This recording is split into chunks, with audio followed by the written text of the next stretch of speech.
enemies criminality. And even if you fall, you gave everything to be a king.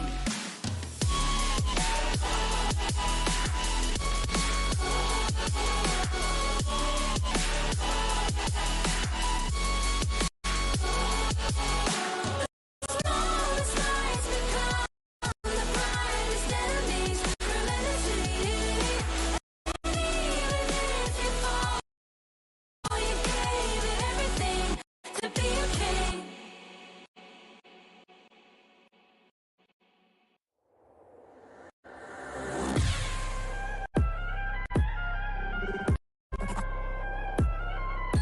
Turn it back.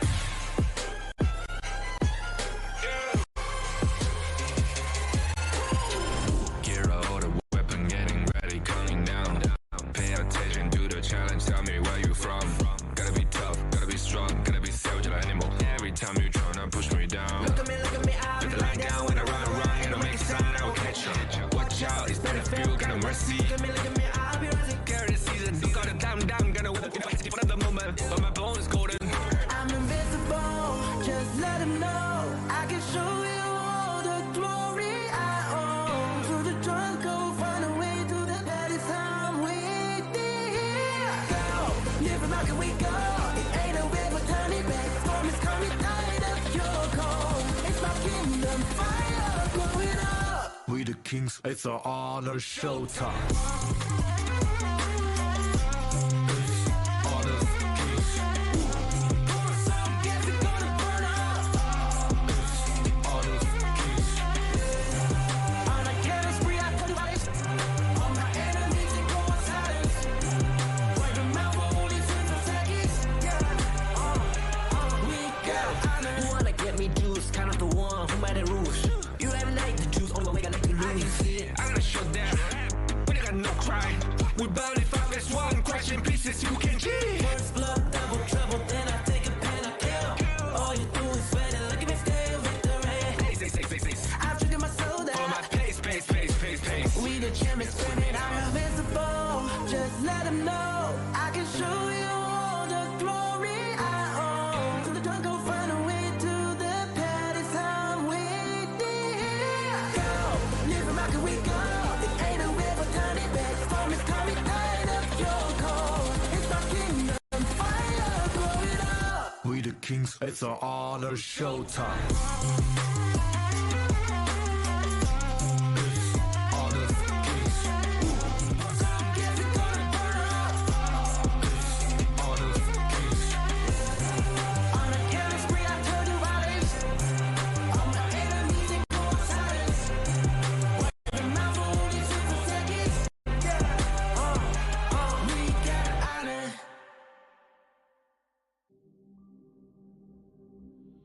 In this world,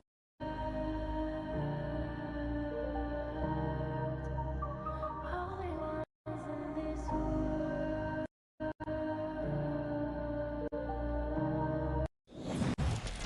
Is that really your best?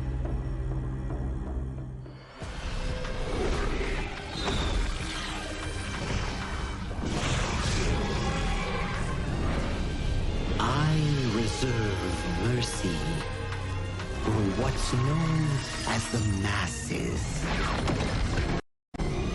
And as for my wrath, it is reserved for the wicked.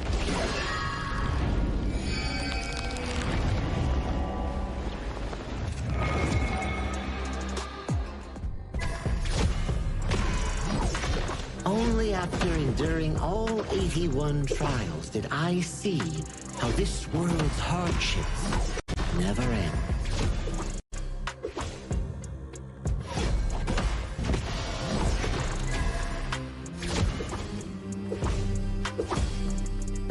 How does your head compare to the serpent sovereign?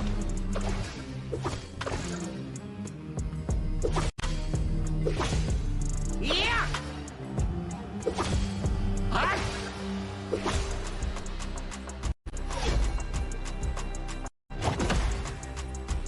Divine form renewed!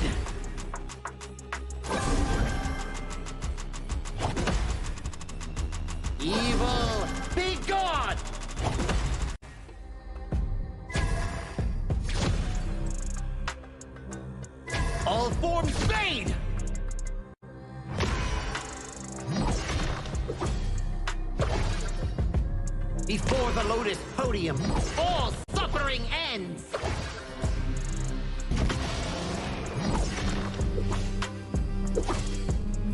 Mercy and wrath unite! I return from the West to dive back into this chaotic world. Little ones of Mount Huaguo, do you still remember me? The great sage, heaven's equal? I'll be back in a flash. Don't let any demons sneak in while I'm gone.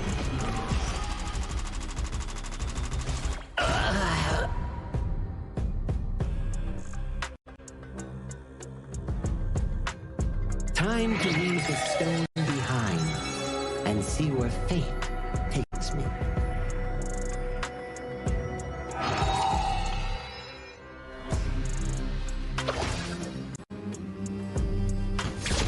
This land belongs to Mount Huaguo now.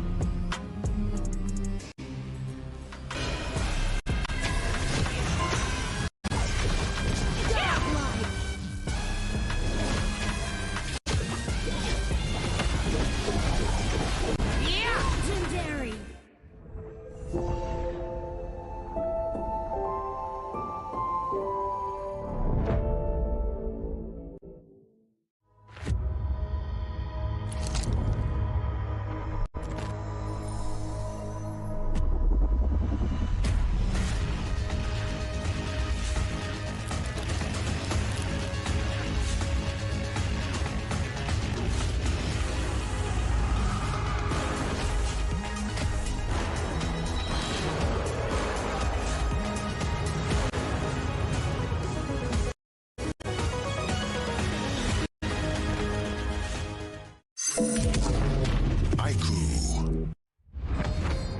Very moment, the Asian Games story begins. Who will be the next to shine on the Asian Games station?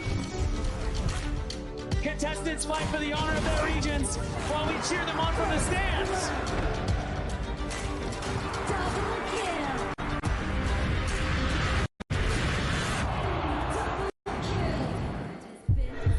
This is a challenge, but it is also an opportunity. The tide is turned.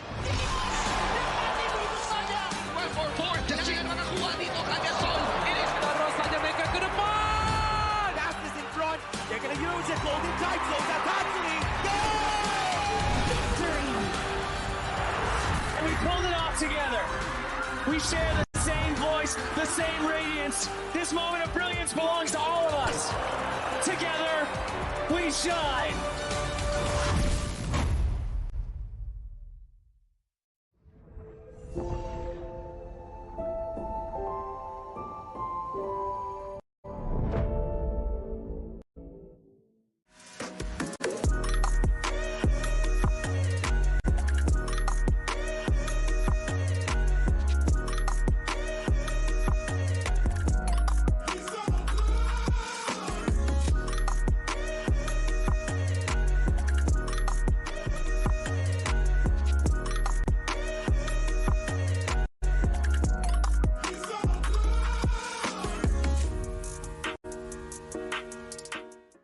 The new Honor of Kings version is here.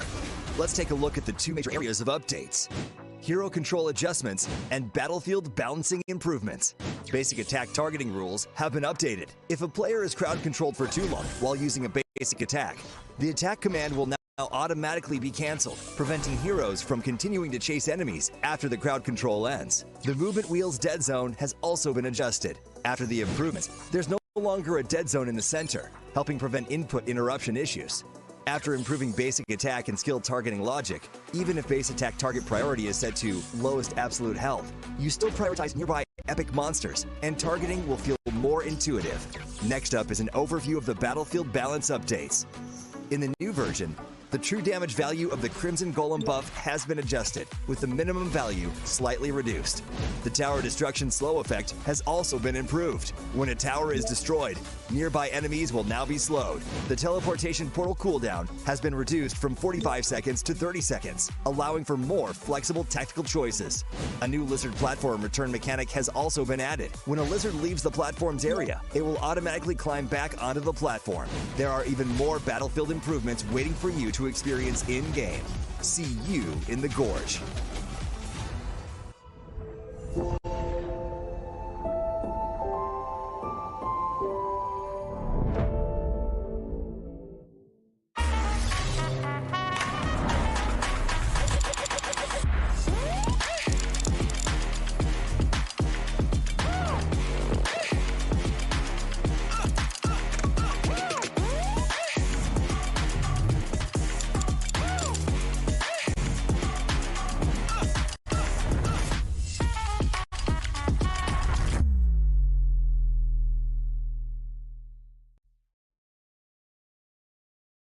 Azuria, the southern archipelago of Primera.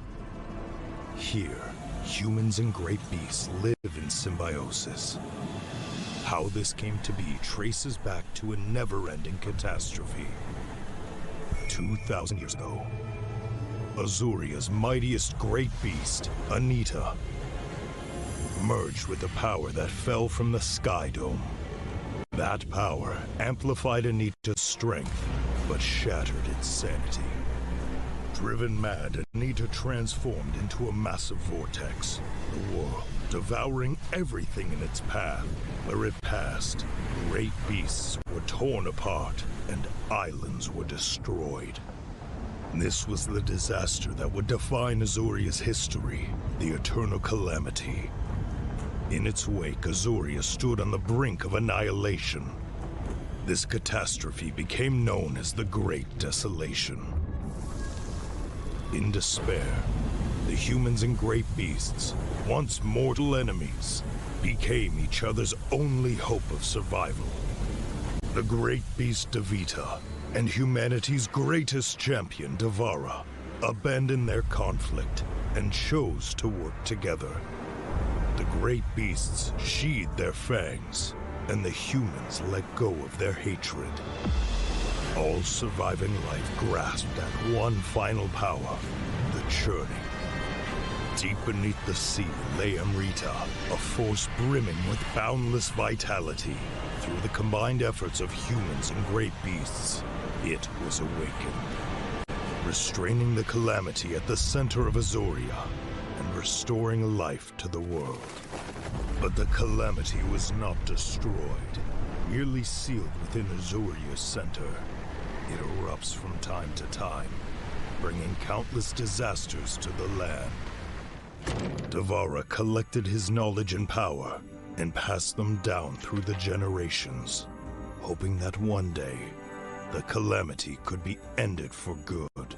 And so, this has continued for 2,000 years.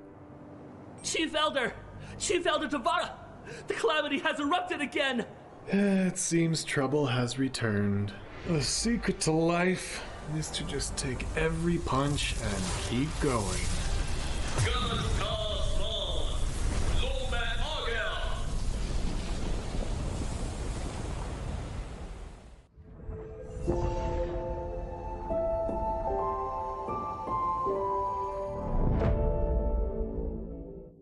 Itu bukan track kita. Relax, bro. Phone aku! Jom kembali. Mountain Dew, masakan kegemaran. Kau boleh! Kat mana pula ni? Water Trust. Kasih boost! Adventure. Dapat pun. Steady, bro! Rasakan kegemaran gengmu! He catches three. Can he finish the job? Jumping on the lockdown. Welcome to the 2026 Asian Games Esports Qualifiers, Honor of Kings. 20 regions, one stage, and only the strongest 9 teams will earn the right to shine above the rest. Take taking place in Malaysia, June 13th to 21st, 2026. Coming to Malaysia. This is the battleground where teams fight for the right to qualify for the Asian Games. 20 teams enter, but only 9 teams will move on. Apart from the 20 regions, there are 3 regions that have direct qualification. Here is the 2026 Asian Games Esports Qualifiers Honor of Kings format.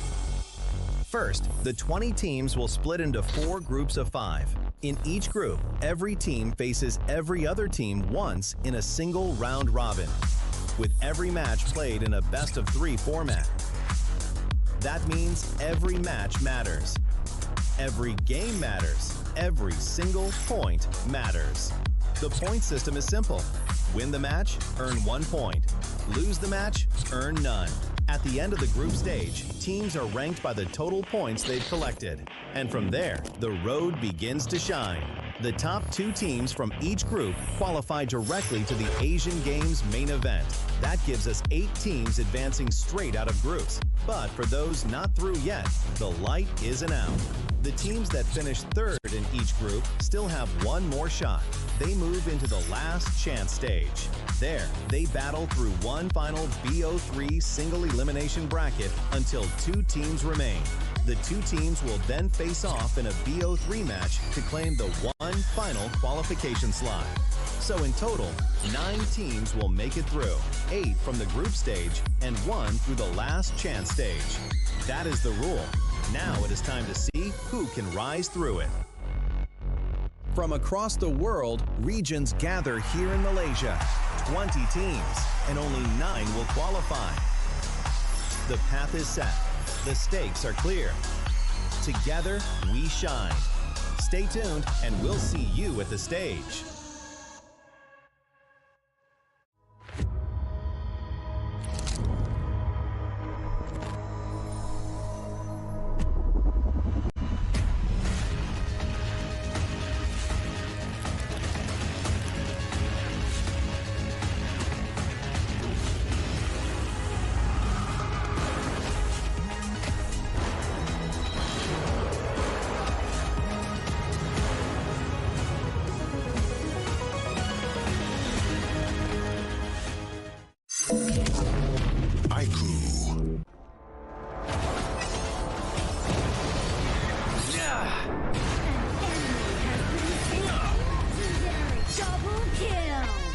Shall I compare thee to a summer's day? Don't engage. Don't crush us like insects. Defend our base.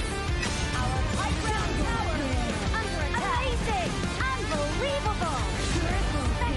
Ah, the fragrance of romance. An ally has been slain. Rampage. Double kill. Triple kill. Spectacular. Pentakill. Lady Fortune is on my side.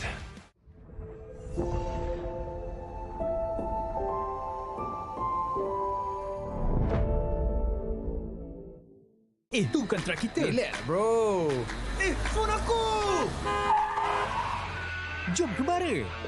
Mountain View! Mantapkan pengembaraan! Kau boleh! Kat mana pula ni? Water Trust! Kasih boost. Adventure! Dapat pun. Steady, bro! Rancangkan kembara gengmu! You have been slain.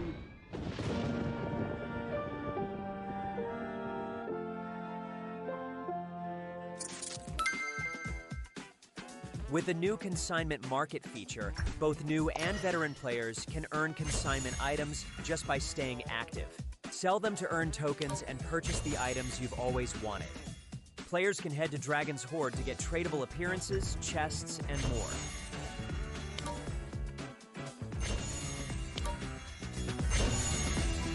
Players can list tradable items on the consignment market to earn curio tokens. During the initial launch period of this feature, all item listings will have their listing charge waived. Use your Curio tokens to trade on the consignment market, or purchase skins that were available before June 17th directly from the shop. With the new consignment items, players can complete events to earn tradable chests. Choose to open them yourself or list them on the consignment market for sale. Tradable skins can be obtained by opening tradable chests or by redeeming them in Dragon's Horde. Tradable spritlings can be obtained by opening tradable chests. Tradable cards can be obtained by opening tradable card chests. If you bought an item but did not use it yet, you can still relist it on the consignment market. Unstoppable.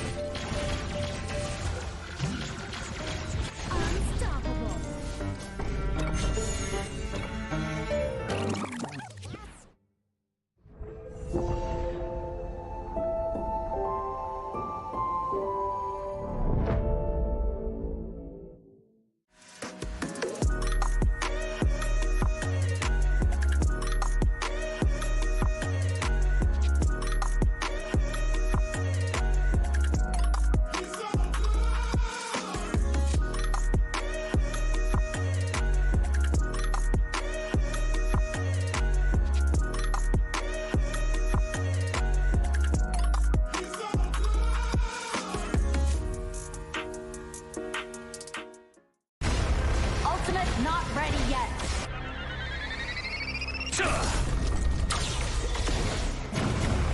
You have slain an enemy. My magic murmurs in ecstasy.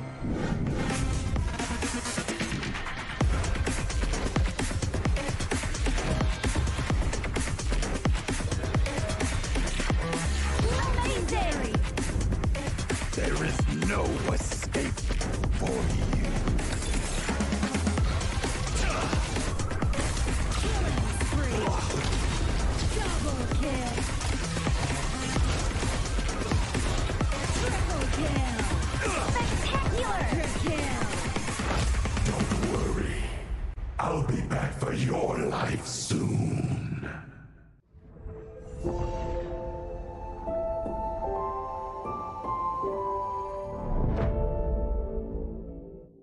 If you've ever wondered how to go from HoK player to HoK top influencer, this one is for you.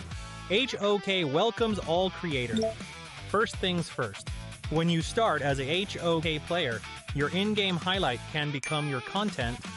This is the first step of building your own social media presence. If you keep on creating and reach 100 plus followers, you will be invited to HoK Studio and become a HoK Studio creator, starting to earn various incentives as you grow. You'll get token and cash incentives for your creativity. Stay in the loop with the latest game updates and get exposure on HoK's official media and website. When you keep pushing and reach 10,000 plus followers, you will become a HoK advanced creator. Here's what comes with it: fixed quarterly contracts, steady cash coming in. We will also offer you exclusive creative guidance to level up your content, regular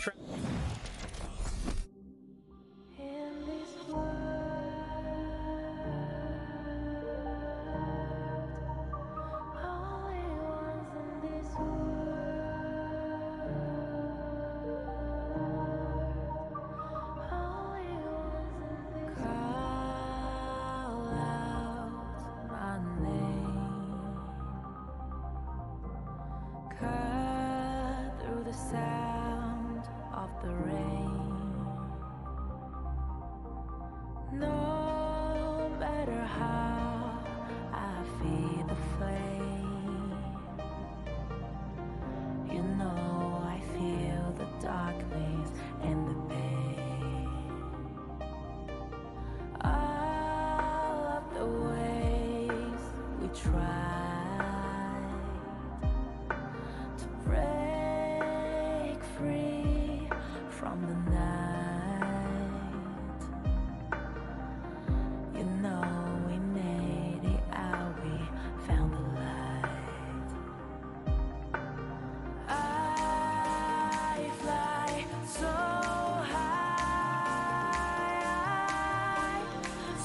high, light up the skyline. Let's do it this time, like it's a whole new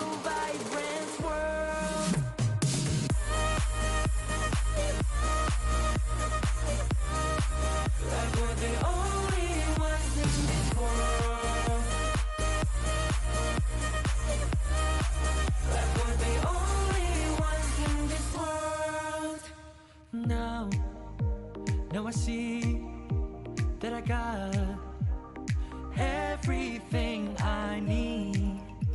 It's alright, I'm on fire, I'm alive, 'cause now I fly so high, so high, light up the skyline. Let's do it this time, like it's a whole new colorful world.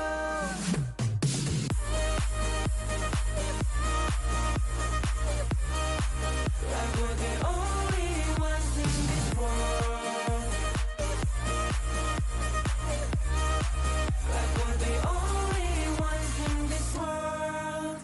Never thought we'd get this far, burning like the stars. How we get this far? Like we're the only ones in this world.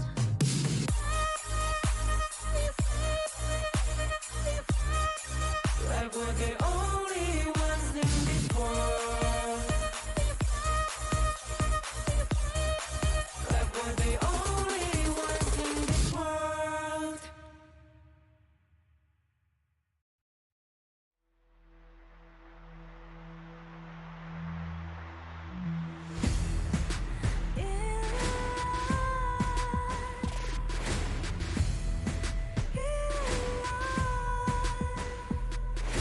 What's a life without its worth? Compromising with what hurts inside. When you let fear decide your fate, you don't choose which path to take in life. I'm finally letting go of everything that still holds me. I'm against all odds, but I won't give up, 'cause it's my time to shine. Standing in the spotlight, and no one let me down. Destiny is calling high. I'm not afraid to fight for everything I love. Victory's on my side.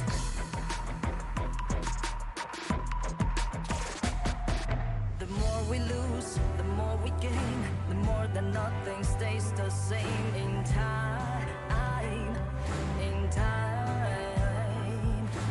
Can't love ever, can't forget. What you see is what you get sometimes.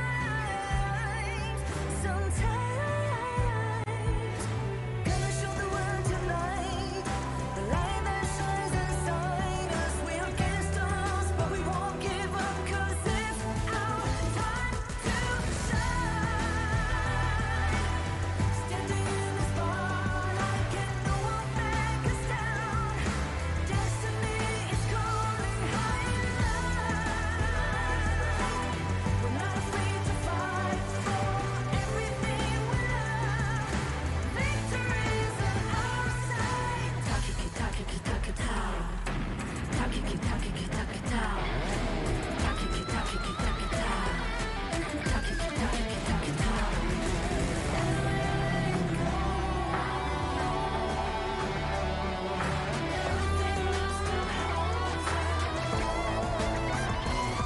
Cause it's our time to shine.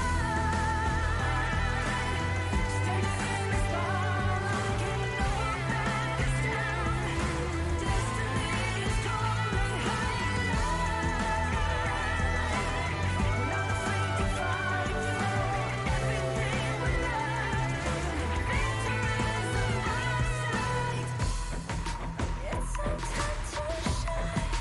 High in light.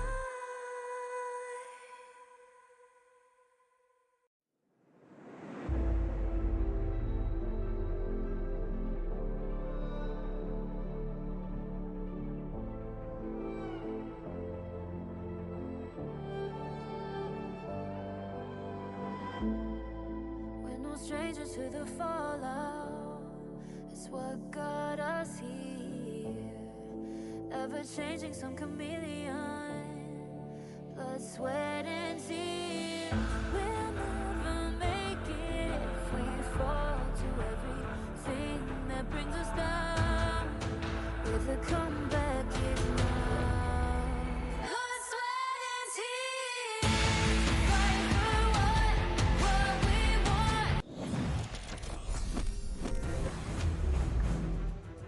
Across this battlefield, the finest teams from 20 regions gather with one shared ambition: to carve their path towards qualification.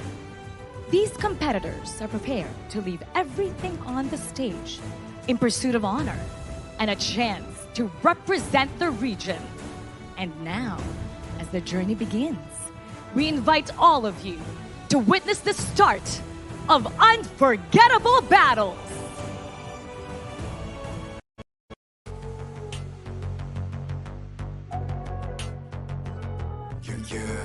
Yeah, I'm ready for what? Yeah, I'm ready for. Putting in the top grind, all my squad is pop gallant. No words are needed for trust, we got the confidence. See you flicking, slipping now, how you couldn't copy this. Now to stop it, I'll be ready all the time. Get it now. Take a breath. Yeah, my plate is colder than this, you gon' pay the price. Set the trap. Got my bodies in the back, you better think it twice. Coming on, never. Casting off the shadows, yeah, I'm on my way. Stand against the fate, we won't be the same. Steeper and steeper, I'll step again. We're gonna dream it up high, to live in the skies. You can never stop me fighting on the edge. Every time we fall, we get back again. The chances we're taking won't let us fade out. Now it's prime time, we're ready for the win. Group A, step into the light. Indonesia, Mongolia, Pakistan, Philippines, Uzbekistan. 5 regions, 5 captains, 1 dream. Together they shine. This is Group A.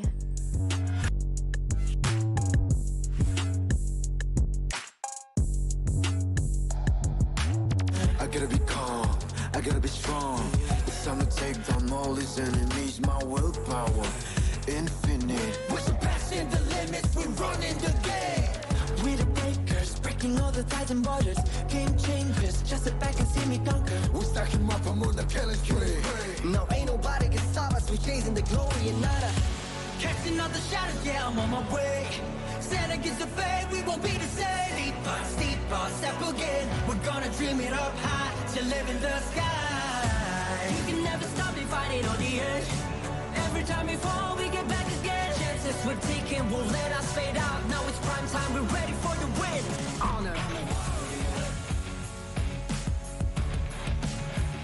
Now entering the stage, Group B, Jordan, Kyrgyzstan,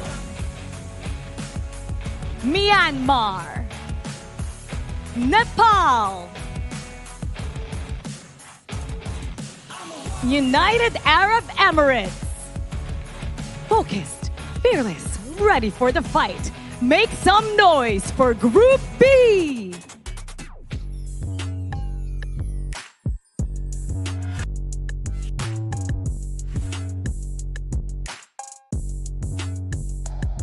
Putting in the top grind, all my squad is pop gallant. No words are needed for trust, we got the confidence. See you flicking, slipping now, how you couldn't copy this. Now to stop it, I'll be ready all the time. Get it now. Take a breath. Yeah, my plate is colder than this, you gon' pay the price. Set the trap. Got my bodies in the back, you better think it twice. Coming on, never. Casting off the shadows, yeah, I'm on my way. Stand against the fate, we won't be the same. Steeper and steeper, I'll step again. We're gonna dream it up high, to live in the skies. You can never stop me fighting on the edge. Every time we fall, we get back again. The chances we're taking won't let us fade out. Now it's prime time, we're ready for the win. Here comes Group C, India, Kazakhstan, Laos, Saudi Arabia, Vietnam. Different styles, same ambition, one stage. Stand tall for Group C.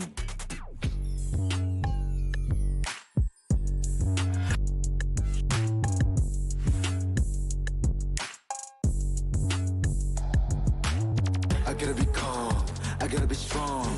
It's time to take down all these enemies. My willpower, infinite. We're surpassing the limits, we're running the game. We the breakers, breaking all the ties and borders.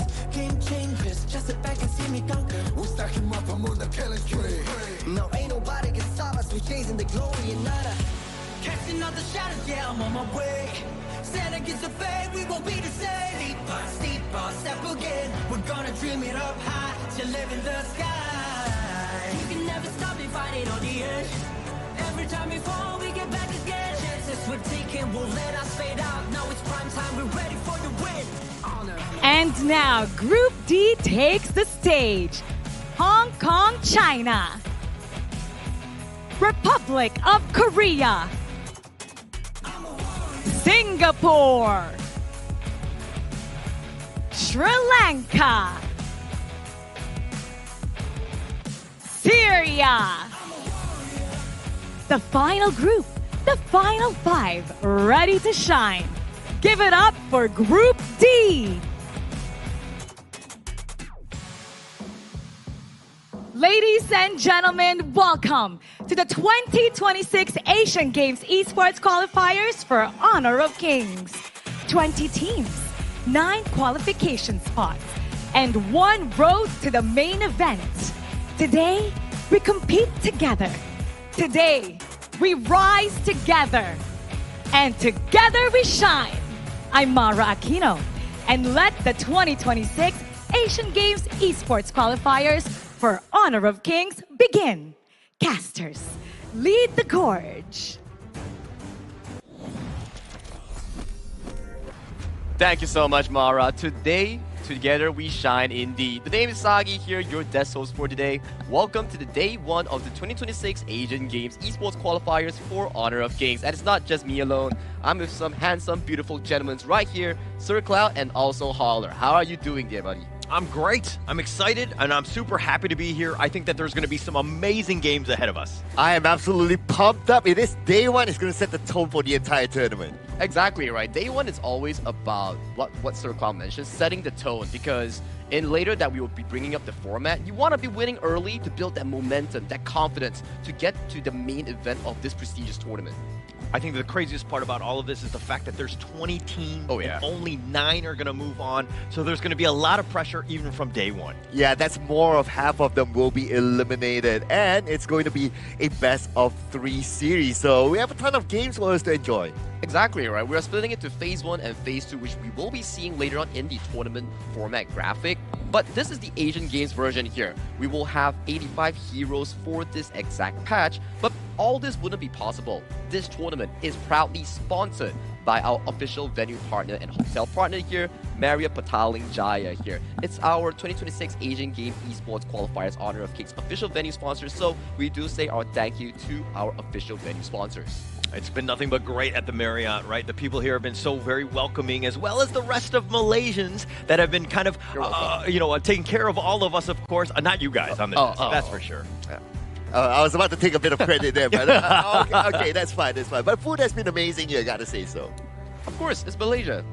But now, let's check out the official tournament format that these players, these regions will be participating in. So tournament format-wise, as we mentioned about, we will be splitting it to Phase 1 group stage and Phase 2 last chance stage. So let's go through Phase 1. Single round robin means all teams will be playing each other twice in their respective group in a BO3 format and standard ban and pick. So we won't have global ban pick in this exact tournament. So all 20 teams will be split into Group A, B, C, and D, where all 5 teams will be finding in their respective groups. Top 1, top 2, they straight advance to the main event. But if you're 4 and 5, you're eliminated here. Now, the exact chance that you want to be looking at if you're looking for an opportunity is being 3rd place here.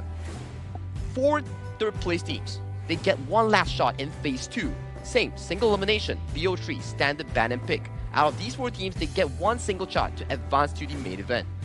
Best case scenario, you're number 1 and 2 in your group and you move on. Third place is still a tough road. The fact that you have four teams, single elimination, and only one team surviving, that has got to be a lot of pressure. And imagine the pressure of standard ban and pick, right? Like you thought that, okay, you're done dealing with that hero, but then again, there's a potential you need to deal with that same hero again on the following match, whether you're going to ban it, whether you're going to try to counter it. Strategies are going to be very different from what we're used to. Oh yeah, exactly right. When you talk about those specific heroes, especially on blue side, you're going to be seeing primary picks, meta picks, those that are insanely strong in that respective meta. And red side is more on countering the specific draft coming in from the blue side. But enough on the draft talk. Let's talk about the groupings coming in from A, B, C, and D. Starting on Group A, we have Uzbekistan, Philippines, Pakistan, Indonesia, and Mongolia. And you know the netizens love to see it. Philippines and Indonesia, once again, in the same group, battling out for glory. Now in Group B, we have Kyrgyzstan, Nepal, United Arab Emirates, Myanmar, and Jordan. Group C, Laos, Kazakhstan, Saudi Arabia, India, and Vietnam. And finally, in Group D, Syria, Sri Lanka, Republic of Korea, Hong Kong, China, and Singapore. Hauler, out of all these 4 groups, which of these groups do you think is the hardest? The hardest one for me, I'm looking at Group D. I think that there's a lot of history in terms of the Honor of Kings esports scene. I mean, you have Republic of Korea, which are pretty much Nongshim Red Force. You have the Hong Kong squad. Those guys have been from Fearless Esports as well as AG, the previous iteration. Then you look at the Singapore side, you've got Raven there, and he's coming from Visaka Esports. So you have a lot of experience, and this is going to be a tough out for any team in Group D. I personally think it's quite balanced among the groups, but if I were to pick one, yeah, I'd probably say Group D as well. But all in all, I think it's really balanced, and because of that, it's going to be kind of hard for us to tell who will go through. Exactly right. Like for me, in this case here, you wouldn't want to be below top 2. Because if you're top 1, top 2, straight to the main event, you don't have to worry about anything else. If you're third place, you still have to fight for that last chance qualifiers here, but these are today's matches here. Day 1, best of 3s. You have India and Vietnam as the starting match. Later on, you have 2 p.m. UTC plus 8 with Kazakhstan, I think that's Kyrgyzstan, I'm sorry, with Nepal, and then Syria, Sri Lanka, Indonesia, Mongolia, and finally Philippines and Pakistan comprising of today's groups. And all this will be in a rolling schedule. A lot of good games, right? I think that that's going to be the biggest piece when you're looking at them. And there's going to be a lot of unknowns, right? Some of the teams that we haven't really seen, they're going to be playing. So there's no intel, there's no data. So when those drafts happen, it's going to become completely, you could get caught off guard. Yeah, intel might be limited for the teams as well, right? So can you imagine, like, okay, if you're in Indonesia, if you're like the Philippines, you probably have a lot of data out there. And that could be an advantage to like teams like Mongolia and Pakistan. Yeah, and when we talk about different regions, right, there's always a saying that different regions bring out different metas here. Maybe this specific region, let's say Vietnam, for example, from their rank games, they like to play the Xuance role, which is not really that highlighted in other regions here. And for other regions, let's say Philippines or Indonesia, for example, they are more towards the meta pick since they are off from their own global regions, for example. And it's going to be the most fun part, right? Seeing all of them and the fact that you have 4 games. I mean, that's what your groups are going to be coming up for you, right? So there's going to be even more pressure to perform in a small amount of games. Yeah, and I would expect like we will see repeat of a lot of heroes here, considering that we are not in the global ban pick here. Oh yeah, and all this, right, you have to give focus towards like a few things like, okay, Honor of Kings, Asian Games Esports qualifiers, and also like there's new updates coming in for this exact Honor of Kings patch that you can participate in this event to get the new Baichi skin, which is the Plague Out Hunter. You just have to finish up the missions here and claim it for free. And you know what? Who doesn't like free stuff? I don't think anyone on this desk does not like free stuff. We're all about the free stuff. I think we've been eyeing some of these little trinkets on the front. Yeah, they've told me that many a times, and they've actually like glued them down so that we can't take them away. But yes, we've been eyeing all the free stuff here. Absolutely right. I mean, we love all this free stuff here. Not only this, but also there's some what are those, like dolls in front of us? Yeah. There's the monkey one that I was thinking back in like KIC. I still remember that. But of course, like in this event, right, it's also participating, and also like you are looking to represent your region, regional pride. So all these are very important here. But enough for the talk. Let's welcome our first few teams coming in for our official matchup, which is Vietnam and also India. Take it away.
stepping onto the battlefield with determination and a hunger to prove themselves. Representing a region ready to rise with an unbreakable desire to grow. Every fight is an opportunity. Every moment, a chance to make history. Please welcome India!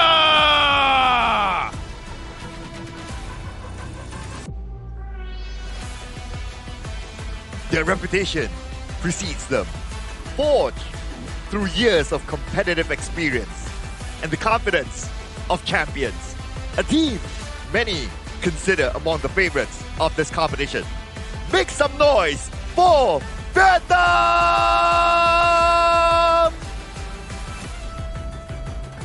And now, these 10 players will compete in the first day of the 2026 Asian Games Esports Qualifiers Honor of Kings.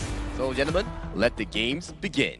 And let the games begin indeed. The India squad here, look, I am very happy to see these guys. I think that there's been a lot of, just where these guys would stand throughout all of them. We had launched Honor of Kings in India. This is a team that was actually the #1 squad out of the India region. But having the fact that they were the Revenant XFAR team here, it's going to be great. But they're going to be made up of Ashish, Ainul, Harsh, Ayush, and Akshaj. This is a team that there's going to be a lot of eyes on when it comes to the international scene. Exactly right. Especially India itself as a region, they're still rising. They're still trying to build that reputation coming in towards the HOK Esports global scene. And this is their first debut coming in the Asian Games qualifiers. So definitely, we are looking to see what India can prove to the world in the Honor of Kings Esports global scene. Yeah, I can't wait to see as well. This is also their first international competitive experience, right? So I believe that a lot of eyes will be on these players as well and how they can perform here.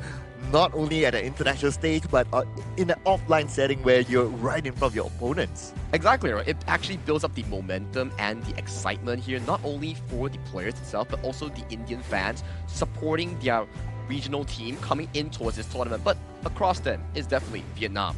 Yes, and they come here as one of the strongest teams in the region, right? And they have a lot of experience playing in a mature competitive system. So we can expect a lot of fast-paced coordination and also strong mechanical skills from these players. Exactly right. When we talk about Vietnam, they come from a very rich esports and also MOBA background in their own region here. So the experience, the competitive edge that they are bringing here will give them more of a, I would say, advantage coming in towards today's series. It's not to say that India is not a competitor, but Vietnam, they are looking very strong in this first series. It's all about that experience. It's all about that, kind of what can they show on the international stage. The Asia Games, of course, this is a great honor for all of these teams to be here, but can they actually perform? Now that the bright lights are on top of you, you're playing against teams that you're not really comfortable with. Everything is at stake here.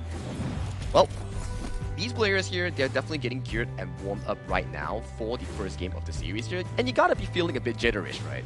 First game, first day, first series of all things here. So making sure that you land on the correct foot, get that 2-0, get that 2-1 win, so you can put yourself higher up in your respective group. That's what these two teams are definitely aiming for here. Yes, and if we can see here that looks like Team India chose the blue side and Vietnam chose the red side. And because it's your first match, right, every other team will be looking at you.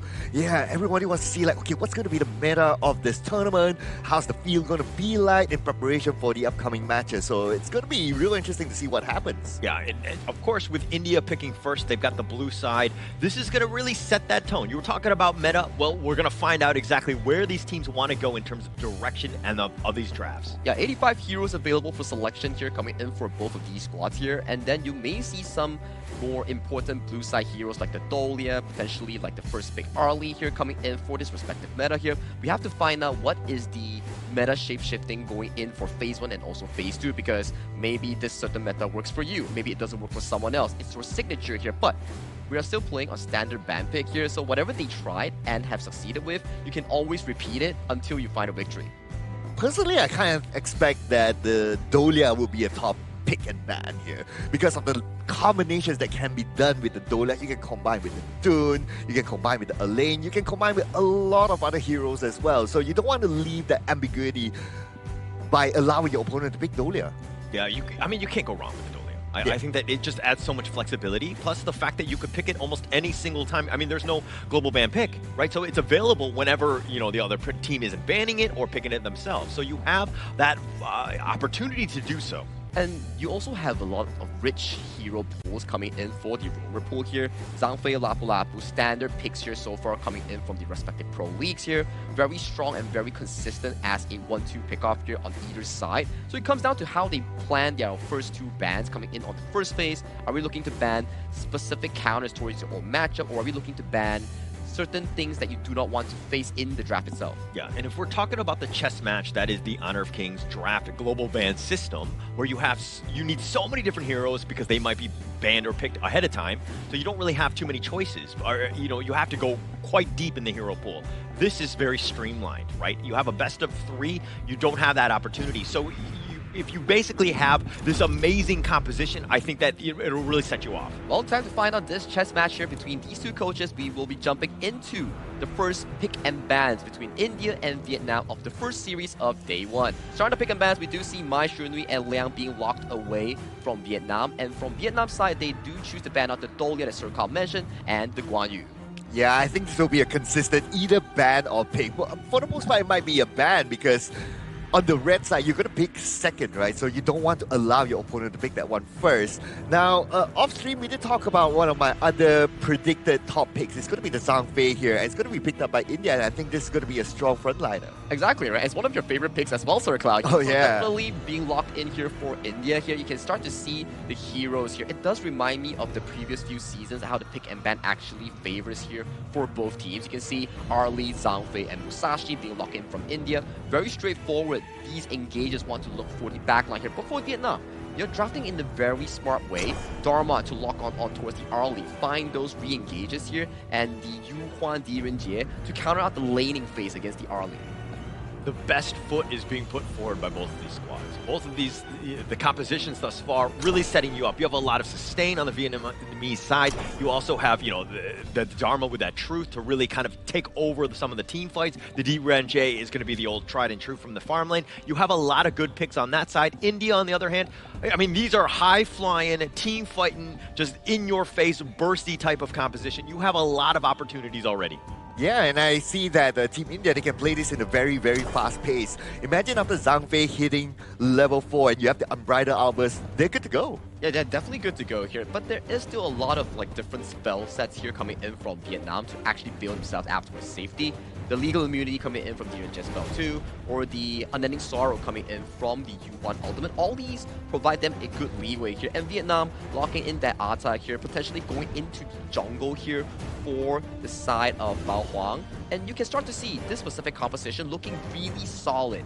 A Protect the President team composition with the Di Renjie as their main carry. Yeah, I mean, the Ata is so great here because, the Musashi goes to the duel death, gets to the back line, you go ship him, you lock him in with the rest of your squad. So you really kind of divide and conquer the lineup of India. So that's kind of what the setup is. Now India needs to find a way to make sure that, hey, he does stay alive. Maybe you have a Liu Bang or Diadea to kind of, you don't want to go with the Diadea here, but you want to kind of just make sure that he's safe and you have that burst potential with him. Yeah, and you have to time your engagement as well, because when the ghost ship comes up, even after the Zhang Fei uses the Leaping Savior, if he goes in, it's going to take a while before the Leaping Savior can save him. So he has to really, really time when he wants to use that. Yeah, which is true, right? And on the side of India, right, you can start to see a lot of late game potential, especially coming in from the Lubu that's going to be picked up.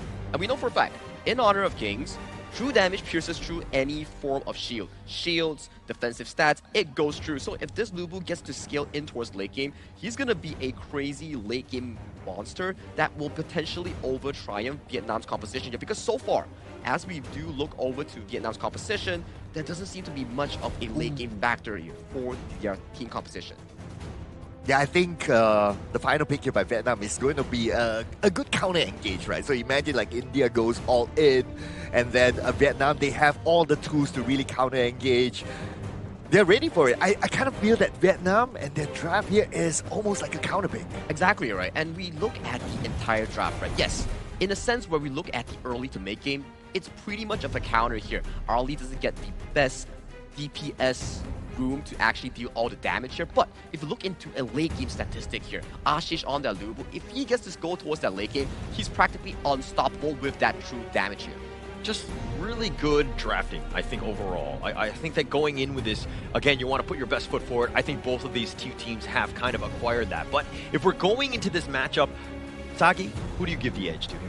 If it's an early game setup here, I'll definitely give it over to Vietnam squad. It's very aggressive, lane dominance, strong priority coming in from the mid and roamer side, which allows Bao Huang on the Ata to go for those aggressive early game trades here. But if this game goes into a later stage and allows Ashish and also Ayush to scale into their respective form, it's definitely looking to be more towards India here. It's definitely depending on timer here. But who am I to talk about it? Let's allow the 10 players to unfold game one between Team Vietnam and also Team India. Boys, you're up. Thank you so much, Sagi. As we go into this one, the first game of the 2026 Asia Games qualifier, Honor of Kings. Let's see exactly who is going to take game number one, India or Vietnam. Sir Cloud, my friend, which one do you give an edge to here? Ooh, I'm kind of giving it to Vietnam though. I like the idea of having the Tremor Smash as a good counter engage, and you have the Ghost Ship as well to kind of divide and conquer sort of thing, right?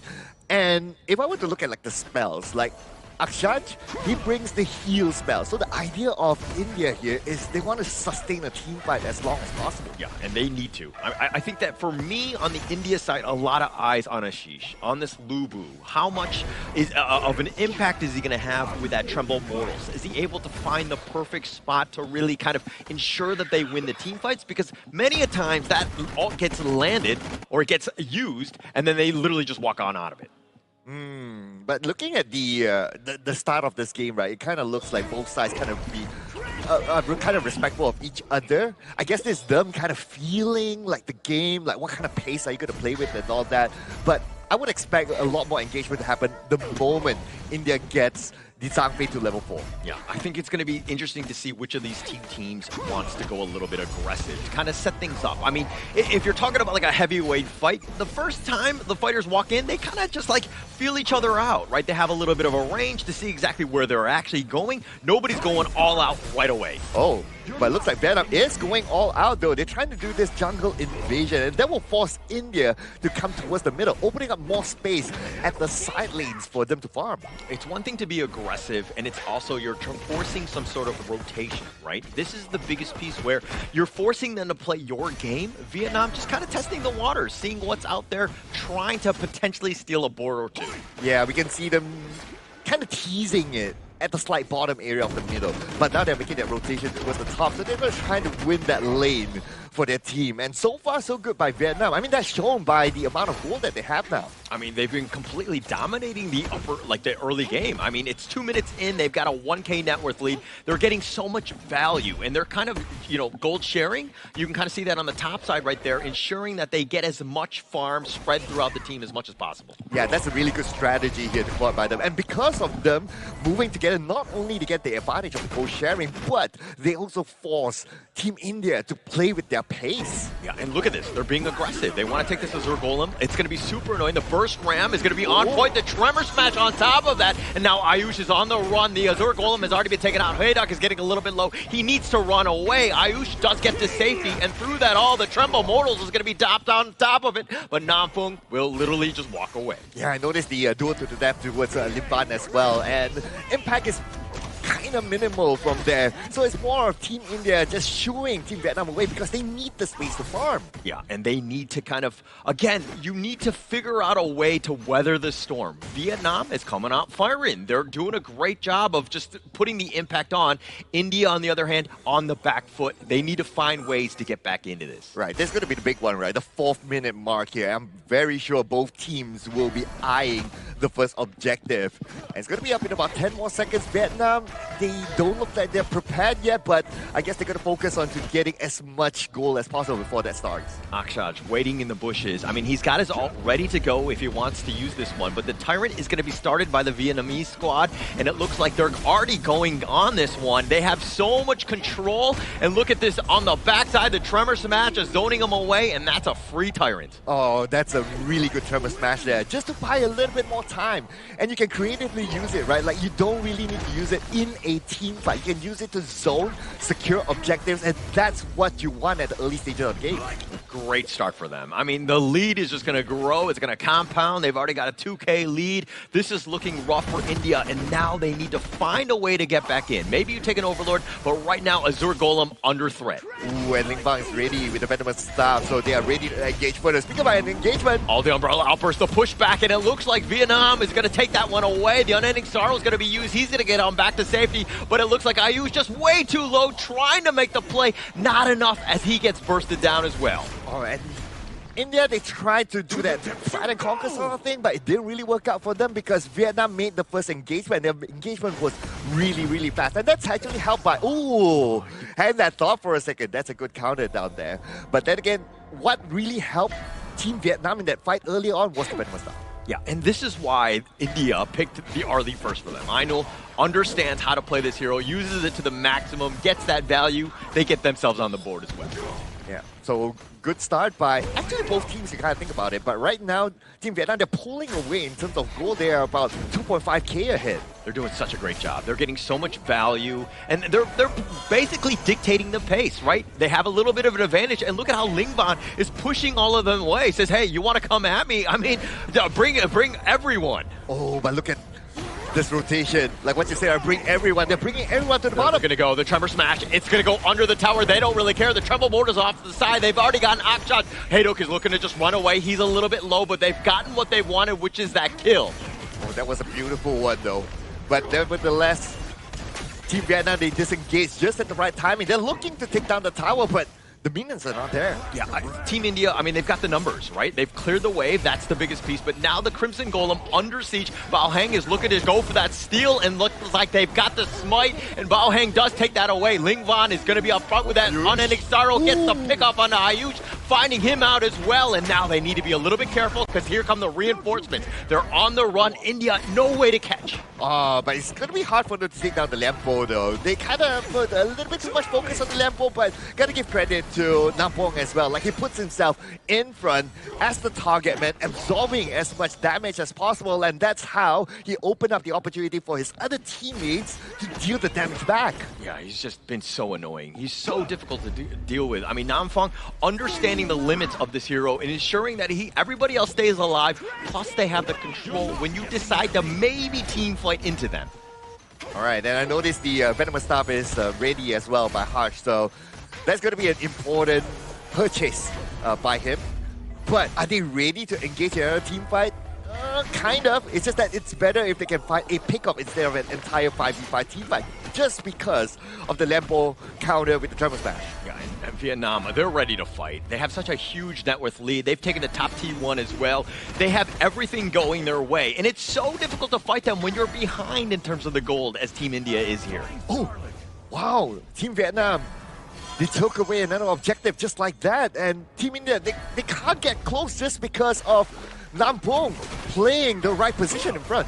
The Liampo, he's just been so good, right? And the flash away, Ashish will get on. Hayduk with the truth on to 2, and they've actually got the pickup on the Akshot. No way to ult, but it looks like Hayduk will also pass away as he gets hit by the tower on his way out. Alright, but that's okay though. They're going on to Harsh now. Here comes the Tremor Smash! Tremor Smash! Oh, with the back! Oh, the flash! He actually dives under the tower. The Tremble Mortals is now going to be used. He's trying to stay alive, but Ashish, he's got the shields, but they do finally take down Namfung. But with that ghost ship, that's going to direct it away. The duel is that they want to fight, but it's 1-3, and Ayush will go down as well. That's a double strike. Oh, as much as Aino wanted to get involved in the fight, but because of that ghost ship, unfortunately, he could not. All he could do is just watch and see his teammate fall. And look at how Team Vietnam are so, like, they're not playing scared whatsoever. The Umbrella Outburst completely whiffing. And as a main Zhang Fei, have you ever whiffed an ult before?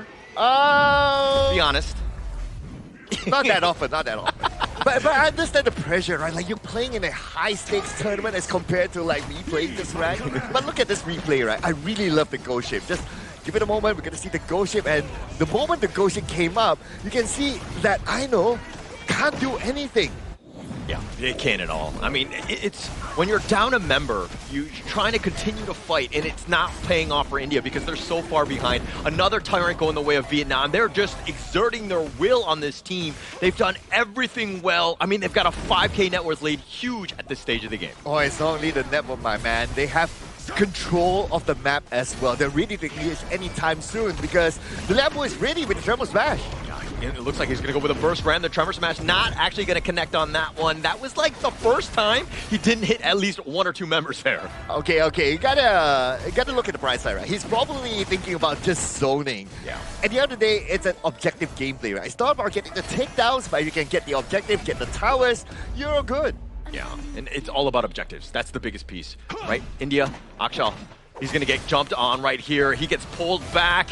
This is a bad spot. The Leaping Savior just keeping him alive, but it's zoned away. Bottom T2 for free.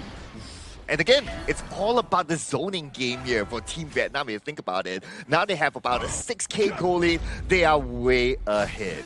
Way ahead. The Shadow Tyrant even being picked up. Vietnam, I mean, I would have thought maybe they go for both of the big objectives at the same time because they're so far up, but they do have a bit of an issue in that sense where India, again, they have the potential, right? They have, if they're able to group up, they're finding somebody maybe isolated, maybe they get some sort of pick to give themselves a chance in this one. And dude, Bao Hang is ready with the Blazing Cape as well. So they have the Blazing Cape, they have the Venomous Staff, so pretty much whatever healing that India has in mind before this game started, they picked the heal spell for Aksash. It's going to be not as effective now. Not as effective. And you're seeing what India are doing right now, where they're playing from behind, and they know that they're losing, so they're playing even safer, but you got to take some sort of risk. You got to kind of split push on maybe in the outside lanes. You got to create a little bit of, space, because if you're going to stick together and just cuddle and hide under, the towers, which are going down left and right, you're really not going to have any sort of space. You're going to fall further and further behind. All right, now it's going to be even more difficult for Team India. They have yet to take down a single tower from the side of Team Vietnam. Team Vietnam, they're just dominating this. If you kind of look at this overall, right? Yeah. Team India, they can't even cross the halfway mark of their own half. They're not giving any sort of space, right? Vietnam have done such a great job. This is what map control is all about, and they've got him down. The Tremble Mortal's just used defensively. He will stay alive. Oh no, he gets picked off. The DOT ends up taking him out. Lingvan from the downtown ensures that he gets Ashish down. Oh man, you used the Tremble Mortal at the same time you got taken down. That's bad news here for Team India. Now the only way for them to come back is that they have to wait for Ashish to come, and they have to make a good team fight. But here comes the Umbrella Outburst, just zoning them away, trying to deal with the minions more than anything else, and Team Vietnam are like, hey, we're fine with that. We'll just walk away. We don't need to continue on. It's great that Team Vietnam, they forced out the Unbridled Outburst, because Unbridled Outburst is quite an expensive skill. It'll take a while for it to get back. He has to collect the Madness stack before he can actually use the Unbridled Outburst again. So with that time and space, of course, Team Vietnam is going to say, hey, thank you so much for the Overlord. Look at Nam Phong, just how much space, how the vision, right? Yeah, he's going to get taking a lot of damage from Ainul there, but I mean, he's just going to walk away. He is just a very tanky boy at this stage. Dude, Hui Tan is ready with the Blood Rage as well. So now even he is tanky. So basically you have 3 heroes for the side of Team Vietnam that can absorb damage. Everyone, right? And they can kind of set it up. You have a lot of CC. You have a lot of just ways to kind of dictate where the team fights are going to happen, especially with that ghost ship. You have a lot of options, and this is why that draft going in was looking to be very strong. India, on the other hand, they seem to be a little bit isolated, and they get caught out because, again, when Ayush wants to go in and you just lock it down, you're going to have a tough time to take any sort of team fight. All right. So let's talk a little bit about India and their winning condition, right? They have to be able to combine all their skills together. Their draft is set up for that. You have a lot of AoEs that you can actually use, but Team Vietnam, they're not gathering together. That makes it even more difficult for Team India. Very difficult. The top T3 taken for free. Hoyduk doing a little bit of work. The Tremble Mortals used defensively yet again. Yes, he will survive, but Vietnam are going to be very happy. That's a huge ult in terms of time on that cooldown. Exactly. Without the Tremble Mortal, then you can't make that combination, right? It's going to be really tough. Oh, here's the Umbrella Uppers on the side. The Burst Ram is going to do a little bit of work, and he actually knocks him down. 2 more. That's going to be there. They've got the freeze down. Hoyduk is going to be taken down as well, but now what are they going to do? Now Fong is on the run. He's looking to just go in, to do a little bit of work. They find Akshaz. They actually find Ayush as well. Now they're on the run. Idol just trying to run away, but he too has fallen as well. And they've done so much work. Ashish is going to be taken down. Lingban, he's going to be picked off, but they take the crystal and game number 1. And game 1 goes to Team Vietnam, setting up themselves one step towards victory. Slow and steady win here coming in from Team Vietnam. I would say everything was really planned out. Their strong early game, planning the invades, planning the late victories here. Yes, we did see that Ainu on that early found that 1v1 victory, but just like what Sir Cloud and Holler mentioned, right? The gold lead was being built so efficiently well, and Ling Vang in that mid lane on that Yuhuan, he was practically unstoppable and very aggressive on that pick. Solid game. Very solid game. And why, when you're looking at Group C, you have to look at Vietnam as one of the favorites here. Because the way that they're able to play and dismantle the squad that was from India, they just did such a great job. And again, it was just, you know, just a single game, but still, this is a moment for them to kind of see what else they can bring. I think India are going to go back to the drawing board, figure out what they did wrong here. Yeah, I think in terms of the draft, it was great. I kind of see the idea on what they're trying to do here. You have a lot of big AoE skills that you can combine together in a good team fight. But then again, for Vietnam, they kind of read that as well, right? So the formula is simple here for Vietnam is that let's not group up together. As long as we spread out, like, you can't be heavily affected by the AoEs. Which is true, right? As we saw, like, okay, in the early game, you kind of want heroes like the DRNJ and Yuhuan to get that goal lead coming in from Team Vietnam. And once they are up and available, like DRNJ, one of the farm laners that actually is able to build defensively, right? Ominous Premonition, the Blood Rage, or the Succubus Cloak. And then towards the mid lane, you're like Ling Wang Yuhuan. The Unending Sorrow actually bails you out towards safety here. So if you come in with an unorthodox or unplanned engage, it's going to be pretty difficult for India to actually pull it off.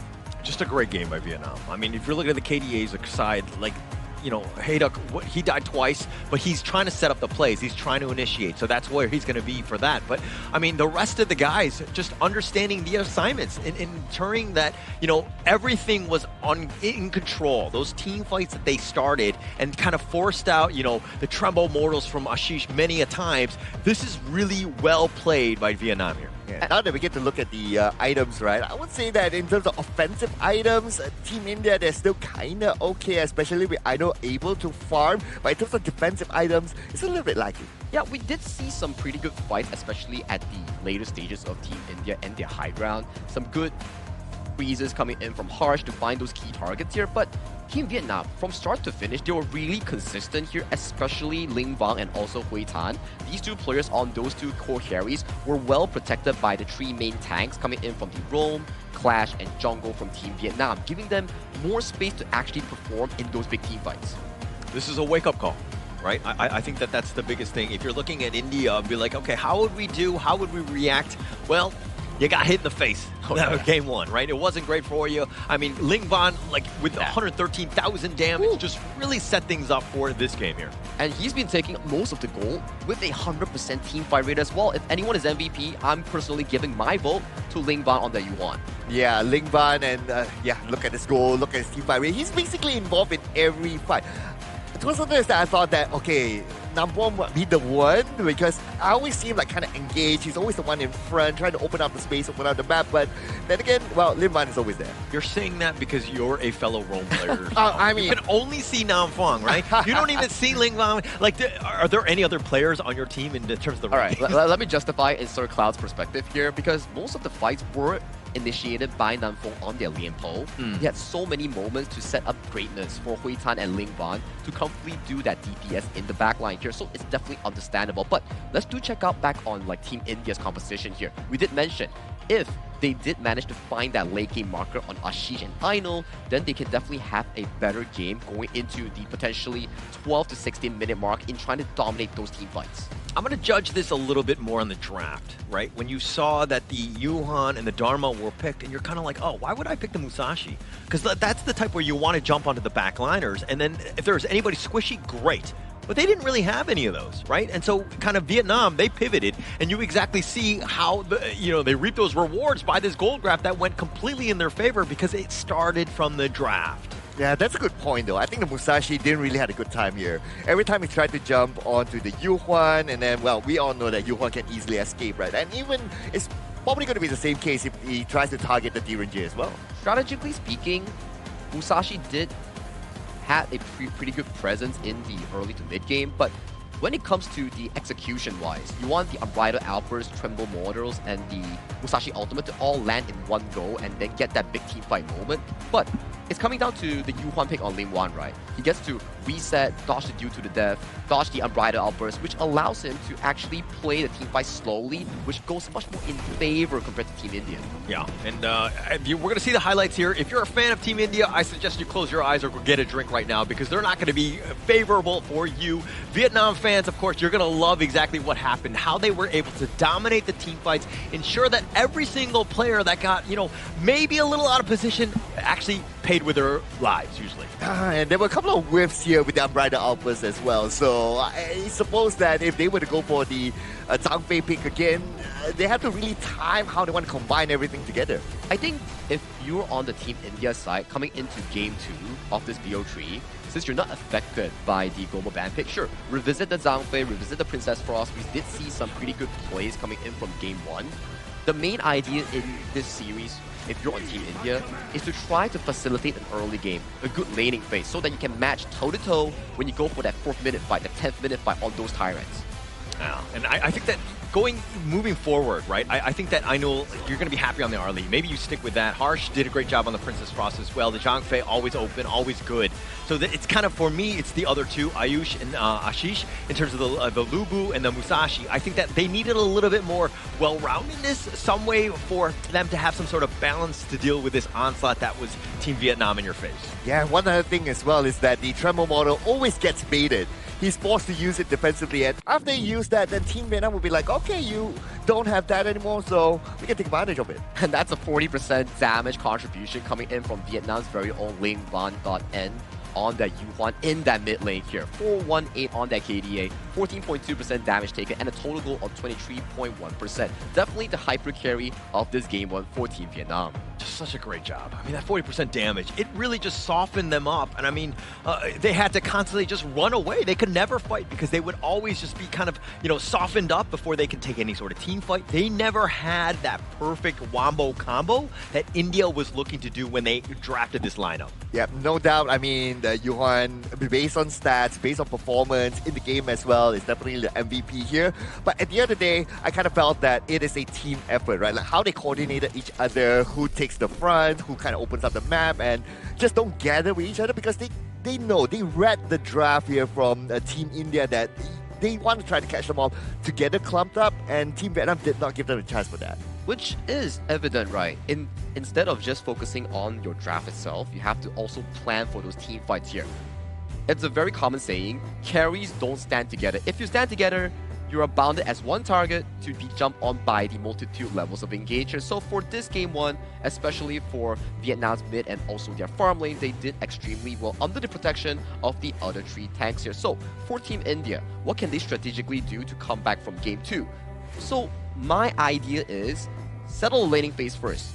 Forbid any strong engage or invades coming in for that early part. Make it so that the goal lead doesn't waver like 1-2,000 like what we saw in game 1. It was pre-3 minutes. Exactly. Right? Where Vietnam had that lead. So it really starts from the beginning. I like the fact that you pointed out the early game. Absolutely huge. Something that they need to fix, and they need to do it in a bit of a hurry. Because any sort of game when you're kind of like, okay, hey, you have a poor early, the mid and late just really struggles because you're playing from behind and you have to play a little bit more desperate.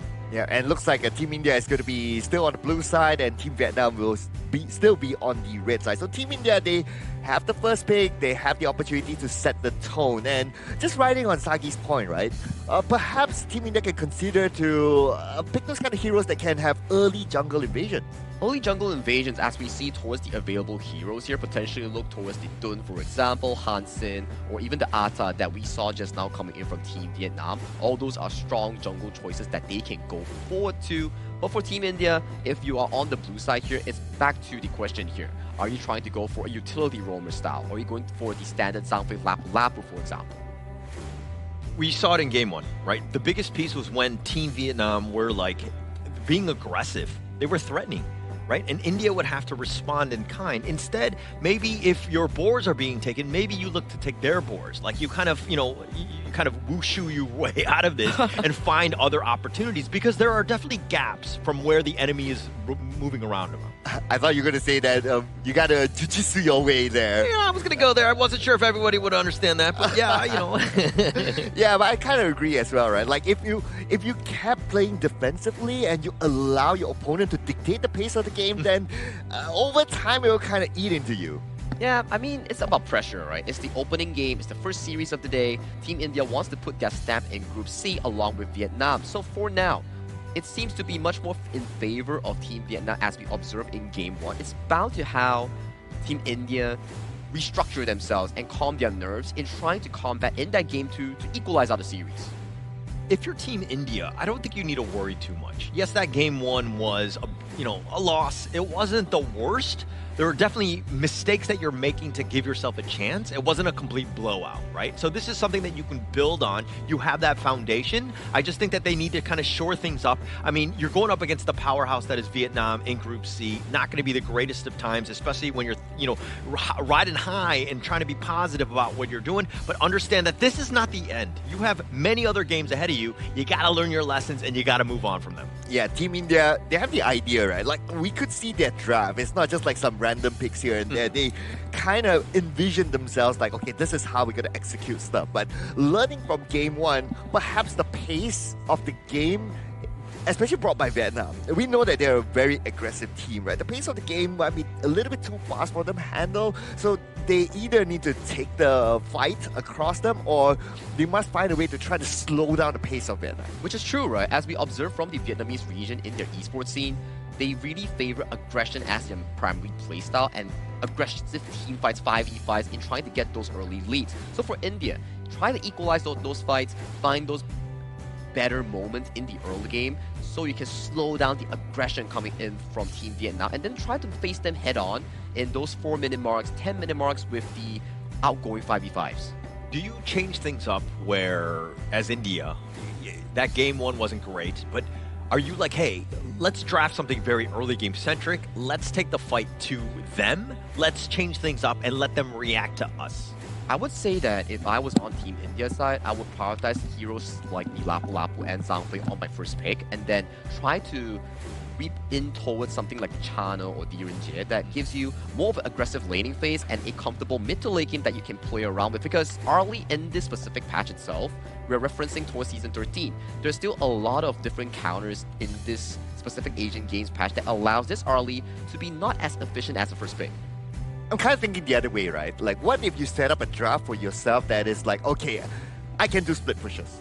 Because if you look at how Team Vietnam plays, right? They at some point they like to get together, they like to go around the map and try to win space. But if you have like kind of like a hero that can do a split push, then maybe that could be a good counter to Vietnam's style. Yeah, but it looks like the side selection, I mean, it looks like India are going to be on the red side, so blue is going to be first pick, of course, with Vietnam going on that one. They're going to see exactly how they, maybe they pick up the early themselves. I like the red side especially. When you are given so many strong picks in the meta, red side always gives you an advantage that you can counteract the first pick that's being brought over by the blue side, while simultaneously taking another strong pick that has been left open due to the limited bans available here. So for India, their mission here in the red side is to counter out the first pick coming in from Vietnam, be it the Arlie, be it the Dolia, so they can get a comfortable laning phase that we talk about. Okay, the world is your oyster, Sagi. You're able to pick any sort of hero here. And don't look at bans and anything like that, and especially that first pick, right? But what is that second and third pick? You're like, oh, I'm going to lock this in. This composition is always great. It's very balanced.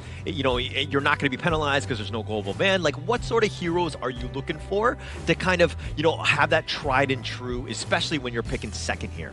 Ooh, second here, if there's no bans, I think definitely in this specific Asian Games version, Dun and Dolia definitely takes a very high position here, as we do want to find out what is the exact planning here coming in from both Team Vietnam and India here. We will be jumping into Game 2 of the drafting phase here. Vietnam on the blue side and India going on towards the red side.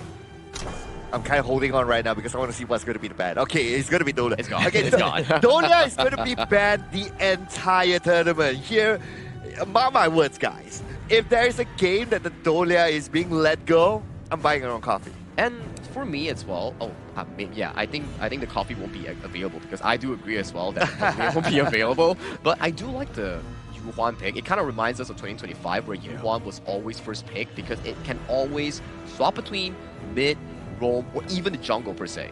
A lot of, just it brings so much, and it has role flexibility as well, even if you wanted to flex it. And it looks like Vietnam, they're like, hey, they're going to stick with their tried and true. They're going to go the Ata as well. Just had a great game one, and just why not just continue on with it? Yeah, if it's not broken, don't fix it, right, they say. Exactly. Now, I'm kind of thinking a little bit unconventional here, right? What if Team India plays the split push with Lee Sin teleport? Well, that is really unconventional. Wow. That we only see in ranked games here, but it may be an opening here if we do get to see it here. But I'm liking the Hoi here coming in from Hui Tan in the farm lane. Hoi is a very good lane counter in towards the early here and also counteracts her in the mid to late game when he has 3 to 4 items going on. But the thing is, if the early on the hands of potentially Aino just now gets to strategically block the ultimate coming in with the Maple Dance, that's going to be a ultimate miss out coming in from Vietnam as their primary engage tool. Looks like they're going to go the Yukio to kind of round it out. I mean, India like to kind of flex or to show the jungle early. I mean, Ata is generally a jungler, but it could go Clash if they want, so it has that flexibility. But, I mean, is this too early? Are you okay with this Yukio pick here? I think it's a good preemptive pick here, right? Because if they're assuming that Bao Huang will be on hands on the Ata like the previous game on the jungle, then this Ukyo Tachibana serves as a good early game equalizer to defend the jungle or aggressively invade. It's just like when you talk about in the wild boar situation here. Yours gets stolen, just go for the enemy's one. Don't look to like recover goal elsewhere with a forceful gank. Try to match pace to pace with the farming tempo. Okay. Yeah. And based on what I see here, right, for Team India, it looks like they're trying to set themselves up for another really, really good team fight. So if they were to go there, okay. So if they were to go there, then they need a really good engagement here. I don't know, maybe the last pick I'm looking at something like a Sun Tzu or something like that. Yeah, that could be strategically possible coming in from Vietnam, as we do see that Lapu Lapu, Zhang Fei, all these roamers that are with the primary engaged core are locked away from the side of Vietnam. They're potentially pushing Nam Phong to potentially take this Yuhuan as their roamer pick. And that's the party that we talk about here. It's a very strong clash lane here, but they're still sticking towards Ling Wang on that Yuhuan in the mid lane, and it's triple healing composition coming in from Team Vietnam. You have Bao Huang on the Ata here, that great health bar. You have the Diadea. Those heals are definitely going to be strong. And finally, the Yuhuan. And that's an interesting pick here. It's not going to be the Lee Sin teleport that you suggested, Sir Cloud. It's going to be another split push pick. The Miyue locked in for India. Okay, I mean, that works as well. In theory, as long as you have that option for you, perhaps that might work. But I really like the setup here by Team Vietnam, right? They are set up to protect the Hoi at all costs. You have good frontliners, you have the Diadea as well that can support. So it's going to be really, really good here for Vietnam. Just a lot of potential burst, even from the Vietnamese squad. I mean, you have a lot of that control as well. You have the Ata with the ghost ship. Ling Van is back on his Yuhan. You have so many different, good things and options on this squad that the India lineup, they need to play immaculately in this one. I have to agree with you, especially the jungle and clash lane here coming in from India on the hands of Ayush and also Aish. Those two players will definitely be an anchor here for Team India to win out that clash lane that they specifically saved last pick for Ashish here. But for Team Vietnam, it's about a stronger composition in a 5v5 scenario here. It's not only about Hui Tan on that Hoi. We see before, if you're giving gold to Ling Van, he's definitely going to be dominating in those team fights. I love it the way that Team Vietnam are drafting, because they're sticking to their tried and true, and they're saying, hey, unless you ban it or pick it yourselves, we're going to continue to ride this one out. They don't need to show their cards of what other drafts they have available. This is incredibly smart here. It's time to find out whether Team India can pull the series back into a 1-0 for all, or will Team Vietnam seal the deal with a 2 and start their Asian Games qualifier clean in Group C. The Lampo is going to play a big role here, right? Like Akshas, he has to be able to open up the space, zone up with his ult, and maybe even set up team fights as well. So it depends on what kind of pace are they able to play here against Team Vietnam. they need to play strong, right? India needs to be more aggressive early. Ainul taking a lot of damage on his way out. He does get the safety, and the tower just keeping him alive. Akshaj and Harsh are now here, and Harsh is in actually not a great spot as well. He's going to be immobilized. He gets knocked around, but he flashes away in one last shot, and the first strike goes the way of Nam Phuong. Here's the thing at the early stage for the HoYi, right? His arrow volley is very, very good to harass whoever who's at the lane. And at the same time, while harassing, he's still able to farm as well. And look at this. Because of that, Team Vietnam is able to win the farm lane easily. Okay, we were talking about what India needed to have done better, and that was have an early game. Okay, they didn't start off great. They didn't listen to us in this one. It seems like that was given up. I mean, it is just first strike. It's not the end of the world, but still. I mean, India need to find ways to... Oh, nice honey sweet breeze. That was pretty legit, but now the bitter farewell on top of this one. But again, you know, India need to find gaps, find ways to catch up in that farm. Yeah, and I mean, it's still early phase, right? If you look at the goal difference, it's only like, what, a couple of hundred? That's okay still. So let's see what will happen here after Akshaj reaches level 4. Because once he reaches level 4, then he can play a little bit more confident to go inside, open up the map, and try to win the space for Team India. And look at the gold sharing, this posse that you're seeing from Vietnam. Look at how they're just rotating around the map, getting a lot of value. India are on the hunt. They're looking to prowl as well, and looks like they're going to steal some of the boars. The smite is going to be used as well. Bao Hang on the chase, gets the pullback onto Akshaj with that honey sweet breeze. Maybe he gets the safety. Yes, he's tanky enough. Yeah, that's not really the target that Vietnam wants, right? They probably want to try to get the backline, but it's not easy to enter because of Ayush and Akshaj. They protect Harsh really, really well. Yeah, they do a great job. And I mean, that's the biggest piece, right? Sticking together, don't take any sort of risky move. Yes, you want to be a little bit more aggressive as India, but you still don't want to be giving up any sort of elimination here. Yeah, and right now, looks like a Team Vietnam, they're trying to take back the pace of the game.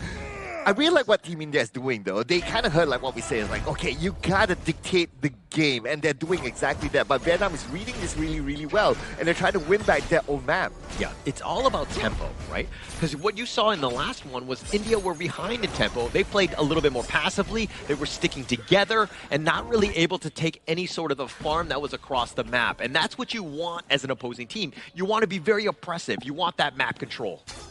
So because of that, I guess at this time, Team Vietnam, they're kind of forced to play this game a little bit slower. But this is going to be the risk of Team Vietnam, right? The risk is that the moment HoYi hits his power spike, the moment HoYi gets all his items in, he will, number one, have that damage output by himself, and he will have a lot of protection by his teammates. So they have to find a pick-off on the HoYi.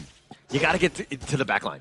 Find some way. I mean, the mobility is more linear. Everything is kind of, you know what's roughly coming, assuming that, you know, someone's not hiding in the brush or whatever. So as long as Hu Thung is able to kind of, you know, keep everyone, you know, at arm's reach, he should be fine. And on the HoYi, you're going to do some serious damage. Dude, I really like how the Dia Nam Phuong here is really protecting the HoYi. He's always in front, and he's always like the one that's like, okay, zoning out for the HoYi, and HoYi gets the free, Burning Sun arrow hit at the bottom. Oh, they actually found him right on the tower, but it looks like he's going to be fine, and it looks like the Tremor Smash is going to completely whiff. Ling Fan has joined the fight, but he's just going to zone people away because they want the Tyrants, and they're going to basically take it for free unless Ayush gets the steal, not able to find it. Bao Hang actually taking that one, and here's the Burst Ram to kind of slow them down. They're trying to just retreat, but they get caught around the Honey Sweet Green on the Ling Fan. The Unending Sorrow will mitigate all of that, and now Ayush is going to just back off, and Vietnam not able to find a pick, but they did take the Tyrant. It was unfortunate that Akshaj did not have his Tremor Smash during the Tyrant fight, so they were not able to engage. Because if you kind of think about it, based on the draft of Team India right now, they are highly dependent on Akshaj to engage. If Akshaj does not engage, then, well, they have to kind of bait Team Vietnam towards them and try to make the counter engage.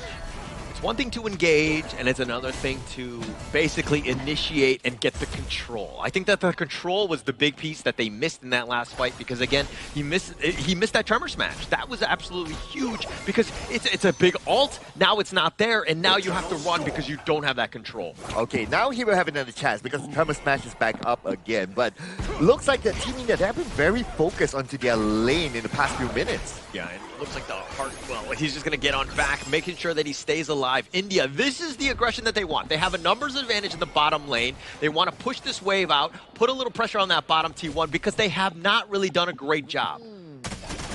Okay, Burning Sun Arrow there just to scout out the bushes at the side.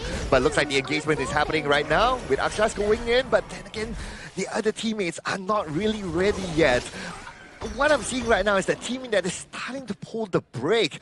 They're not as aggressive as before, and this is allowing Team Vietnam to scale. Yeah, it looks like Bao Huang, he's looking to fight, just control with a 3, not able to find some sort of target there. But let's talk a little bit of the differences between this game and Game 1, where India actually got a tower. So this is about that space, and again, having a much better early game, and they've definitely done that in this one. Yeah, we haven't been putting too much attention onto the clash lane side, and I guess that's the advantage of Ashish picking his hero, right? And like what Sagi said earlier on, this is a good pick, allowing them to have that option to split push when needed.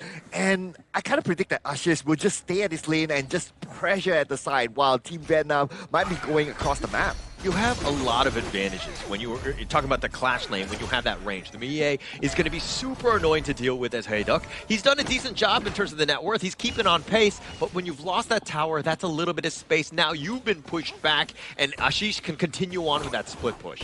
And if you gotta think about it as well, because he's been doing a really good job on his lane, but and I thought for a second, the Destiny encounter is going to be used on top of the Burning Sun Arrow, and they find Harsh. It's just enough damage. Akshash is getting a little bit low, but he too will be controlled as he gets picked off. Lingvan from the side coming in on this one. Ayush tried to go in, but this is a bad start. That's a double strike going away of the Game 1 MVP, Lingvan. What a counter engage here by Team Vietnam. Team India, they tried to go in, and it kind of looked good. But in the middle, Ashish might be in trouble, but then again, he's safe for now. But what a good counter engage there by Team Vietnam. Team India, again, I see their idea, but the execution is just lacking. They don't go in at the same time. You think you're setting up a trap. You're setting up the ambush, but then the Burning Sun Arrow hits you, and it changes everything, right? So they need to... that's another Burning Sun Arrow as they decide to dive the tower, and it looks like that's not going to be enough. The Unenix Arrow by Ashish, he's going to get on back, and he's just going to barely stay alive on this one. The Umbro Moon, excuse me, he will be fine, but India just dodging a bullet on this one. Objective gameplay again by Team Vietnam. They don't get the takedowns, they get the tower. That's good enough for them. And they have a lot of zoning potential here with Lim Van, with Bao Huang. These two heroes are good enough to zone. Huidak, well, he might be busy with his own lane thanks to Ashish, but they have enough options to engage in team fights. Nice Honey Sweet Breeze yet again. It looks like Harsh has been able to kind of hit those, but now Harsh is in a bad spot. He's going to be taken down, and they're going to be on the run. Akshash has been pulled away. He's tanky, but how tanky? Just a couple more. He's got the shield, and it looks like Akshash does go down. The hot streak going the way of Lingvan, who's done almost everything. Nam Kwang, he gets picked off as well, and Bao Huang will also be taken down. Einol with the double strike. Oh, and at the same time, while all that was happening, look at the farm lane situation. Huiduk pushed towards the tier 2 tower of Team India, putting pressure onto them and now forcing them to defend. And that's the power of the Hoiduk, the Fatih, right? I mean, the fights are happening. You don't have to always join, and you have that split push potential and create even more space. But the Tyrant here looks like it's going to go the way of India. They've done a better job of at least taking some of these big neutrals away. Yes, though they still need to catch up in terms of gold. Now the gap is still kind of there. It's about 3K. By the bottom, Huiduk could be in trouble though. Burning Sun Arrow connected. It does actually connect, but do they have the follow-up? He's actually playing a little bit precariously on this one because, again, HoK didn't have a whole lot of life to really jump on top of the Yukio there. Yeah, but I guess that's okay, right? It's more about just supporting your teammate. Now they're only setting themselves up for the next engagement, but they can still wait though. The Burning Sun Arrow is not up yet, but at the bottom... Oh, they found Ashish, and they're going to just put him back. He's actually running the wrong way, but there's no space for him. Ashish is looking to go down, but he's going to use the Umbral Moon, just create a little bit of, timing and space. It was not all in vain, so to speak, but the Burning Sun Arrow will connect as well, and they find him with that ghost ship locking it down. The Tremor Smash used just to keep him alive. Harsh is going to look to be just running off, but Akshash, he flashes away. He tries to burst Ram, but he turns it around. He might not have gone into. Not enough. Nam Fong picking him up. Oh, beautiful counter engage again here by Team Vietnam, and because of them getting 2 takedowns inside of Team India, now the Overlord will be entirely theirs, unchallenged. unchallenged, untouched. They're going to take the Overlord here. But And the Burning Sun arrow missing, and they're really setting them up. I mean, Hoitan, he's been pretty like a sniper with these things, and it really sets up those team fights. And the Azure Golem being picked up here, it looks like Ayush is going to be on the run. He took that one away. He's just like, okay, that was how difficult it was to even just take a buff from my own jungle. Okay, the next engagement, well, India need to buy a little bit more time, right? Because they have burned a lot of spells here. 2 flashes no longer available. Now they're very vulnerable to, especially when Team Vietnam goes to the backline. Same time, Vietnam, a couple of their flashes were expended as well. So the common spells have been used. This is still a moment where they can kind of, continue to put pressure on in the sense of like they have this map control, and Ashish has not been able to split push properly in this one. Okay, so here's the issue here with the draft of Team Vietnam, right? Is that they don't have many options to go to the backline to try to take down Huitan. Huitan is always, he keeps getting the free hits from the back. Oh, the Burning Sun arrow right on top, right when the Umbral Moon had just expired. Ashish is in a bad spot. Whoa. He's going to be picked off. Bao Heng taking that one. The rest of India are going to be having to flee, hiding in their bases. And the Shadow Vanguard is going to be pushing the top lane as well. Vietnam doing everything as they go for this siege. They actually find this one. Now Fong is taking a lot of damage as well. The Tremor Smash is unreal. Akshaj will prevail. He will be taken out on this one, but it looks like India are going to be backing off. They've gotten what they wanted, which is our 2 members of Vietnam. Oh, and I know got his hot streak there. Huitan, though, still survives. So again, because Huitan still survives, he still has Lim Van with him, he gets the push, and he took down the mid tower while Team India was busy resetting themselves. That was, I mean, it was a decent hold, right?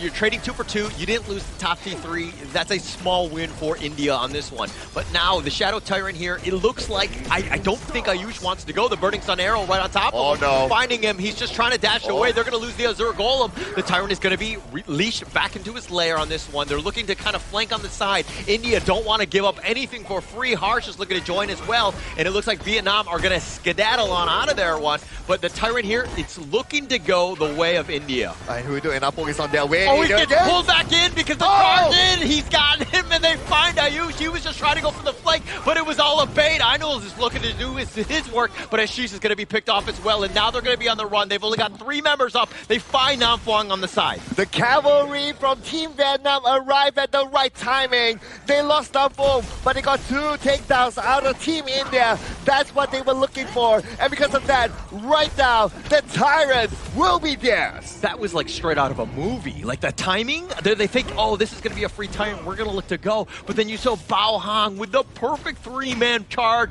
setting things up. And they're like, oh my gosh, we have to give up everything. They're trying to retreat, not able to do it. And Vietnam making them pay. And Team India, they have to give up their bottom tower as well to the hands of Huidok. Huidok is doing what we thought that Team India could have done. It's like, okay, you do that split push thing. And Huidok is like, hey, we thought that you were going to do that. We're going to do it too. They find Harsh. Harsh is so low, he has to just run away. But now they're continuing, which is not great. Akshaj is in a bad spot. He's going to get focused down. Yeah, you're tanky, but how many shots can you take to the face as he's looking to run? They've got the pullback. He's not going anywhere. Again, free hit for Huitan. What can Team India do right now? They have to take down the Huitan first, but it's so difficult to go to the backline. You can't find it. It's very predictable. It's very linear in terms of how you want to just potentially go. And now Vietnam taking the mid T3. They're just taking them down at will.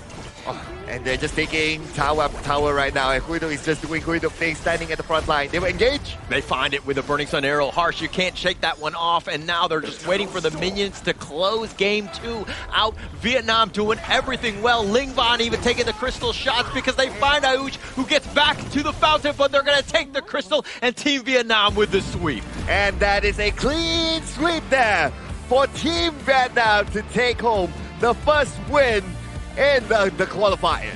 Very convincing victory coming in from Team Vietnam. Although in Game 2, we did see Team India having more resistance in those early game towers left and right, finding those 1v1 victories, but we gotta give some props to Huitan. Those Burning Sun arrows were really on point on that Hui.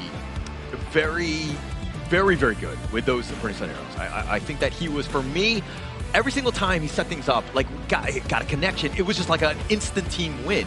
It set things up for the rest of the squad to kind of just back him up in the clean house. They did such a good job yet again.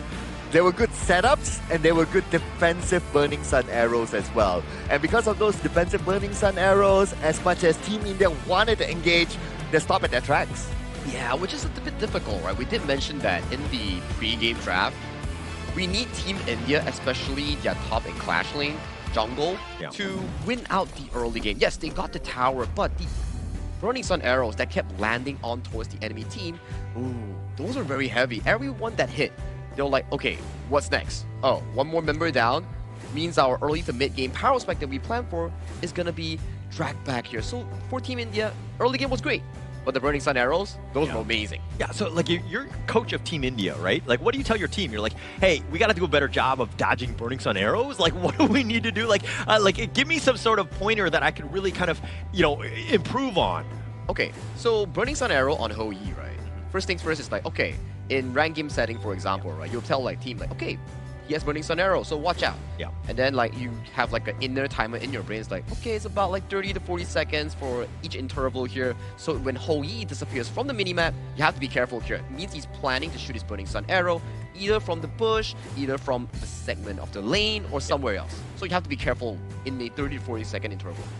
Okay. So you basically just like that internal timer that's going on, constantly just spamming chat, being like, hey, 10 more seconds before it's back up. Be careful, guys. Like, do what you can. I mean, they have voice chat, right? Yeah, so definitely they can pull it out. Okay, yeah. I think that you need some way because, I mean, even going into this one, now you're on the professional stage, you need that same sort of timer, right? You need to ensure that every single time it's available, you got to be a little bit more, a little bit more scared, I would say, with your positioning. Which is true, right? But let's do check out the scoreboard here coming in from Team Vietnam's dominating 2-0 against Team India. We gotta give props towards Hui Tan, Ling Wang, Bao Huang, Hui Duck, and also Nan Feng. This was a very clean game too, as so far we view this entire game itself, we can see the core trinity here.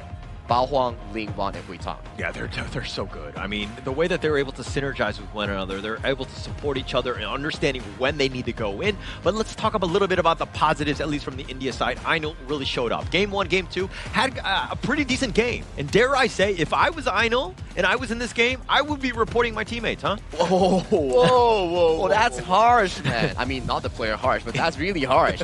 But okay, in Team India's entire setting as well, right? There were a few games that we saw so far. Ayush and Ainul, they will swap their roles between jungle and farm lane to better out the heroes that they have selected here. And so far, back-to-back games, Ainul has had a pretty good showcase on the early, and we do have to give him props towards that. But in the end, Honor of Kings itself is a team game. You have to improve in a team setting here. Maybe from early game team fights, communications, rotations, or the 5v5s that just happened in the 10-minute tyrant. Like they could potentially found a comeback. Yeah, and you kind of think about it, right? Here's the gap with Team India's draft is that they don't have the answer to go to the backline. And on the contrary, Team Vietnam, they have a lot of protection to the backline. So the gap, if you kind of think about it from a formula perspective, it's like really big there. Yeah, they just have so much healing, so much sustain, right? And the Ling Wan, the way he's able to have that perfect positioning, always just hitting people from the maximum range, tenderizing, softening up, whatever term you want to use, and India really didn't have any answers to this. Which is true, right? And as of this point, if we were to view Vietnam's entire composition as a player instead of the heroes, you can see Ling Wang and Bao Huang gets the ultimate priority here. The heroes must be strong, and they do get more of the resources here. As we see Ling Wang, as you guys mentioned during the game, early game goal sharing, he's following the jungle everywhere, taxing resources, making sure that this mid lane Yuan pick is not a utility pick, it's a carry pick for Team Vietnam. Ooh, it's going to be a tough one, right, for whoever is going to face off with Team Vietnam in the future, right? Like, do they ban the Yuan? But if you ban the Yuan, then you're leaving a lot of other options open, like the Dolia. Which is true. A lot of uppers, a lot of goodness, I would say, the Yuhan. I think, Saga, you mentioned that it was like the 2025 meta is kind of back in this one with this, because it just has so much flexibility. You're seeing just the power and why you need to really look into this one, especially, if you're one of the other teams watching Vietnam just actually excelling on this hero. Which is true, and we have to go back to the drawing board if you're on Team India here. Drafting is pretty good in the first 3 picks here. You have a lot of priority on towards the early, on towards Ainul, which has shown decent success. But when it comes down to an overall team composition, it's like what Sir Cobb mentioned here. How do you reach the Ho Yi? If you fail the side lane dominance on the Niyue and also the Ukyo Tachibana early game. Where do you progress in the game after that? It was the protect the president or the protect the queen, depending on how you want to look at this strategy, right? And Hou-Yi was always in the back, always just like he was untouched. Whenever someone wanted to fight him, he was dictating when those fights were happening. So again, they had no way to get on top of him, no real control, and he's just like literally just mowing people down. He was having the time of his life in this one. I guess one other hero you have to give credit to, right, is also the Fatih as well. Like he's able to like control his lane, especially going up against Ashish, who wanted to have that idea of like pressuring the clash lane especially, and he knows when to join his teammates and go back to his lane to do that split push. And these are the defensive Burning Sun arrows that you mentioned about coming in from Team Vietnam's Hui Tan, finding the markers mostly everywhere in towards the map, allowing Team Vietnam to turn from a defensive position into an aggressive one in the early game. And even when those fights were happening, two members are already down, and it looked like Ayush was continuing to try to find something. I think that these are things that when you go back and watch the tape, you can't do it, right? You're down two members, there's really no reason to fight because it's not a high percentage play. I think it's more of a damage calculation error coming in from Ayush. He wanted to burst down a squishy target and immediately go for that retreat here, but misjudging the situation cost them heavily in the early game. I would say that this game 2 coming in from Team India is much better than game 1, where they actually had resistance, they could match goalie, go for those 10-minute team fights, but in the end, you are getting dry kills on towards the map, unable to convert them into objective, and this is the most important one, which you guys mentioned. The cavalry arrived coming in from Team Vietnam out of spawn and found those key pickoffs here coming in on Team India, which set Team Vietnam for a smooth and easy 2-0. Yeah, that point Akshas didn't have is Tremor Smash.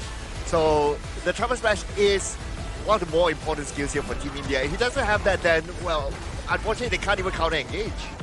I kind of look at that Tremor Smash as more of like a counter initiation, the secondary one. But I mean, the MVP on this one, Ling Van, just continuing to just absolutely excel here at the Asia Games qualifiers. He's the MVP in back-to-back games, 6-0 and 8, and he had 30% of the damage to his team. Really picked it up in this one. Yeah, Ling Van is doing the graphic designer a favor here. Like, you don't need to change the picture, don't need to change the hero, just change the stats. This is put me back in. Back-to-back MVPs, Ling Van on that Yuhuan here, representing Vietnam as their mid laner here, definitely shining really well in the first series of today here. So Group C, you know for a fact that Team Vietnam is coming for that top spot. Top spot. I mean, they're looking for probably more than the top spot. I think that you're seeing just why this team was looked at as one of the favorites, had a great Group C, you know, in terms of that draw. And this is a very scary lineup for any of the squads because you know that, hey, they're going to bring it, man. Oh yeah, absolutely, right? I mean, just look at the gameplay. And like what we mentioned before the game started, right? Like, okay, we can expect an aggressive gameplay, lots of experience from Team Vietnam. And they've shown it, right? They've shown an aggressive gameplay and they've shown adaptability as well. And the fact that they're able to play two very different types of gameplays in the two games that we're seeing, I think they have more on the cards. I think it's also coming down to experience of players here, where you can see Team Vietnam definitely has more of the experience in-game, how to position themselves, how to play the weak side, especially the clash and the farm lane, making sure that even though you're on the losing end, you can still make it a stable outcome towards that 4th minute mark, which gives your entire team composition more room to play for those team fights, which in honor of Kings, we need to make sure that even if you're on the losing side, you need to try your best to equalize that outcome. Yeah, the coordination has been great, right? Even when they're getting jumped, they know how to kind of, you know, again, just back off at the right time and to turn those fights into a favorable one, right? And that marks a good team. And Vietnam was doing that in games 1 and 2. Yeah, but not everything is lost yet for Team India, right? Because they have more games to play and they still have a chance. Well, boys, we got to throw it to Mara to actually check out the winners interview with Team Vietnam to check out what they have to say in this first series. So Mara, if you may, please take it away. Here we are with Linh Van from Team Vietnam. Congratulations. What a spectacular performance. How do you feel about getting that first win for that opening day with such dominance? Lời đầu tiên xin gửi lời chào trân trọng nhất đến đội trưởng Linh Văn. Chương trình muốn biết cảm nhận của bạn sau khi giành một chiến thắng rất là thuyết phục với đội tuyển đối thủ với chỉ số 2-0. Bạn cảm thấy như thế nào? Dạ, em cảm thấy là rất là vui và tự hào về đồng đội. he feels very happy, excited, and proud of him and his team as well. And that's something to be definitely proud of, showing that performance, great team fights, fast rotations, you were denying your opponent, getting the buffs. Now, how important was this game to set that confidence for the upcoming days that's ahead of you? Qua trận đấu vừa rồi thì mình thấy đội tuyển Việt Nam đã có những thành tích rất là tốt trong việc giữ lường, đảo đường và cũng như là khắc chế đối thủ. Vậy trận đấu này có ý nghĩa đối với sự tự tin của mình như thế nào cho các trận đấu sắp tới? Mục tiêu của bọn em là đi đánh giải này là 100% là vượt qua vòng bảng, là đứng đầu của bảng này. So our team purpose to be here today is to be the last one stand in the qualifier. And this game has supported us to show that we can do that. And for sure, with what you've shown, a lot of people across the regions are impressed with what you've shown. And for sure, Team Vietnam would like to hear from you. Invite them to support you for your next match. Và hiện tại, những người hâm mộ tại Việt Nam sẽ rất muốn nghe lời của bạn về việc cổ vũ đội tuyển Việt Nam tại trận đấu này. Bạn có lời gì gửi đến người xem tại Việt Nam không? Lần đầu tiên là mình xin chào tất cả mọi người đang xem đội tuyển Việt Nam qua màn hình điện thoại và TV. Và mình muốn mọi người hãy ủng hộ đội tuyển Việt Nam sẽ giành được, bọn mình sẽ cố gắng để lấy được thành tích tốt nhất. Most sincere hello to the viewer and fans in Vietnam. We want to show our proud and make sure that we will be one of the strongest team here. Please show your support toward our team. Once again, congratulations to Team Vietnam. For sure, your country is proud with what you've shown today. And we're going to be talking about that a little bit more, so we're going to head back to our casters. Lead the gorge. Thank you, Mara and Ling Vong coming in from Team Vietnam. Here you can definitely see the confidence oozing out from the player itself, that he did mention that they want to stand strong and tall as the group leader coming in from Group C. Wait, was it the confidence from Ling Van or Mara? I think both. I think we both on this one. Definitely on that interview. I think that both of them, I mean, there's a reason why both of them are very confident. I think you just saw an absolute excellent performance by Vietnam, especially when you're talking about game one, to really set the tone of, hey, you want to come at us, this is what you need to get to. Let's not forget our translator as well. Confidence by him. Yeah, let's not forget. But it's one thing to represent your club, right? Yeah. It's another thing to represent your country here. I'm sure Sagi knows how that feels like. Yeah, and I mean, it's really proud to be up there and able to show the best of gameplay and let the fans celebrate. And yes, they will be celebrating with that victory here. But that's series number 1 of day 1. Coming in for series number 2, we'll be having Kyrgyzstan versus Nepal coming in as our second series of the day. Not a lot of information coming in from Kyrgyzstan in the international scene for HOK, so that may be their potential trump card coming in after the series itself. I'm actually excited to see this because, again, there's a lot of dark horses, I would say. And seeing exactly what they bring. Again, we were talking about meta and what these teams would bring. You're kind of seeing already Vietnam setting what should be the meta for them, but how do the other teams watching this game, how do they respond? I think a good response coming in for Group C itself or other groups itself is to definitely, number 1, drafting, right? Yeah. Like, okay, why didn't we think of this during the draft? So can we copy this and use it in our own self? Is it fitting towards our own hero pool? Number 2, if by some chances that Vietnam actually makes it to 3rd place and goes to the last chance stage, then they can use that as video footage to study Vietnam's gameplay here. So those are always good learning here coming in from Team Vietnam. Yeah. So we're going to find out. I mean, let's just check out our sponsor here. I mean, for the 2026 Asian Games qualifier, it's going to be iQOO, the official gaming phone, 2026 Asian Games esports qualifiers, Honor of Kings.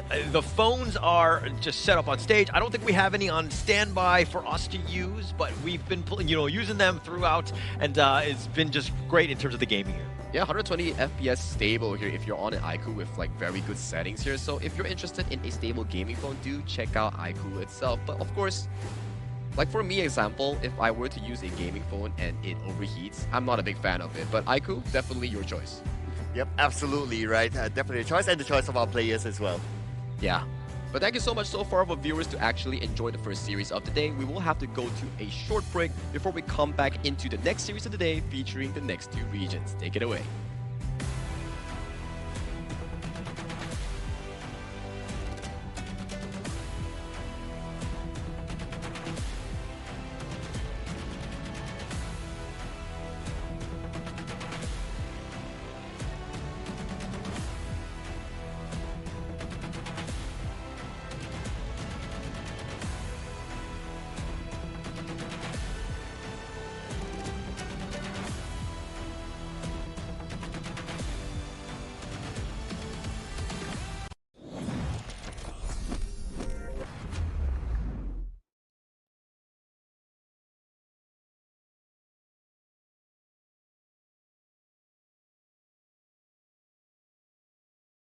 Stage. Contestants fight for the honor of the regions while we cheer them on from the stands.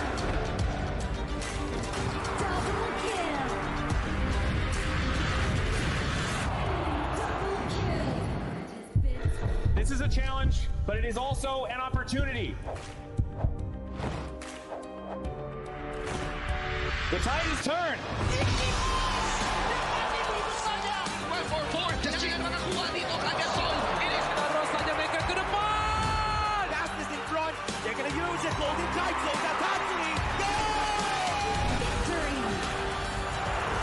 And we pulled it off together. We share the same voice, the same radiance. This moment of brilliance belongs to all of us.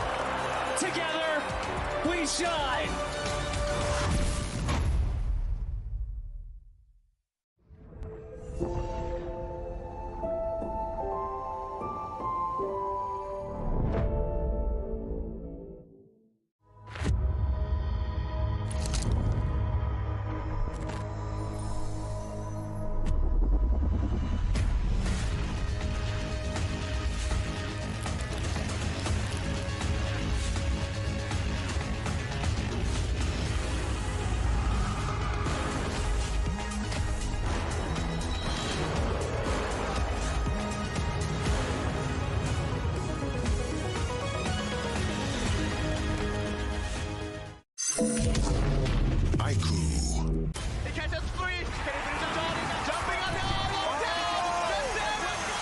Welcome to the 2026 Asian Games Esports Qualifiers, Honor of Kings. 20 regions, one stage, and only the strongest 9 teams will earn the right to shine above the rest. Taking place in Malaysia, June 13th to 21st, 2026. Coming to Malaysia, this is the battleground where teams fight for the right to qualify for the Asian Games. 20 teams enter, but only 9 teams will move on. Apart from the 20 regions, there are 3 regions that have direct qualification. Here is the 2026 Asian Games Esports Qualifiers Honor of Kings format. First, the 20 teams will split into 4 groups of 5. In each group, every team faces every other team once in a single round robin, with every match played in a best-of-3 format. That means every match matters. Every game matters. Every single point matters. The point system is simple. Win the match, earn 1 point. Lose the match, earn none. At the end of the group stage, teams are ranked by the total points they've collected. And from there, the road begins to shine. The top 2 teams from each group qualify directly to the Asian Games main event. That gives us 8 teams advancing straight out of groups. But for those not through yet, the light isn't out. The teams that finish 3rd in each group still have 1 more shot. They move into the last chance stage. There, they battle through one final BO3 single elimination bracket until 2 teams remain. The 2 teams will then face off in a BO3 match to claim the one final qualification slot. So in total, 9 teams will make it through, 8 from the group stage and 1 through the last chance stage. That is the rule. Now it is time to see who can rise through it.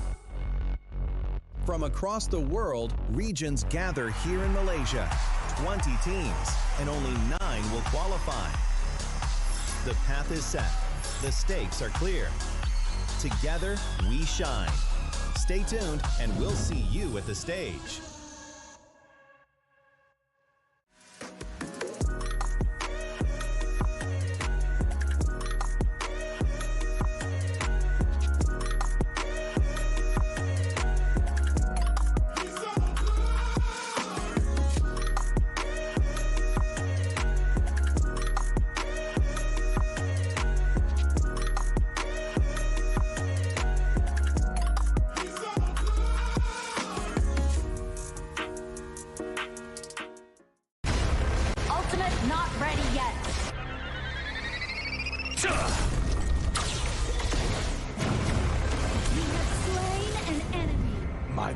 magic murmurs in ecstasy.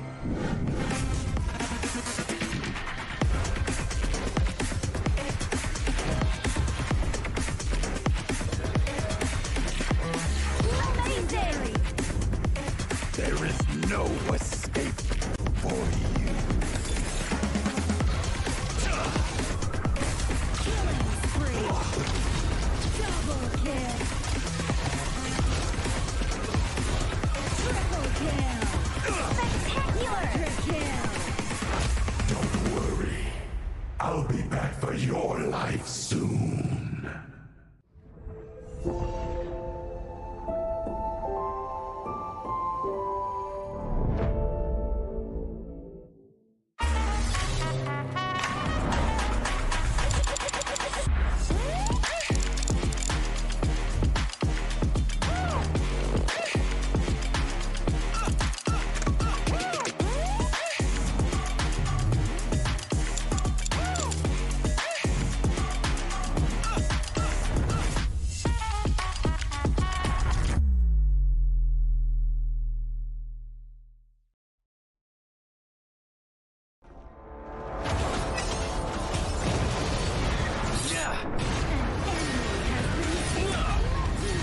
Double kill!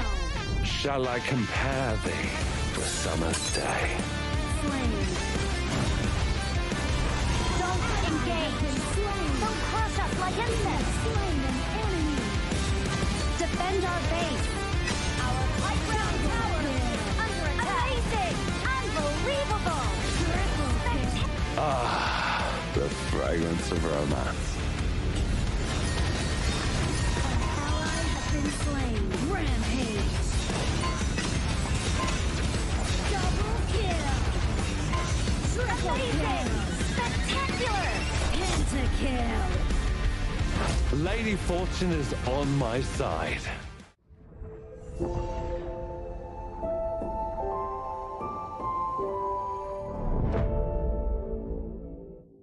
Itu kontra kita. Relax, bro.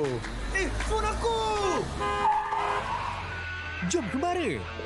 Mountain Dew! Mantapkan pengembaraan! Kau boleh! Kat mana pula ni? Water Trust! Kasih boost! Adventure! Dapat pun. Steady, bro! Lancarkan kemana gengmu!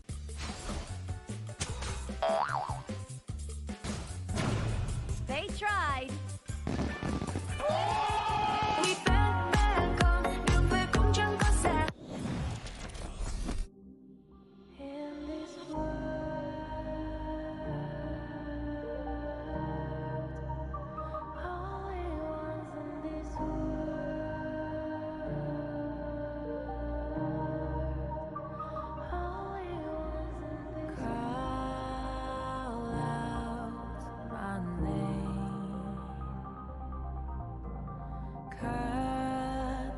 Sound of the rain. No matter how I feed the flame, you know I feel the darkness and the pain. All of the ways we tried to break free from the night. You know we made it out, we found the light. I fly so high, light up the skyline. Let's do it this time, like it's a whole new vibrant world.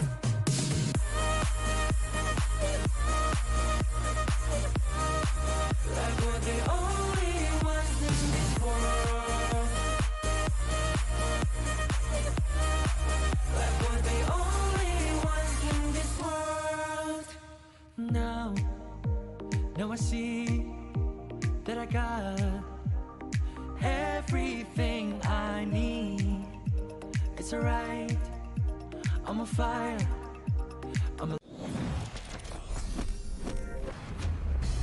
Welcome back to the 2026 Asian Games Esports Qualifiers here for the Honor of Kings official event here. My name is Sagi, your guest host for today, and this is day 1. And with me is our fellow casters of the Gorge, Sir Cloud and also Holler here. Any advice for Team India after that game 1?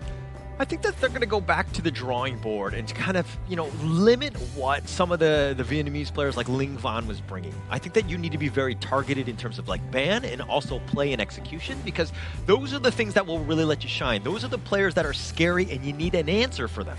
Yeah, and I think that they do have the idea of how to draft and how to play for themselves, but they also have to consider on what might happen on the opposing side as well. I think so as well. It's never really about planning for yourself. It's also always planning how to equalize out your, I would say, rough edges. Yeah. Because you need to make sure that although you're losing this matchup, it's like a 7-3. You need to make it like a 6-4 to make sure at least you're losing, you're still getting steady goal, maybe make it out a laning phase losing at 200-300 goal. Same thing can be said on the winning matchups here. Once you are given the priority on the drafting phase, you must make sure that you are winning that lane. Yeah, I actually didn't like it how you said rough edges and you looked directly at me. I was a little offended by that. I don't know if it's really targeted, but I understand what was going on. I do agree with your points as well. So are you implying we have rough edges? No. I was saying that you were taking shots at me, and I felt that one. So I'm just saying. That's what I'm here for. That's the only reason I'm here on this one. But again, going into game number 2 of this second series, I think that both of the squads, they got to get rid of the nerves, right? You kind of saw India playing a little scared. They were not really comfortable, and they were playing a very passive game. That's true, right? So for them, they have to revisit the drawing board here. But of course, we have to also remind our viewers of the new upcoming patch for the Honor of Kings official server that will be dropping here on the 17th of June. Massive wave of updates awaits you because this grand venture is the biggest update of the year, which will be coming soon on June 17th. So mark your calendars and make sure to log in. Yeah, I can't wait to try out the new update, right? A lot of fans have been waiting for this moment, for this update. So yeah, let's see how that one goes. Yeah, I think they are definitely removing spriteling skills, and then they're adding a treasure digging feature. Oh, yeah, I saw so that that's one. definitely gonna be a lot of updates coming in on the June 17th, along with new heroes here. But that's for the official server here. But do talk to me a bit of the upcoming matchup here coming in of this series number 2.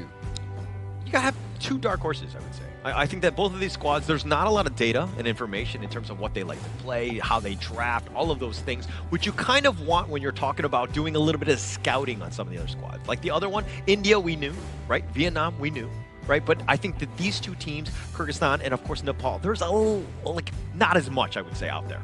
Yeah, I think you have a little bit more for Team Nepal. Yeah. But for Team Kyrgyzstan, not that much.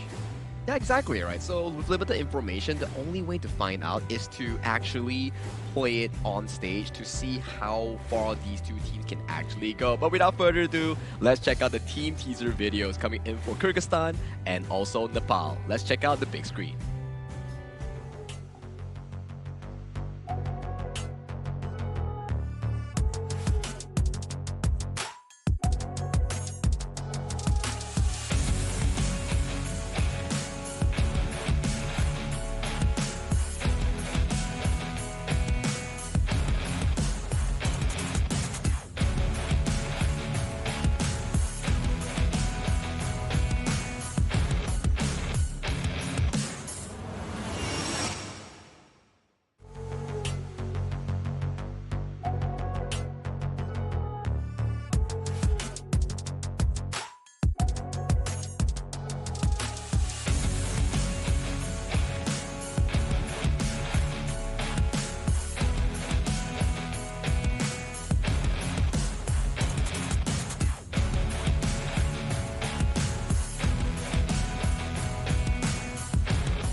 Team surrounded by mystery, with no past record to define them, and no expectations to limit them.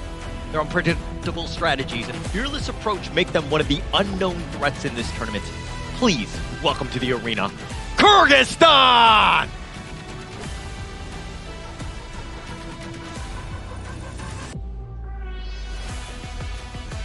They are no strangers to pressure, representing their region with pride, armed with experience and an unbreakable fighting spirit. They are here with one mission: victory. Make some noise, Nepal!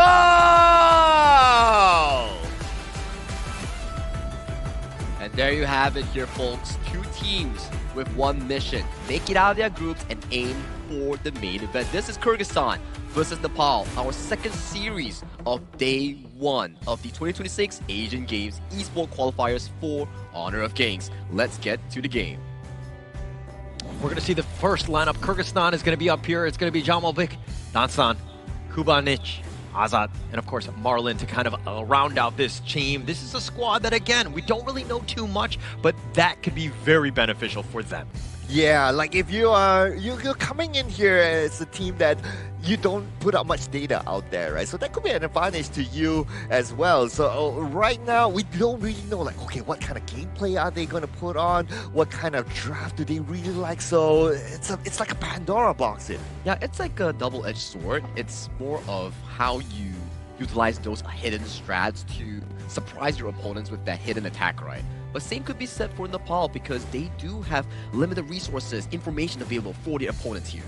Yeah, they do have some valuable experience here, represented by Shushank, Swastik, BJ, Shusil, and Suyong. So these players, they do have some level of experience, so there could be some level of expectation for how they're going to perform later on. But then again, you're going up against Kyrgyzstan that you have no idea how they're going to do. Yeah, I mean, you're looking at Shushank and, of course, BJ. They played on Honor Esports, which was 7th place in KML 2026. So we've definitely seen them. We saw Swastik playing on True Rippers. And, of course, Suyong, he was playing for Seoul Esports, which was 2nd place in the India qualifier. Which all these are valuable information here coming in for both teams, especially that you can dive deep into their hero pools, find out what they're used to, especially with the Honor of Kings Asian Games version here. Yes, we have 85 heroes, which makes it more of a concentrated drafting here. You need to make sure that these specific strong heroes, your players knows how to play them. Yeah, playing together, right? That's the other piece, right? It's one thing that these guys have been kind of on different teams, and a lot of other regions have been doing that as well, where they've kind of, taken a team that's, from all over, right? So to have them to sit together and to play and to kind of use that one hive mind to ensure that they're on the same page is going to be key into this one. Now, Team Nepal, they chose the blue side. That means they're going to get the first pick. So the pressure will be onto Kyrgyzstan on whether they think it's going to be worthwhile to ban out the Dolia or not. And it's a regional tournament here. As we alluded to in the previous game itself, we did mention that different regions have different metas here. They have different playstyles and comfort picks, which proves to the world that they are special in their own way here. So I'm still excited to see in this second game, are we going back to basics here, copying Vietnam style in game 1, or are we drafting towards our own capability to try and win out our opponents? I'm going to say that they are already special, right? They're all of them. Like showing up here, representing their region. I think that this is a huge honor for these players, and to ensure that they're kind of, doing their region proudly. I think that there's a lot to say on that, and to be at this level where, again, you're able to kind of proudly represent the region is a huge honor for all of them. Now, what we do know about Nepal's approach is that they have a very structured approach to their gameplay, right? So you have structure means that you have understanding of how you're going to play. But from what we learned from the first game today is that it's not only about how you play it, it's also about like how your opponents will play it, how you might be countered by your opponent. So there's a lot of consideration and a lot of adaptation that Nepal will need to put out. Yeah, talking about adaptation here, it always starts from the draft here. If you can strategically place a draft as a team and a coach for your team going into a first game, you technically set up a good foot coming into an important series here, which stabilizes your placing in your respective group. Winning that first game is just so key, right? And being able to kind of put the pressure on. A lot of teams will crumble and they fold under that, right? Where they're not able to play their game and they haven't had that experience of being behind. They might be the best in their region, but are they able to overcome when they're down maybe a game or two? Well, they only need to find out through checking out the draft as your first pick here. So Nepal banning away the Dolia and Liang, those two roamers are out of the equation here, and Kyrgyzstan locking away the Ata that was fantastic coming in from Team Vietnam's Bao Huang in that Game 1 and Game 2. And with that Maestro Nui as well, those will be locked away. So what will Nepal pick as their first pick? as a roam player, it looks like they're targeting, Nepal is targeting the Dolia and the Liang. Both, power picks, I would say. They're very annoying to deal with. They're able to kind of get you that pick off, and they dictate a lot of how they want to play. But does this mean that they're going to kind of open things up? Like, what are your thoughts on that, Sir Cloud? I was kind of surprised that the Dolia was banned out by Nepal when they had the first pick advantage. I thought that it would be better to leave that potential ban towards Kyrgyzstan so that they are forced to use one of their bans, but okay, they probably have something else on top of their mind. But by picking up the Chano, this will allow them to play a very fast-paced gameplay. And the Zhang Fei, well, I think this is going to be one of those staple picks here in this tournament. For me personally, Chano is one of the best marksmen in this current patch itself. Strong laning phase and very consistent DPS coming into the late game when you have like the core 3 items, Eternity, Shadow Ripper, and the Daybreaker here. And picking up the Zhang Fei, one of the best protectors here in the roamer pool that also simultaneously has the engage potential here. And for the side of Kyrgyzstan here, you can see a very aggressive approach. The Yuan that we talked about here, flexing it towards the roam role and the Ukkyo Tachibana to kick off the early game for the jungle role. All right, they've picked the Yuan from Kyrgyzstan. It's 100% already in the Asian Games qualifier. Should we just, move on to game 2 at this point? Well, I guess it's also down to execution, right? One thing is picking it, yes, but then again, it's also down to how they play it inside the game later on.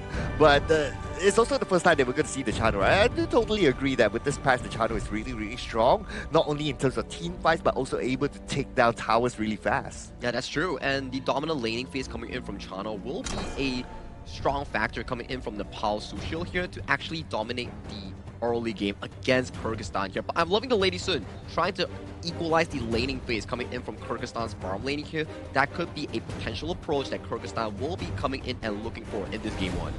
To set it off with damage, right? And on the other side, Nepal, they're going to go with the Byron, a very strong Clash laner. That's going to be annoying to deal with if you're Kyrgyzstan. And they're going to pick up the Fatigue, so it's going to be looking to be a jungle Fatigue. It will be a jungle fatigue here. So coming in from the Nepal squad, yes, we did mention that Sushil will be on hands on that Chano, giving him a very strong early game and a late game, but they're not banking on a single carry. You have BJ on that Xiao Qiao will also be one of the potential damage dealers here, and that Byron to sustain that early game. So I'm pretty comfortable with Nepal's draft in this game 1. It's looking really well rounded here. Ooh, by picking up the Lubu. Okay, so now I'm kind of wondering, right? Like, will this Lubu want to focus a little bit more on the defensive side? Like, yes, Lubu has the potential of giving out a lot of damage, but then again, if you kind of think about it, Kyrgyzstan, they don't have an alternative to who can be the frontliner, who can absorb damage. I was kind of thinking along the lines of putting out something more durable, but that doesn't seem to be the case. So I'm kind of worried for the ladies. So you're picking up the Lubu here for that true damage, right? The Zhang Fei, the Byron, you have a ton of shields. You got to get through that, right? So it kind of makes sense. But the reason why the Lubu generally don't do well is because the Tremble Mortals you understand where it's going to be. You just step out of the arena and you're going to have a much better time. And a lot of the teams, the high-level players, are able to kind of navigate that ult. Yeah, and for myself, at this Lubu pick, I kind of view it as also a flash forcer here. The moment Sushil or BJ sees that ultimate, they have to pay the flash tags here. But one way to find out whether this Lubu actually works out here for Team Nepal or Team Kyrgyzstan here is to step into the gorge and find out in our game 2 of the day. Right, so I'm kind of having this thought that the Lubu pick is actually a false pick, right? Just because Team Nepal, they have 3 very durable heroes. You have the Fatih to deal with, you have the Byron, you have the Zhang Fei as well, and the Zhang Fei with the heal. So the Lubu pick is like, okay, we have to find a way to cut through these 3 heroes to get to the channel. So it could be a false pick, and false picks are not necessarily good. Not the best. So it really comes back to, Zhamovex, how familiar is he with it? Is he able to just play it to that high level? Because again, if he's able to kind of stay alive, get the perfect Tremble Mortals, he could really change the game. Yeah, the Tremble Mortal is definitely going to play a big role here, because if you kind of think about it, right, like, what other big engages do they have? But like what you said as well, right? The Tremble Mortal, because there's an animation about a second or a second and a half that will allow Team Nepal to step out of the Tremble Mortal circle. And to a certain extent, it's not that difficult for them, because like Chano, he does have the extra move speed depending on the pushes as well. So I think they can kind of evade that one. they have the possibility. It's all about execution on this one. But I mean, just at a high level, we probably should have done this about a minute and 30 seconds ago. But like, Sir Cloud, which of these two teams has the edge going in? Ooh, I'm kind of liking the setup for Team Nepal because you have a lot of protection for the Chano. Chano will get the free hits in. And even if Team Kyrgyzstan, they set up with the Tremble model, I mean, Team Nepal right now, they are so durable. And if you think about it, if it goes to the very late game, the Pirate will be hard to take down. It's going to be tough. And I think that he's going to be an issue. Swastik, once he gets going, he's going to do a lot of damage as well. So it really comes back to BJ and Suyong to ensure that the crowd control is there so that the rest of them can kind of just steamroll the rest of Kyrgyzstan. Yeah, and right now, Team Nepal, they are putting the heat towards Team Kyrgyzstan. They've been playing this aggressively, trying to get the Armadillo at the bottom as well. So Kyrgyzstan, it kind of reminds me of how India was during the first game, right? Like, they allow Team Nepal to come towards the jungle. You're going to give up a little something, right? I think that they're going to be fine, considering that they've already cleared that side. They're going to be okay with that, because then Nepal are on a scouting mission, they're walking around, they're not farming, right? So they're wasting a little bit of time. Not the worst thing. And if you're looking at the net worth, again, both of these two teams really testing it out in this game one. Yep, and because of that as well, maybe Team Nepal, they kind of pulled the brakes here a little bit. Or they're just waiting for the first objective to arise. We are about less than a minute towards the first objective. And looks like Team Kyrgyzstan, they're kind of really down there. Yeah, it's going to come back to just like which of these two teams blink first, right? Like, nobody wants to make a mistake. Nobody wants to give the edge. They're going to continue to play a little bit slow and steady. Like, just set the tone. You don't know how the other team is going to respond, so you don't want to be throwing anything away. All right, I'm trying to think of the winning condition here for Kyrgyzstan, right? Okay, is to get the Tremble models in.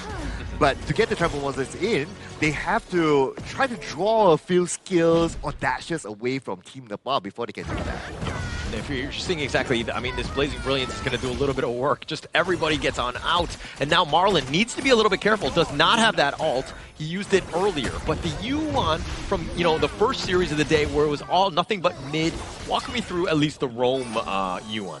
Yeah, right now, not really doing himself a favor because he does not have the melody of peace when the Tyrants are up. So it's going to be hard for them to engage this one. And Kyrgyzstan, they know that. So if you look at Kyrgyzstan and they're split up here, they know they're not going to be able to challenge that one. They just focus on farming either in the jungle or the lane. Yeah, and this might not be great for them. Marlon gets his unending sorrow. He's just going to be backing up. And that's what he wants to be doing. He wants to be, creating or getting vision, seeing where they're going, maybe bait out a couple spells here and there, and just kind of out-healing through it all. Yeah, and we can see that Team Nepal, they have the confidence right now. Here comes that right now outburst, but nobody's going to engage from that sort of position because the tower is still very active and the minions are almost done. Yeah, but they tried to stack it. I mean, it was a very aggressive attempt, fruitless in the end, but they got the unending sorrow into the honey sweet breeze. You're gonna probably see that 1-2 combination quite a bit in this one to set things up for the rest of the, the team fight to happen. I personally would have kept the Unbridled Outburst for a bigger moment, but maybe they were just like, okay, we just want to try to inflict fear onto your opponent. Sometimes it's about the mind games as well, if you think about it. Okay, that's just because you're a Zhang Fei main. I think Suyong should be taking some notes from Cloud. Maybe you should be on the stage playing, huh? Yeah, if only it's only Zhang Fei. if only the rule says you cannot ban the Zhang Fei. And only you can pick it, and you would just pick it every single time. Done deal. But now, if we're looking at this one, both of these squads, very close. Nobody's really willing to give an inch, so to speak. Yeah, even the goal difference as well. Like, okay, I know Kyrgyzstan is kind of losing ground, but in terms of goal, they're still keeping pace. And at some point, they have a slight advantage towards Team Nepal. So now it's about what will be the tripping point, right? I guess the tripping point will be who makes the first engagement or who comes out victorious of that. Yeah, and also looking at Swastik, I think that once he's hitting a couple, once he's comfortable, he's able to kind of leave the jungle, because it seems like now is the time they were trying to take out Marlon using the unending sorrow, dodging this again. Yeah, he has to use that one, right? Like, he has no choice. If not, he would have been gone there. No first strike yet by either side. This is so far the longest wait for the first strike, if you kind of think about it. It just shows the level of respect that the two sides have for each other. Yeah, not able to find that right pickoff. They just have a lot of sustain. They're able to kind of navigate through some of the punches that are being thrown their way, dodging things out, and again, just looking for a very good mid-game. Right now, Team Nepal, they have the option to go for the Overlord right now. But they're not really going for it. It kind of feels like, okay, they want to take down a lane, but then again, Team Kyrgyzstan, they're still holding down to those lanes, so Team Nepal, they don't really have an opening. I would say that perhaps the best right now is for them to try something different, maybe to try to go for the Overlord, because there's a lot of time and space given by Kyrgyzstan. But if anything, Nepal are looking to kind of maybe get some sort of ambush. But Kyrgyzstan has not fallen into any trap. They've played very stock standard, very, close to the vest and comfortable. But now they're looking to go in. The flash away, not enough. He just don't get the rolling raid back under the tower. But Marlon taking most of this one. The leader stance was popped as well. Everything in the kitchen sink thrown at Kyrgyzstan, but no picks. Oh, here comes Shushank as well. Looks like they really want to take down the bottom tower. Yeah, they're looking to go Shushank. He's going to flash on forward. Finds Azak, gets first strike. Wow, that beautiful flash forward there. Not only they took down the tower, but they got that first strike as well. Beautifully executed by Nepal. And Kyrgyzstan didn't expect that one because that rotation was so fast. Yeah, and they survived the first strike, right? The first attempt, the onslaught that was trying to go in, and they thought they were safe. They hit under the tower, but it was just not enough for the second one when Shushank decides to go ham under it. Okay, the big one here is that if Team Nepal is able to get the middle tower, that middle tower, if they're able to take that one down, they will have big access into the jungle side of Kyrgyzstan. But looks like they're going to shift their attention away towards the clash, which is absolutely fine because at some point it was really crowded in the middle. But because they shift their attention away, then it opened up a little bit of space. Now, right now, Kyrgyzstan, they're pretty much playing tag if you kind of think about it. They are playing with the tempo of Team Nepal. Yeah, Nepal has turned it up, right? That first strike in the bottom and then turning this around. I mean, yeah, you were talking about the mid T1 being the most important. But you have to kind of go on the outside. You have to, direct them. Maybe it's a little bit of a fake out, if you will, to open things up in that mid lane. But with that outside push, they were able to kind of take the tyrant here by Kyrgyzstan. Right now, back into focusing onto the middle. They really want this middle tower. Okay, so Kyrgyzstan, they're grouped up right now. So this is a signal that they could engage. And when Team Nepal, they see Kyrgyzstan grouping up, especially with Lubu there, that's where they start to not get together. Yeah, they're kind of close on this one. If they want to fight, Marlon is probably not the right target that you're looking to go. But again, something to take note of. Kubanich is actually, he had to expend his flash just to stay alive. He is a very immobile hero. If he were to get caught out, he is definitely an easy picking. Okay, so right now, looks like Kyrgyzstan. Okay, we have not seen really Kyrgyzstan really pushing it yet, right? Even though the goal difference is like minute, it's small, it's about 300 goal difference, but it feels like they're just playing the farming game right now. I wonder, are they setting themselves up for the late game? Of course, of course. I mean, unless you're trying to go for some sort of pickoff, and we haven't seen Kyrgyzstan turn. Okay, gets the unending sorrow. He does get on back into safety, but he needs to be a little bit careful. But Kyrgyzstan have not grown grouped up and attempted any sort of gank. They've been very reactive, and that's going to open things up for this mid T1 here. Oh, okay. But if you kind of think about it, right, besides the Tremble model, they don't have much options here to re-engage. Maybe Marlon, but he has to be able to hit this one. And the range sometimes is a little bit far, right, for his teammates to follow up. So Kyrgyzstan, we did talk about this during the drafting phase.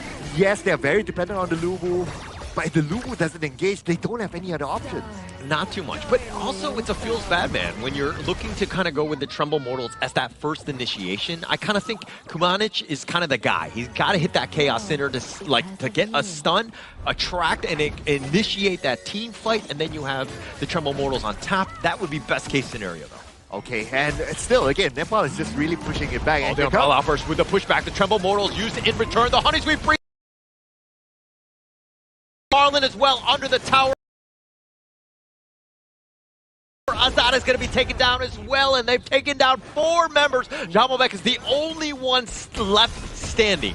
Okay, in comparison, right, the Umbrella Outburst is a better engagement skill as compared to the Tremble model, way better. And we saw that earlier on. The moment he lands the Umbrella Outburst, the stun is really, really long, and now they're going in for it. Oh, the Jamovek, no chance, just getting run down. Swastik has hit that moment, and it looks like Nepal have done it. They found the way, the avenue off of the ace, and they will take game number 1 here. And one fight It's all it takes for Team Nepal to close the game and take home the first victory. It was looking pretty 50-50 in the early stages of the games between Kyrgyzstan and also Nepal.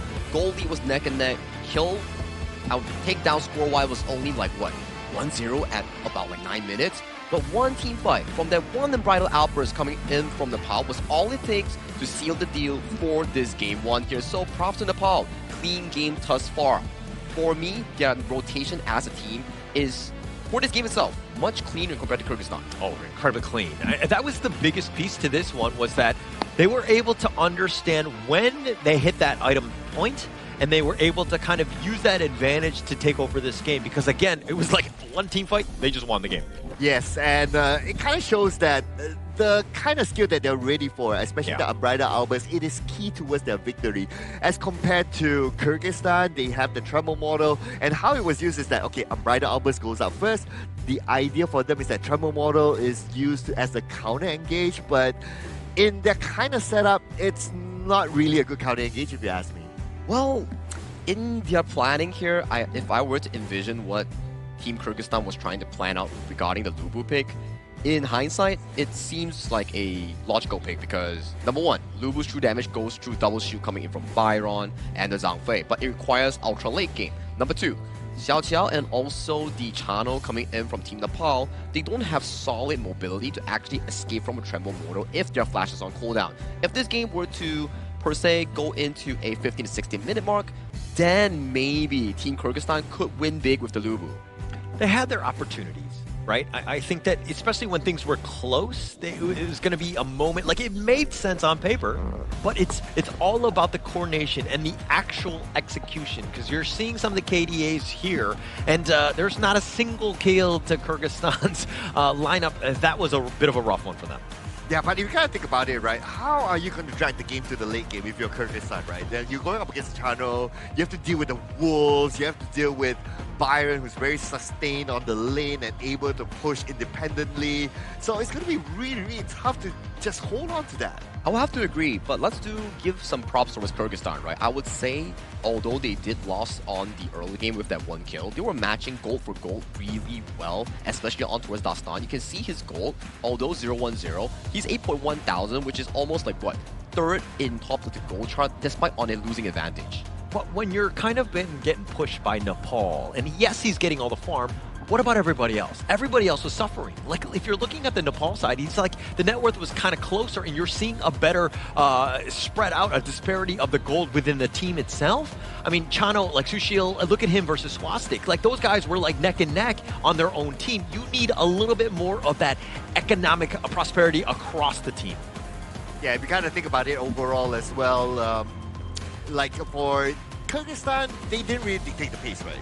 Like, they had to play the pace against Team Nepal, who set the tone of this game.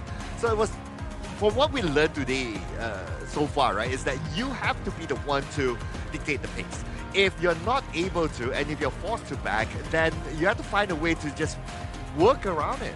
I think they are on a passive approach, right? As we can see, the main damage coming in from Kyrgyzstan is mainly from Marlin on the Yukon roam, which is not the best of the news here coming in from Kyrgyzstan. You want key members like Dastan or Azad here on those strong early game picks to make sure that they can force out the damage output, force out the big trades here against Sushil, against BJ here, so you can go for those tower approaches here. Because in that game itself, yes, we do see Kyrgyzstan matching gold for gold, but it's way too passive in a sense. They need to be more aggressive and more streamlined with their plays. Yeah, they need to take advantage of some of the skills and abilities that they have, right? I mean, you were talking about the net worth, like really close. Like, we were wondering, we're like, oh, do these guys even want to play? Like, do they want to fight? Like, what's going on? Because, like, they were playing very passively. They were just like Farm Simulator, right? And towards the end, once that moment, that team fight, that pickoff, the first strike, once that happened, everything changed. And you saw the gas just being pushed down by Nepal. They were able to turn things up.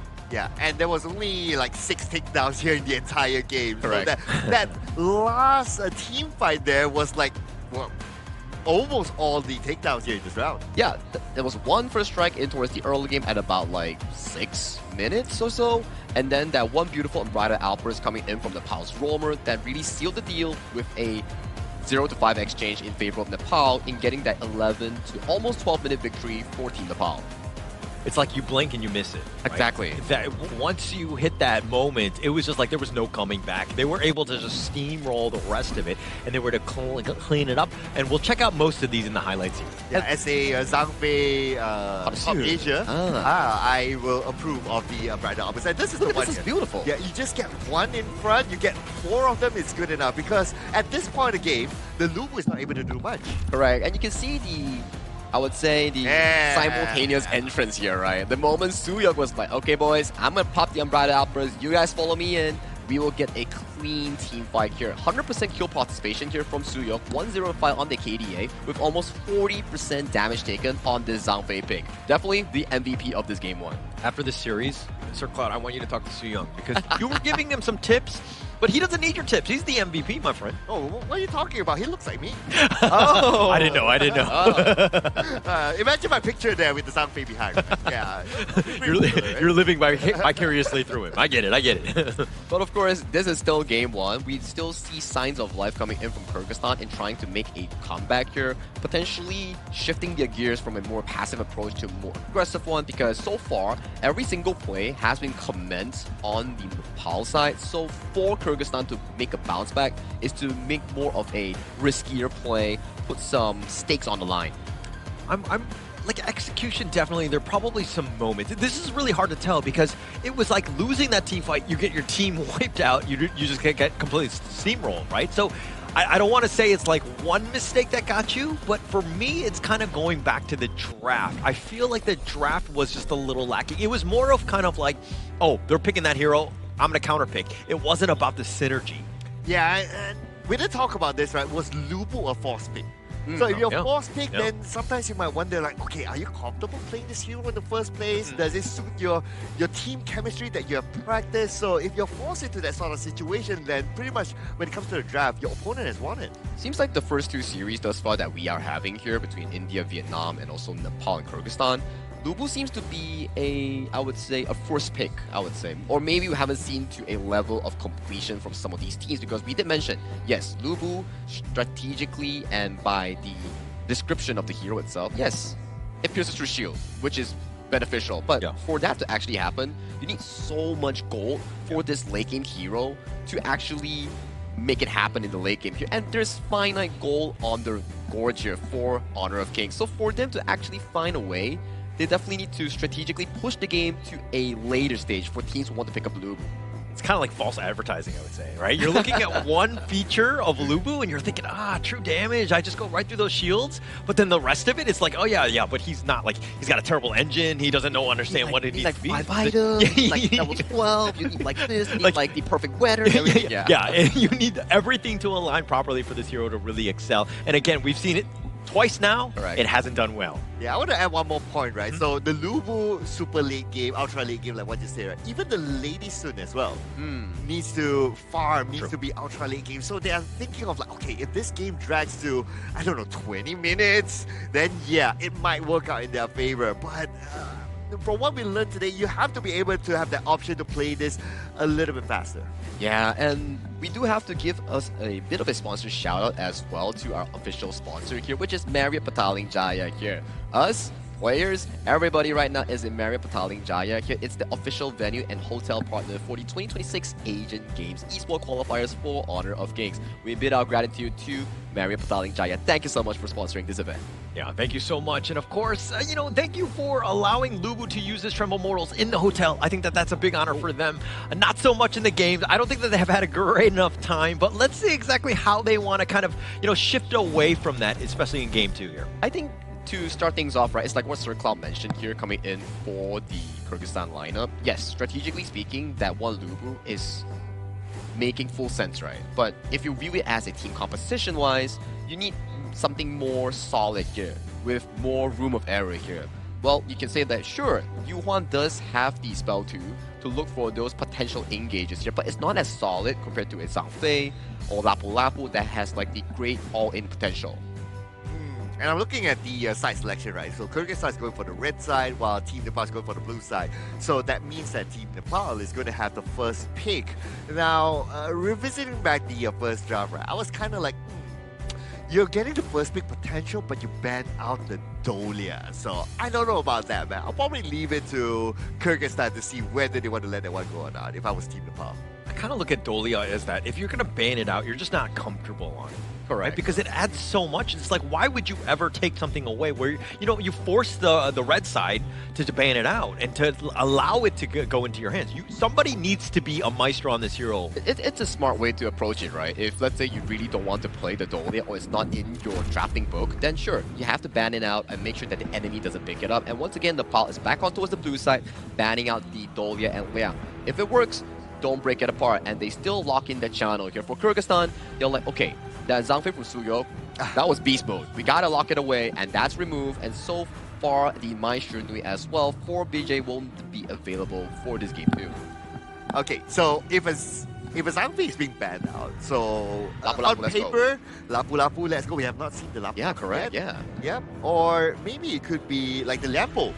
Yep. So far, those two picks are the mentioned ones here, and Kyrgyzstan has locked in the Fatih and also the Liampo here as their 1 and 2. So this is still pretty flexible. Some teams do put the Liampo in towards the clash lane as a more defensive route, so you can have more resources poured into Dastan or Azad as the primary carries. Very good 1-2 combination. This is the thing when you're looking to set up drafts, especially in this format where there's no global ban pick. You need to kind of come in with pairings that really gel with one another, right? I think that the Fatih Liampo covers a lot of the different boxes that you're looking to tick. Yeah, and I like the Fatih Liampo first 2 picks because it still allows like your team to play it flexibly, right? Because these 2 heroes, they are able to move into different lanes. Now the Pirate is being picked out again, this time together with the Lapu Lapu. Now Kyrgyzstan, are they going to be forced to pick the Lapu to pick the Lubu again? I don't know. If they're comfortable to play the Lubu, okay, fine. At least this time they have the Liampo to set things up and Lubu to follow up with Trevor Water later. I think they can still go for the Lubu pick here. It still makes feasible sense. It's still a good lane matchup here, and then we can see over to set Azad on the DRG. It doesn't require as much resource compared to a traditional critical marksman like the Wei Sun, Hou-Yi, or the Chano per se. You just need like 1 Spark Forge and a Doomsday, and you can start ramping up in the team fights here. So for Kyrgyzstan, I would say that their Game 2 draft does seem to have a better approach compared to Game 1. I'm kind of thinking though, like, just stay away from the Lubu, because what we've seen time and time again, at least today, is that the games are very quick, right? Go early game, change the tempo, get yourself into like a Game 3 where the game might be extending a little bit. But right now, I still think that it's going to be very fast-paced. You're going to get outpaced and you're going to see what happens. You're going to really struggle if you're a Lubu. Okay, hear me out here, guys. Lam.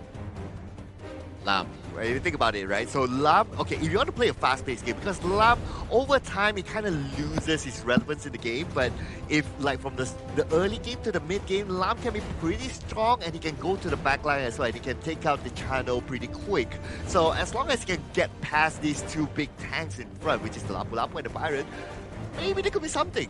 Yeah, maybe it could be something, right? You definitely need to go over to front lines, find a primary carry, which is Sushil coming in from Team Nepal. So potentially an assassin pick coming from Kyrgyzstan might be beneficial for their take here. But they do go for the Ukyo Tachibana here, which is a very strong early game jumbo. We did see how Dastan was able to match goal for goal in that Game 1, but how do they convert that goal into damage, into ganks, into takedowns is what I want to see from Kyrgyzstan in this Game 2. Yeah, we know he can farm. Yes, right? correct. We know that he's able to keep pace, but he needs those kills. He needs some ways to get in, but the Ganenmo, the Naku, wow, this is a nice little way to round out the Nepal draft. Oh man, the Ganenmo especially, right? Because of the couple plates, you have to like keep yourselves in a decent distance or try to close up the gap. At this moment for Kyrgyzstan, are they able to like really close that gap and try to take down the Ganenmo quickly?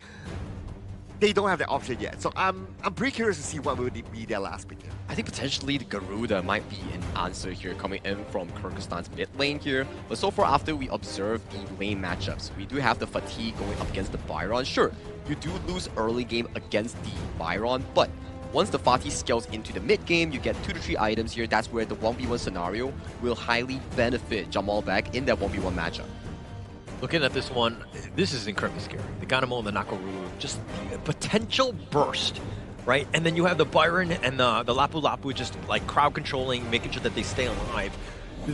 people are going to get eliminated so quickly here. I worry for the Princess Frost though.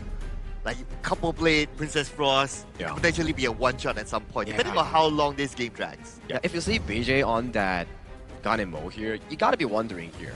Does Azad or Kubanuish gets to dodge away those couple blades? Because those are going to be deadly on targets with no mobility coming in from Kyrgyzstan here. But let's hop into game number 2 to see whether or not Team Nepal can pack this up 2-0 clean, or will Kyrgyzstan find an equalizer in this game 2? Casters, let's go. Thank you so much, Sagi. As we go into this one, I mean, Kyrgyzstan needs to find a way. This draft, I mean, the Princess Frost was not, I mean, you had to have a mid. It was kind of like filling a role. But it is so vulnerable right now. It is incredibly scary going up against the potential burst. And Jamalbek taking a decent amount, gets onto the tower, and it doesn't look like Shushang cares as he's going to take first strike here. Wow, okay, and he managed to survive that one. Now at the bottom, we can see the couple blades onto Azad. Look at the amount of damage onto Azad. And let's not forget, the couple blades, they are stackable. The longer this game drags on, the more damage the couple blades are going to be. It's going to be a problem, right? And so I think that the early game, you don't want to let him get at that farm, and Carter Grave is going to be used, pushing him back on this one, but Marlon just trying to stay alive. Azad, these wolves have been hounding him this entire game. Right now, great start here by Team Nepal. They're playing this with confidence, right? And I guess this is what happens when you win the first game. It's like automatically you're telling yourself, okay, hey guys, now whatever happens in this round, we will still have the next round, or we might just win this one. So you're playing in more relaxed mode. When you're playing in more relaxed mode, this is what you can do. You can just run at your opponent, play underneath the towers a little bit, and make all these risky rotations. Yeah, it's all about that flow state, right? Once the players are kind of comfortable. I mean, you were talking about game 1 of just being, you know, comfortable, right? You have that lead, and now is the time to be like, hey, we can chill back, we can put our, you know, feet up on the chair, you know, we can just like traditionally just lounge out because we know we're in a great one. I can see that Kyrgyzstan, they're trying something different this time as well. Look at this, like they're trying to jump in, they're trying to get those floors, but if you have the Lapu Lapu is able to protect those entrances. And it's hard for Kyrgyzstan to actually get those floors. At the end of the day, Team Nepal, they got them secured. Yeah, they're just doing a great job. I mean, the farming, I mean, they've been doing a great job in that sense. But now Kyrgyzstan need to figure out a way to solve this puzzle, right? Nepal has taken the fight to them, has made things a little bit uncomfortable, but it's about finding farm, being efficiently moving across this map here. Yeah, they're really, really efficient. Just look at their goal difference right now, right? About 300. So they're starting to scale up. And now it's all about Kyrgyzstan trying to turn the tables around. What I can see here is that Malin is doing a great job opening up space, getting information, but same goes for Suyok as well. He's being that zoner guy, and now he just baited out Marlon. I mean, he saw Dawson coming after him, and Suyok was just like, all right, I'm just going to back on out of this one. He's like literally walking at him, but there was no catch, and this is the problem of the Kyrgyzstan lineup, is that the stuns are there. Yeah, you have the Imperial Order. Yeah, you have, you know, the stuns, but it's not really like a point and click, just like knock him down so that you're able to take him down, because Lapu Lapu Suyong is going to be a tough one. Yeah, Marlon was trying to aim Suyong, which isn't the best of idea at this moment, right? Especially when you're trying to gain traction here. You want to try to at least get the softer ones, like maybe get Swastik or maybe get Sushil. If you're able to push them back and force them to go back and reset, then early game is pretty much done. Yeah, you're seeing a little bit of a different play style from the Kyrgyzstan lineup, right? Dasan last game you didn't really see him leave this jungle. He was just, you know, farming efficiently, if you will, but he needs to be more aggressive. He was trying to change it up, and you can kind of see how their play style has, you know, evolved, so to speak, in game 2.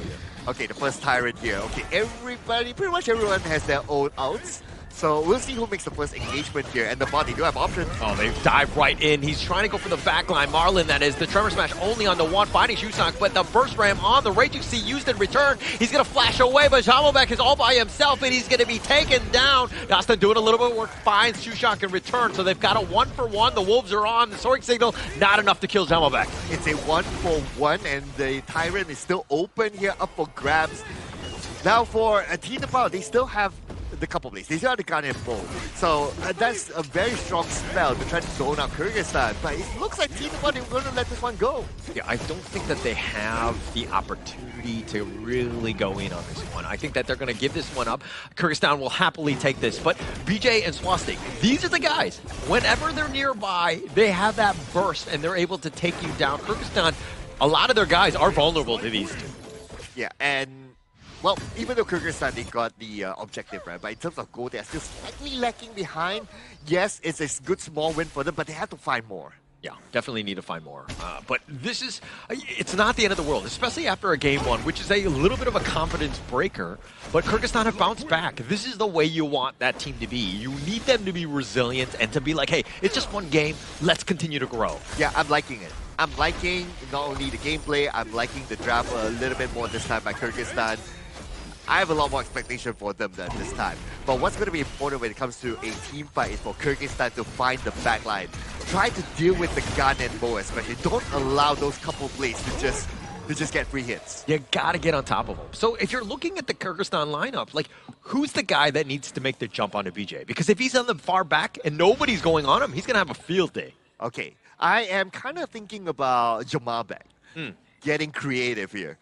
Try to go for the back line, try to go behind to take down those key heroes that we mentioned. But Sagi, what do you think about the game so far? I think the game so far has been a big step up coming in from Kyrgyzstan in the early game. Much more proactive. You can see more plays coming in from Dastan on the Ukyo Tachibana here. From Team Nepal, more pressure is being put on towards them against the Clash lane, which is Jamal Bek on that Fatih. He's had a much better time. I think that Dastan, though, Ukyo, this is the guy. This is the one where, you know, the pace of this game, how things are set up, everything is going to revolve around him. I mean, that's the life of a jungler, right? You signed up for this. You need to be the guy. And he definitely needs to be there because if their team is losing, it's because he's not finding the right targets. He's not able to farm efficiently. Yeah, I'm also thinking about, like, okay, how did you deal with the Garden more, right? My best answer is going to be the Fatih getting creative, trying to go around when it comes to team fights. But Sagi, do you see any other option other than the Fatih? Okay, let's review back the composition coming in from Team Nepal. They do have the Lianpo. The Tremor / Flash does allow the Lianpo to access towards the background against key targets like the Chano and also the Gun and Mo that you mentioned. And then the Fatih S1 Flash, the third one, can also reach pretty far in towards the backline here. So for Kyrgyzstan, I would say this game, they have more offensive control compared to the previous one. More control, more team fight. But just like last game where they literally got wiped out, they lost the game, right? Like instantly, right? Is that potentially something that can happen in this one? I mean, we'll have to find out here. So I think we will still going back with pause resume here. Gotta make sure that the devices are up and ready for all these players here. We want to make it fair and square. Everyone gets an equal ground starting for the tournament itself here. So bear with us here. We'll have to go in for another technical pause. All right, I'm just putting out here, right, since we have Sagi here right now. Which team would you give the win to? Give the win to? I think it's earned, but if we were to judge from the composition itself, I will have to say that Nepal's composition is really, really solid here. If they can actually make sure that the Gan and Mo and Chano never stands together, then it will make them have a higher win percentage here. All right, but it looks like everything is underway. We're good to go. Let's get back into this one. Thank you so much, Sagi, for that. But now, look, Kyrgyzstan, right off the break, they take the bottom T1, a huge win for them. And now it looks like Marlon trying to set things up, gets the Tremor Smash onto Sushil, but the Raging Sea is going to be used in return. Marlon needs to be a little bit on the careful side as those blades just barely miss him. Raging Sea onto only Marlon. Not the most efficient use of it, but, well, I guess they were just trying to answer a fire with fire at some point. But not without the Raging Sea, do they have any other option to re-engage? They can. Oh, Marlon's so low. He's going to be fine. He does somehow survive that burst. And Dastan is showing up, and everybody gets out of there. Nobody wants to deal with him. Oh, look at the couple blades there. The Shan, he's forced to turn back just because of those couple blades. And we kind of think about it, right? If you don't get the takedown through the couple blades, you're able to force your opponents to turn back. That's good enough. Yeah, definitely good enough. Swastik taking a couple shots, needs to be a bit on the careful side here. Nepal was being aggressive, chipping away. Again, we've talked about the importance of this mid T1, and Nepal was trying to take it down, unfortunately not able to do so.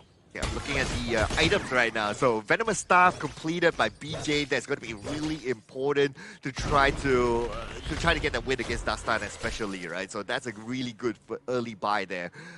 I'm just waiting for at least... Later stance. Hang on a second. Oh, they just run it down. It's not no chance. Everybody in the Wolves, Suyong, Sushil, everybody being thrown at him. Azat was like, what just happened? Oh man, that was just so quick there. And that's the advantage that you can get if you have those Wolves, right? Yeah. Able to take it down as well. They took down Dastan. That's terrible for them. The flash away by Kudavanic. He's not able to get away. The hot streak going the way of Swastik as he's looking to tear these guys down. Does such a great job. Zoned away. Space created. Bottom T2 down. All of a sudden, after that small little pause there, Team Nepal, they're tipping the scale towards themselves. It's like it's starting to go all the way now for them. Yeah, doing a great job in that sense. I mean, this is exactly what you wanted if you're Nepal. Just kind of putting that pressure and completely controlling and dictating everything of this game. Yeah, and we can see BJ dictating the fight as well, right? Right now, he's not that typical Gundam mode that sits behind, throws the couple blades. He's the one that stands in front. And if anyone chooses to engage directly onto the Gundam mode, well, he has the Regency to back him up. That's the perfect counter initiation, right? Protect him, right? BJ and Swastik. Swastik is going to fly in, do that damage, and the burst is actually pretty real. But BJ's the guy you got to keep tabs on. Anytime he's nearby, those blades are going to start to hurt. Okay, I want to talk about the positioning of BJ as well, right? Sure. Now, because he puts himself in front, and our theory earlier was like, okay, the fatigue goes behind, gets creative and all that. But if he puts himself in front, then he can't go behind. Yeah. I'm okay with BJ being up front. He has Garter Grave, he has mobility, but the flash forward, the Storm Strike onto 3. Marlin is down, Dastan is running for his life. The rest of them are just looking to join, but Nepal finding the right pickoff. That is space created for them. Oh, absolutely a good one. And the moment they took down Marlin, it's like, okay, they know that Kyrgyzstan, they don't have a secondary tank at that point of time. So they can just go all the way, and Kyrgyzstan, they're forced to turn back. Now, what I like about that earlier engagement towards the end is that Nepal, they show discipline. They turn back, they focus back onto the lanes, they win the space because they know the next objective is going to come up soon. All right, I have this theory that the players that play Rome are usually like flat-faced. And the reason for that is they keep getting punched in the face because they're the tank, but we're going to have to continue to... I'm just kidding. I'm a Rome player myself back in the day. I've moved on in that sense, but I've definitely been punched in the face quite a number of times here. Glad that you changed roles, so now we can play together again. Yeah. Let's do that. But here the Zergolem looks like it's going to be secured by Kyrgyzstan. All hands on deck. Got to secure these buffs early. Okay, and there you go. Swastik is going to lock it in, but... Control the burst ram. Marlin gets back onto safety, but Suyong in return, but Jamalbek is going to be taken down. Tushak doing a little bit of work himself. He finds Dastan, and it looks like Marlin is going to be taken down as well. The hot streak going the way of Sushil as they walk Kubanic as well off the double strike of Sushil. It was just unfortunate for Kyrgyzstan, right? Like, the moment they saw the notification, it's like, oh, okay, the Tyrant fell to the hands of Team Nepal. They should have just backed off from that because they're not going to be able to challenge that one, especially with the fact that Azad is not there with them. Yeah, not going to be too much. This is looking very eerily similar to Game 1, where they win the team fight, now looking to end. There's nobody left to help defend. It's all about these minions. They're going to take the bottom T3 as well as that mid one, and they've opened up this game for potential to end. Yeah, it almost felt like a half deja vu, right? Like, if they got all the takedowns, then maybe they could have ended it. But because there was still Azad there and the timer was almost off, so Team Nepal, they have to back off. But then again, Team Nepal, they have absolute control. Okay, let's check out the replay here again, right? So you can see that Marlin, he disengaged. But the rest of them came back. So a little bit of a miscommunication there, if you ask me, from Kyrgyzstan. They could have been like, okay, if we're going to engage, we engage together rather than one person turning away and the others re-engaging. Yeah, but it started with Suyong's Raging Sea, and now they want to go for the burst ram on. Marlin somehow not going to survive as he gets taken down. The Raging Sea was on point, but they find Sushil. That's a great win for them, but Jamalbek taken down as well. Kubanic is very low. I don't think Kyrgyzstan can fight on this one. Oh, no, not at all, not at all. They have to reset here. And plus, they don't have any other tanky heroes available. Jamalbek is down, Marlin is down, so they cannot. They have no other option to re-engage as long as those two heroes are not in the game. Overlord easily soloed here. Nepal doing almost everything well. I mean, they're down about 7K, but Sushil dying on this one, that was a little bit of a factor, right? He's kind of been that guy that will get them over the eventual hump to end this one. Hey, but they still got the Overlord, so objective gameplay here by Nepal. So they do have other options, like you don't have Sushil, yes, you have Swastik, who can take the Overlord, so that's absolutely okay for them. And now they're looking for another engagement here with Kyrgyzstan. They're going to try to challenge the buff. Oh, nice. Suyeon goes in for the Raging Sea. That's going to be on point. They actually try to flash away, but Marlin had been taken down. Kyrgyzstan all-out run. This top T3, they're trying to keep it alive, but they were going to go back to the fountain. The crystal is probably the more important objective at this point. They need to heal up for this final push. Oh, this could be the final moment here. They're just waiting for the minions to arrive, and there you go. This is the moment for Team Nepal. Yeah, they're looking to just continue on. I mean, they got the Vanguards. Azad is there. The crystal's taking a decent amount of damage. It's about half-life. Azad just trying to stay alive, but he gets picked up by Swastik. It's not going to be enough, and they have the Raging Sea on top. Jamovek is down. The crystal is at about 10%. The Vanguard is now shown up, and it looks like Nepal are going to take game 2, and they too will sweep. This is scaling victory by Team Nepal. They started off chill, but they end on a high. They did really well in Game 1 and Game 2, proving the fact that Game 1 wasn't a fluke. The fact that they can actually sustain themselves in the early game, making sure that they get the lead from those Purple Blades coming in from the gun and Mo, making sure that it pokes the enemies out, get that bottom tower, rotate towards the mid lane, chunk out that mid lane tower, and then you can see BJ continuously with those Fleshly Forge jabbing the hearts of Kyrgyzstan teams here, and then it really allowed them to pace themselves towards the victory here. Ever since the 6-minute mark hit, every single play from Nepal has been just one-sided against Kyrgyzstan. It got to that point where Nepal were really in that flow state, right? Just after game 1 where things like started off, they're kind of like, it's a little shaky, we're very even, let Kyrgyzstan probably get into too many team fights, but then game 2, it was all domination. Like they turned it up at the right time. Oh yeah, absolutely, right? And I like how they coordinated each other, right? Like, okay, who goes in first? And the moment one person goes in, everyone commits to it. As compared to Kyrgyzstan, there were moments towards the end, it's like, okay, it kind of felt that they were kind of divided in terms of understanding. Like, okay, somebody wants to disengage, but the others want to go in. So it was kind of messy for me. Yeah, I have to agree. Where we did see that Kyrgyzstan, they did have like a good early game. When it comes to like a grand team fight, 5v5 or full team rotations here, Nepal was always one step, if not 2 steps ahead of Kyrgyzstan. Yeah, it just seemed like Kyrgyzstan were like afraid of commitment, right? No, I'm just kidding. I think in terms of that, it didn't seem like they were on the same page, right?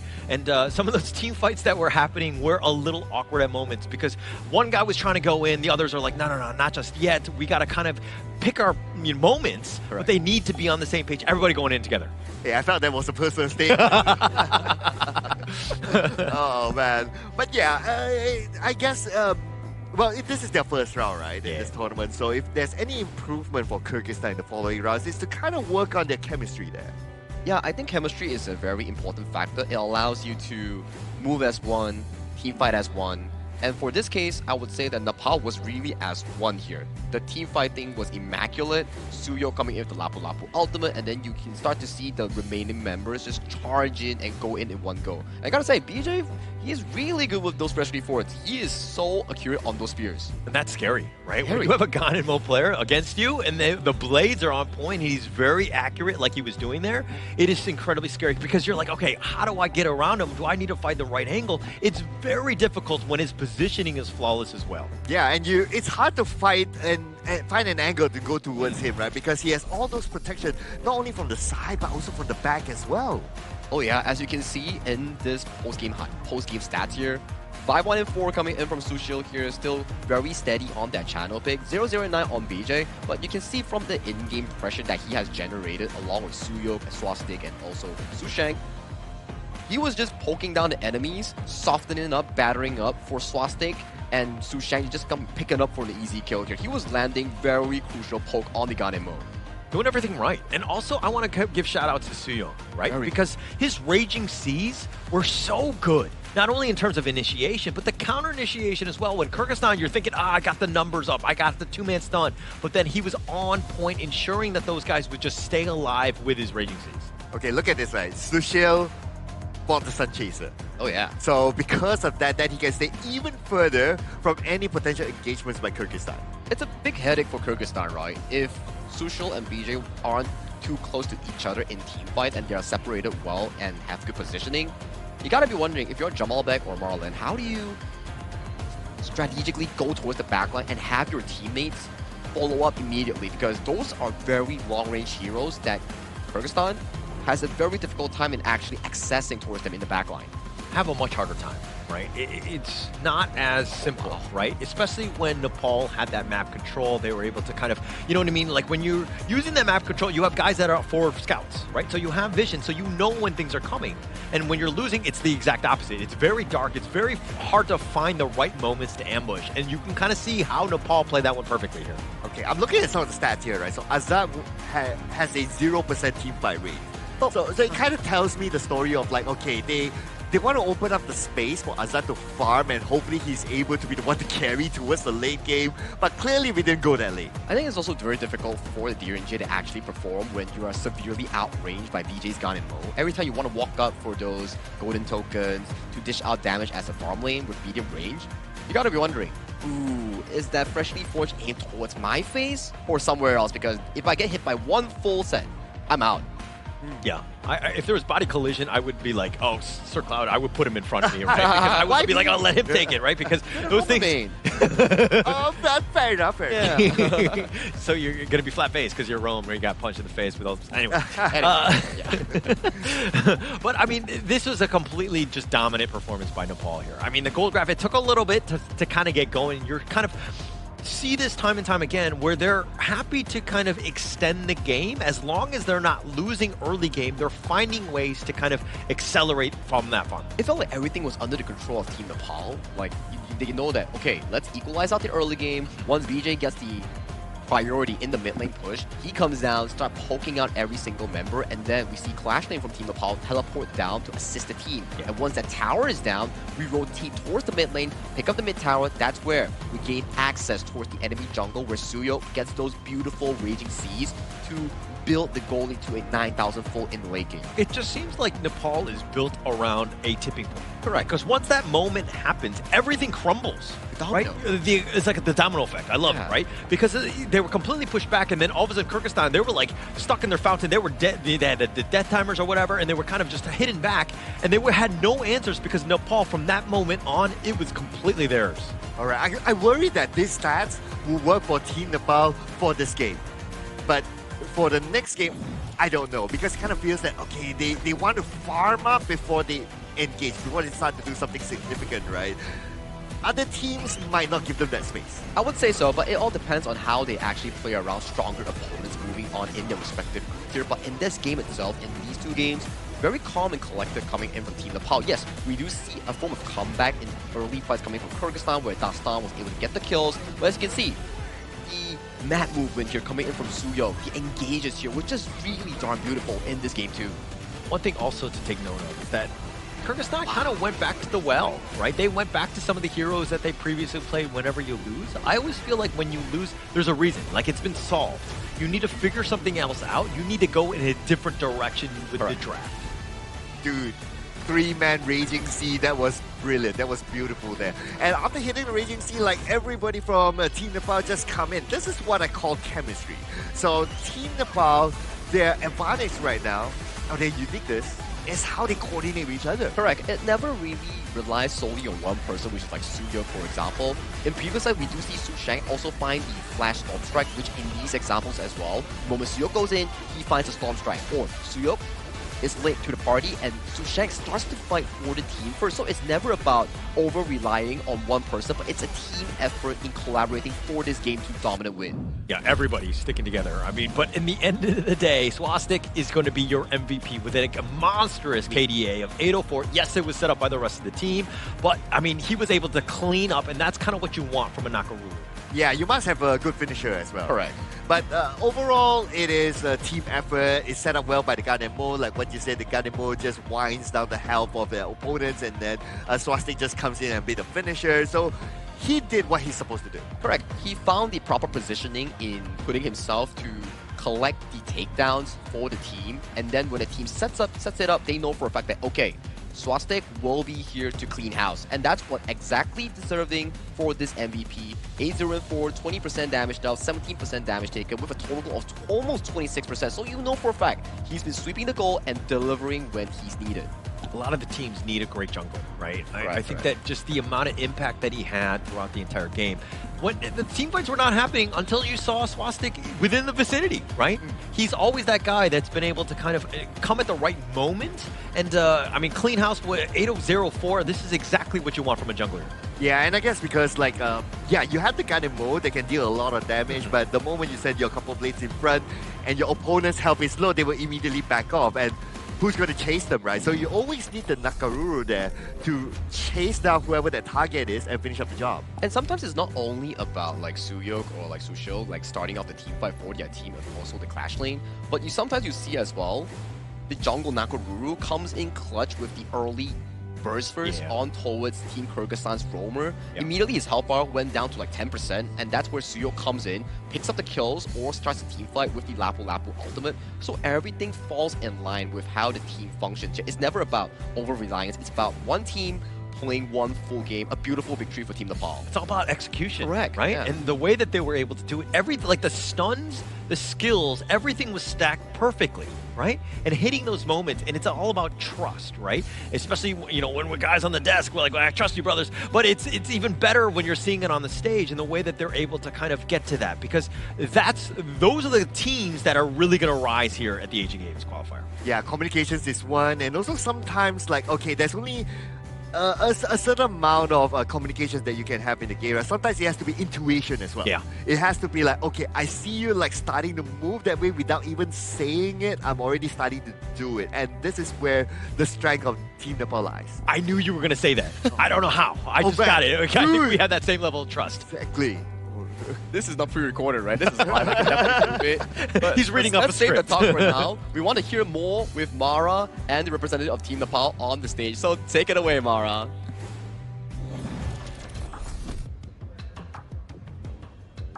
And with that dominant victory, here we are, Team Nepal. Congratulations, 2-0. You guys had great map positioning, pressure. In fact, you were MVP in game number 1 with that Zhang Fei. Now, what was the key to that level of dominance that you showed? We have just like practiced a lot recently with the team, and like my team and me, we've been playing together for a long time now. So yeah, like playing together for a long time has helped us a lot to synergize well. Now, you came in here smiling, really happy. Now, what was the first thing that you said to your team back there when you had that first win? Because for sure, it boosted your confidence. Yeah, we just said like we're just happy because like it's our first time winning on the stage like this. So we're just happy. Like we didn't say anything. Like we just said yeah, we won like that. And I'm so glad that you won. Now, with that level of dominance, how would you ensure that you can repeat that same performance all throughout the series, all throughout the day and the week? Yeah, we'll just scrims more, we'll just practice more, and yeah, we'll try to like maintain the same level of consistency throughout the tournament. And for sure, everybody from Nepal is watching you right now, really happy with that. What would you like to say to them and to everybody watching? Yeah, thank you to everyone who is like watching and supporting us, and like keep supporting us. Yeah, thank you. And thank you so much for showing such a great performance. Good luck on your next match. Thank you. And we're going to be talking about that a little bit more. So we're going to head back to our casters. Lead the gorge.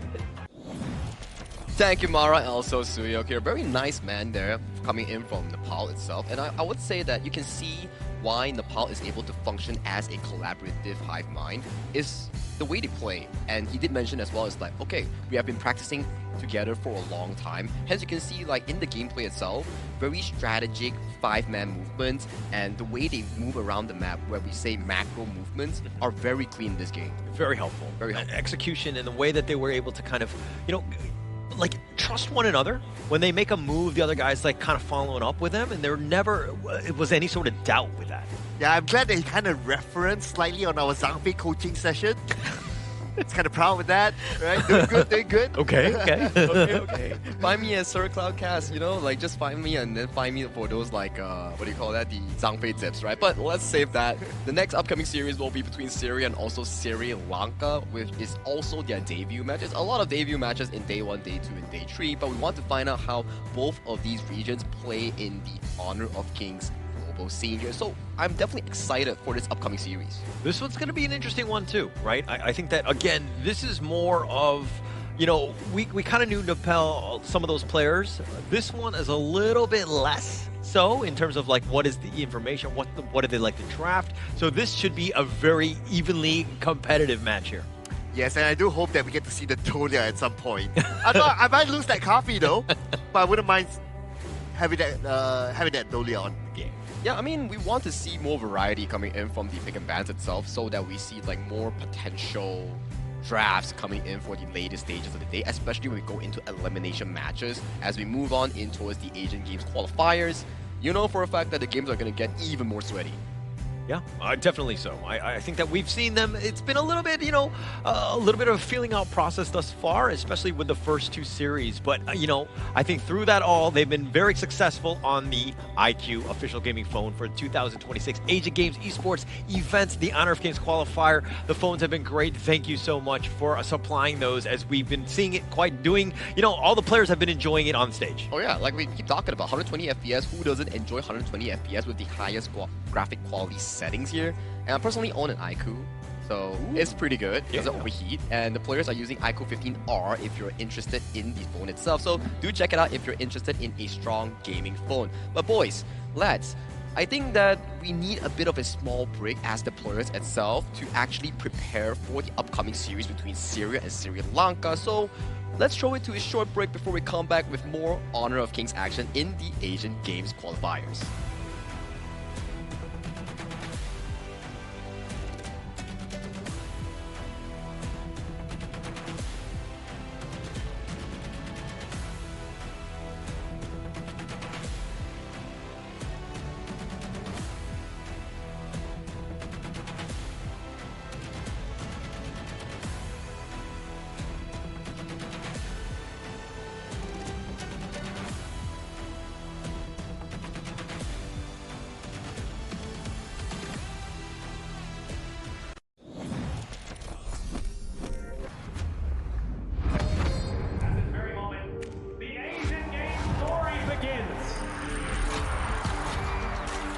Who will be the next to shine on the Asian Games stage?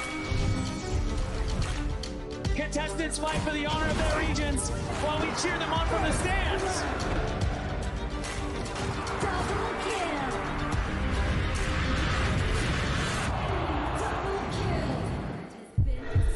This is a challenge, but it is also an opportunity. The tide is turned.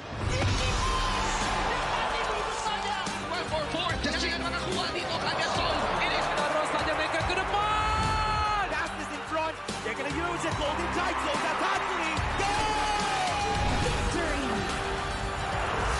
And we pulled it off together. We share the same voice, the same radiance. This moment of brilliance belongs to all of us. Together, we shine.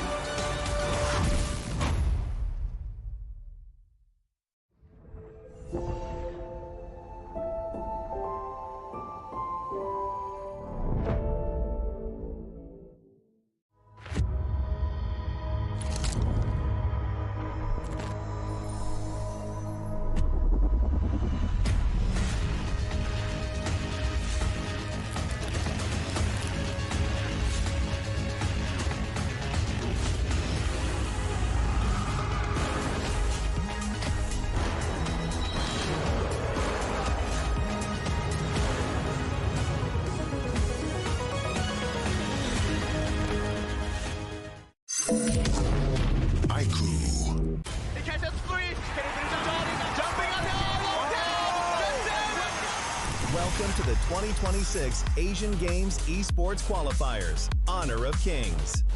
20 regions, 1 stage, and only the strongest 9 teams will earn the right to shine above the rest. taking place in Malaysia, June 13th to 21st, 2026. Coming to Malaysia.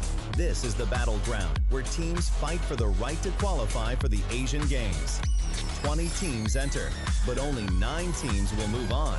Apart from the 20 regions, there are 3 regions that have direct qualification. Here is the 2026 Asian Games Esports Qualifiers Honor of Kings format. First, the 20 teams will split into 4 groups of 5. In each group, every team faces every other team once in a single round robin, with every match played in a best-of-3 format. That means every match matters. Every game matters. Every single point matters. The point system is simple. Win the match, earn 1 point. Lose the match, earn none. At the end of the group stage, teams are ranked by the total points they've collected. And from there, the road begins to shine. The top 2 teams from each group qualify directly to the Asian Games main event. That gives us 8 teams advancing straight out of groups. But for those not through yet, the light isn't out. The teams that finish 3rd in each group still have 1 more shot. They move into the last chance stage. There, they battle through one final BO3 single elimination bracket until 2 teams remain. The 2 teams will then face off in a BO3 match to claim the 1 final qualification slot. So in total, 9 teams will make it through, 8 from the group stage and 1 through the last chance stage. That is the rule. Now it is time to see who can rise through it. From across the world, regions gather here in Malaysia. 20 teams, and only 9 will qualify. The path is set. The stakes are clear. Together, we shine. Stay tuned, and we'll see you at the stage.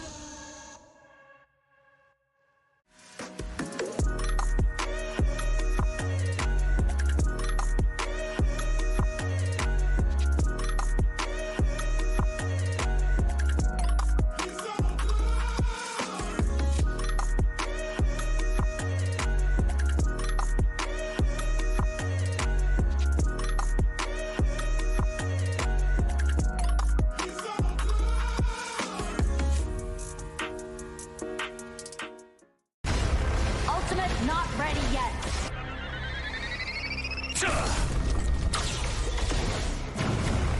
You have slain an enemy. My magic murmurs in ecstasy.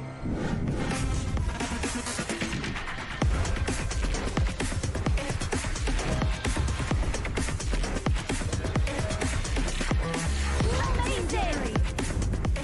There is no escape for you.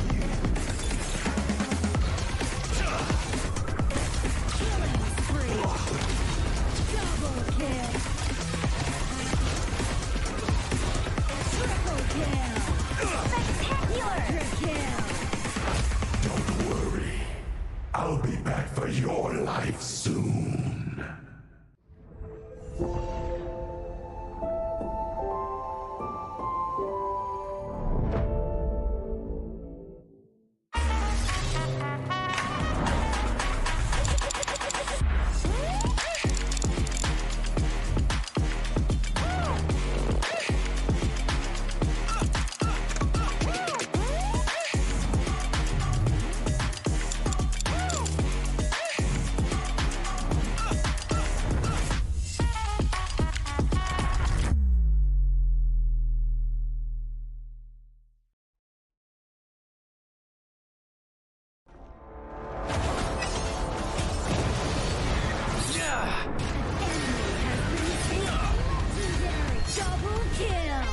Shall I compare thee to a summer's day? Don't engage. Don't crush us like insects. Slain an enemy. Defend our base. Our high ground tower is under attack. Amazing! Unbelievable! Ah, the fragrance of romance. An ally has been slain. Rampage. Double kill. Triple kill. Spectacular. Pentakill. Lady Fortune is on my side.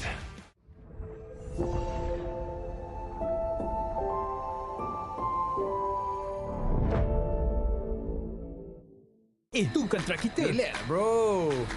Phone aku! Jom kembara. Mountain Dew. Angkatkan pengemaraan. Kau boleh. Kat mana pula ni? Water Trust. Kasih boost. Adventure. Dapat pun. Steady, bro. Lancarkan kepala gengmu.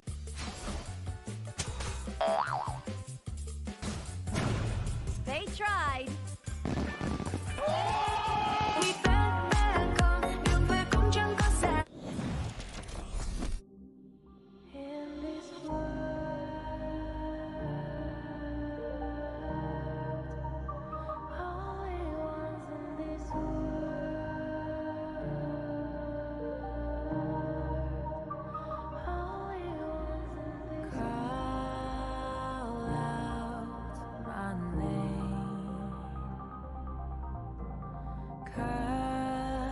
Sound of the rain.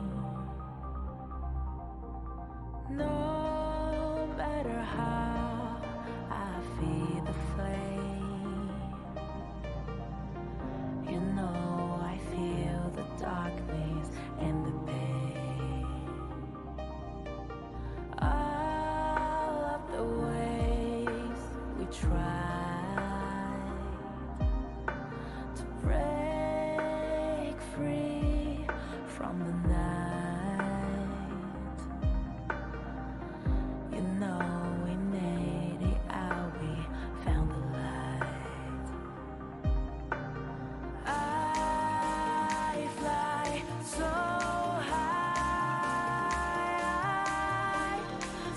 high, light up the skyline. Let's do it this time, like it's a whole new vibrant world.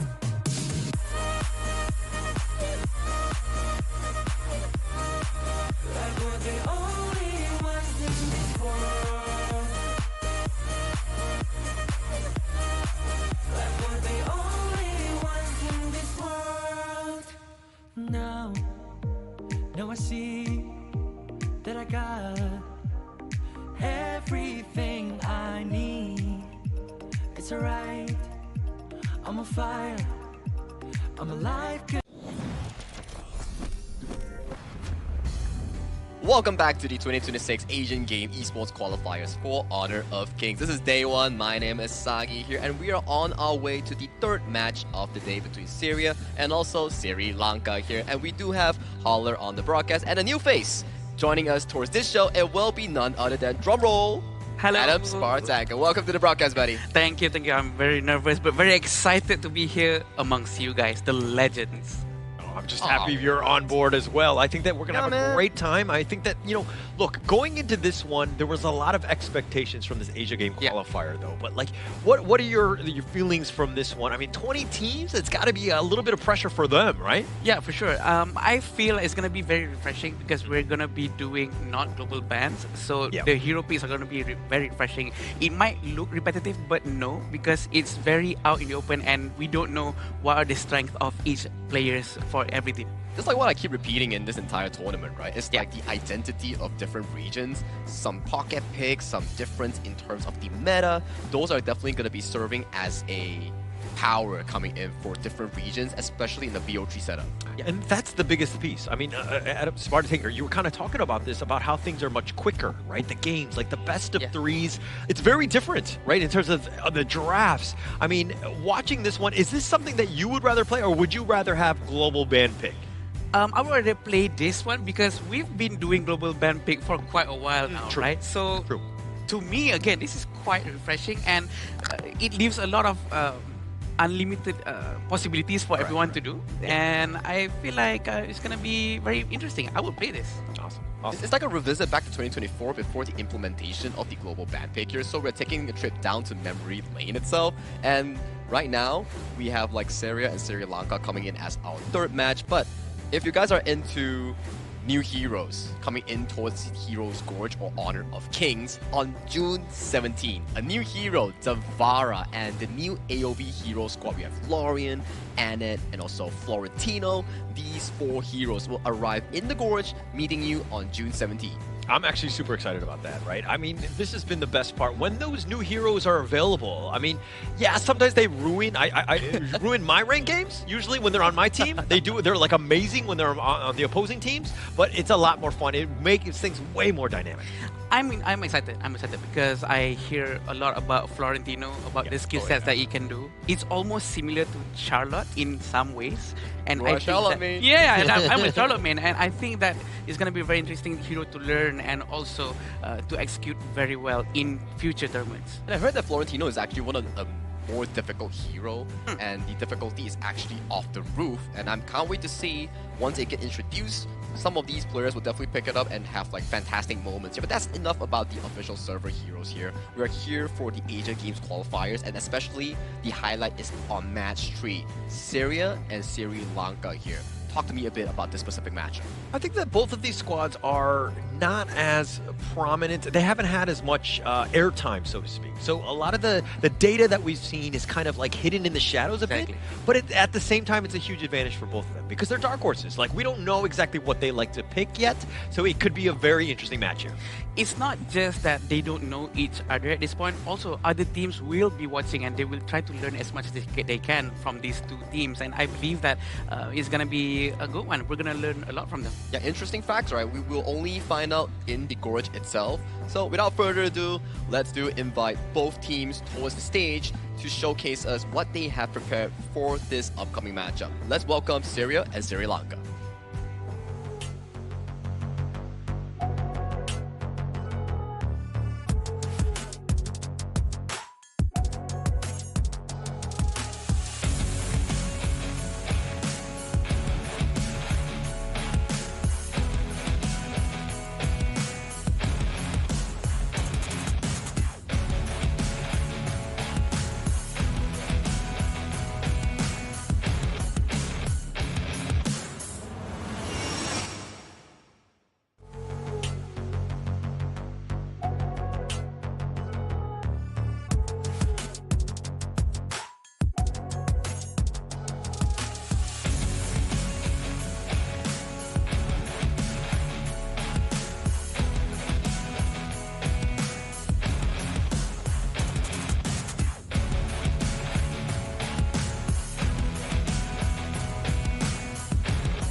Representing their region with determination and pride, they enter the arena with a bold and aggressive identity.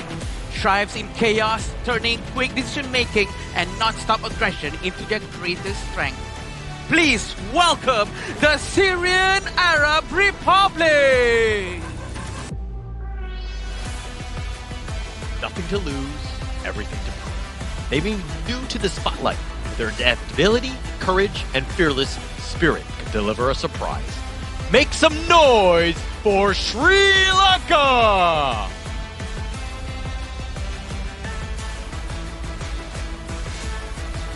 And there you have it. For match 3 of today, it's between Syria and also Sri Lanka here. With limited information that we are given between these 2 matchups here, the unexpected element is what I'm looking for in this upcoming 5v5. Actually, that's the biggest piece, right? I think that going into this one, it opens up so many different doors, and it's going to be exciting to see what these teams have to bring. And here we have Syria with Bashar, Ammar, Abdul Aziz, Ali, and Ibrahim on the line. These are the players that will be representing their region, and I believe that we're going to have a very good one because we don't have any data on them. Also, that means that they're going to be giving us a lot of surprises. From what we know with the available limited data here, it seems that they are a team that really wants to play in proactive engagements and create momentum through aggressive jungle pressure here. So a lot of pressure will rely on towards Syria's very own Amar to find for those big highlight moments. It's all about those highlight moments, setting themselves up for those great team fights. I mean, it could be one of those things where, like, yeah, they haven't seen too much time on terms of the Honor of Kings esports scene, but if they've been playing together, and you kind of saw that with the success of the last one, Nepal, they did very well. But here we go with Sri Lanka, Nisandra, Tharusha, Janith, Anjana, and of course, Emaka here, rounding up this one. Sri Lanka, there's going to be a lot of pressure on these two teams because, again, once you played that first game, now your draft hand has essentially been shown. Right, first match is always important, right? Because they really want to set the stage, set their name up, and we know that they're going to be doing very, very well. Also, coming from different regions, they have different cultures. Definitely will be affecting their gameplay, the way they think, the way they coach, are going to be giving them heroes, the way they're going to be drafted. It's going to be an exciting one. Exactly right. And we keep talking about the same exact thing. You land on the correct foot in a single round robin setting, it pushes you one step closer to that first, second place finish that directly sends you into the main event. Because if you can go to the main event, why do you want to go to the last chance stage? Because last chance stage, it's not that you're third place, you automatically qualify. True. You have to battle through 2 other sets of BO3, single elimination, only you can make it out of the 4 teams available. Tiring. And if you're looking at the rest of the squads, this is Group D, and I was saying this earlier today, that this is going to be the strongest group, right? And so going in, when you're potentially going up against Hong Kong, China, Singapore, as well as South Korea, you're going to have a hard time, right? So these two, dare I say, it's almost like a must-win because the other teams in the group are so very strong. True. So we can say that this is one of their only few chances for them to try their best to get some points and to secure a higher place and standing inside the group. Correct. And it's just like what Holler said, right? It's like if you lose out this game, your chance gets diminished heavily because it's just because that your group mates, I mean, they're not your mates, they're your like opponents. Yeah. They're just more experienced and well competitive, geared up compared towards you, so it puts you on a competitive disadvantage here. But talking about advantage here, I think this can be earned through drafting itself here. So for Sri Lanka, we do see Dolia and also the Arlie being locked away as their first 2 bans, and Syria has chose the Maishu Nui and Liang that will be locked away for selection here. So what will be the first pick here coming in from Sri Lanka? We're going to have to find out. I mean, I think going into this one, when you're looking at these two teams in a must-win situation, it's all about pressure, right? Getting yourselves in a prime position where when you have that first victory, it's going to feel great. But if you're on the losing end of this one, you're looking on the bottom of the group, looking up, it's going to be almost insurmountable in that sense. I agree, and Sri Lanka actually picked Lapu-Lapu first, but the response coming from Syria is by taking Zhang Fei and Chano.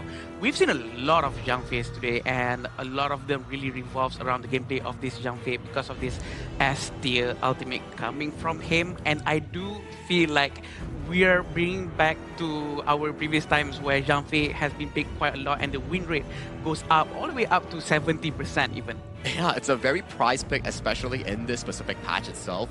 You are given the privilege to either peel for your teammates with the Unbridled Outburst, the early game shielding coming in for that strong early 2v2, and in towards the mid game here.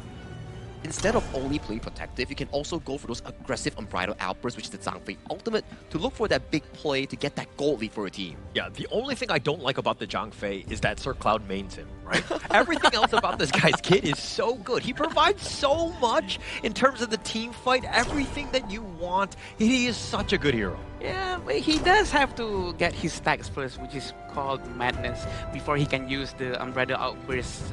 But we do know he's a very good hero. Also, having Atta in Sri Lanka, I believe Syria have to be very careful. They really have to have a hero that really uses Doomsday to really get all this HP out. I think that's a good point, right? Especially like Doomsday has been a staple item coming in for the farm laners build. Even if you're Chano, for example, that goes for the crit build, oftentimes you will go towards the Doomsday after your Daybreaker to really cut down these big tanks here. And for Sri Lanka, they lock in the Direnjie and also the Atta here. So their first 3 picks are already very early to mid-game centric, so they need to find a way to slow down the farming tempo here coming in from Syria's farm lane, which is the Chano. one thing we've seen today is just like the junglers are usually kind of like the Atas, kind of, just kind of controlling like the team fights, being like more the tankier style. And I know that some of the high-flying, like the mobility, aggressive junglers haven't really been taken as of yet. I can't wait till we do see that because we have yet to see that style. I agree. Maybe everyone is still being conservative and trying not to go too aggressive right now.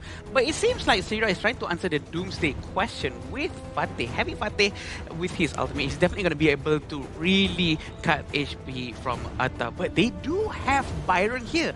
So most likely Atta is going to be playing jungle? Yeah, that's definitely going to be an Atta jungle here. A much more favorable role coming in from Sri Lanka here. Tarusha will be getting on hands on the Atta here. But I want to point out a bit on Sri Lanka's draft here. That is an all for nothing early to mid-game draft. There is no late-game hero coming in from Sri Lanka. If they fail the early game, that's definitely going to be super punishing. But simultaneously, if they win the early game, they can steamroll this game within the 10-minute mark. I mean, that's the goal, right? That's the piece. It's all about the early game. I think that, most of the teams that have struggled are looking for that mid to late game, but they're not able to stabilize the early game. So they really struggle and they kind of suffer for that. They have not had a good time. I agree. With all these hero picks, what do you think, Sagi? I think it's going to be great. Oh, I think it's pretty 50-50 coming in for both squads. It comes down to whether or not that Sri Lanka is able to hold down the early game that we talk about here. But let's save the chit-chat. Let's bring it over to the gorge and hand the sound over to the casters here. Both of you, take it away. Thank you so much, Sagi. As we go into this one, game number one, again, it's all about tempo. It's all about this, making a statement, right? Especially in Group D. This is the one, dare I say, it's a must-win for both of these guys. I agree. It all depends on how they do these early game rotations amongst them. And it seems like Syria is also quite used to doing this goal sharing technique. This rotation is being done by Ibrahim and Abdul Aziz together. So it seems like they do know how to make good use of this goal sharing technique. It's all about the value, but it looks like Amaka is going to just try to get back to safety. The burst, the charge back was perfect for him. He does stay alive. Yeah, and he's going to be doing rotations back towards mid lane, and I think Abdulaziz is going to have his time to clear mid lane together with his jungle, which is very, very important. And also, knowing that they do have Durenzi right here, it's going to be quite a strong late game for Sri Lanka. Look at how Syria went all the way from the bottom lane. They put pressure on, but then they're like, wait, we need to go back to our farm. And they went all together to the Crimson. That is a long journey, right? They were not able to do that quickly, and it's kind of wasting a little bit of time just traveling. I agree, and they always rotate together, which is very important in case something happens. The Jangpe is always there. Ibrahim is always ready to do something, but he still doesn't have his ultimate yet. Yeah, the wind slash, but the ghost ship just shutting that one down. He, if he was on my team, he would have locked me on the wrong side of that ghost ship. But the Chaos Cinder doing a little bit of work. Farusha will be fine though. It's been quite a while since we last seen a Dune playing at jungle, and right now they're doing it with Amar, and it seems like Amar is quite comfortable doing this with the Unruly Blade and the Unyielding Might passive. It's gonna be a strong Dune. Yeah, and he's going to be a problem, right? Yeah. I think the Dune, with the tanky style, he has so much control. He's able to take a punch. He does everything well. But one thing to kind of take note of is the fact that, like, Harusha and Amaka both have Smite. So come those big neutrals, it might be a bit of a problem. Yeah, and in fact, actually, both of them buy these items, right?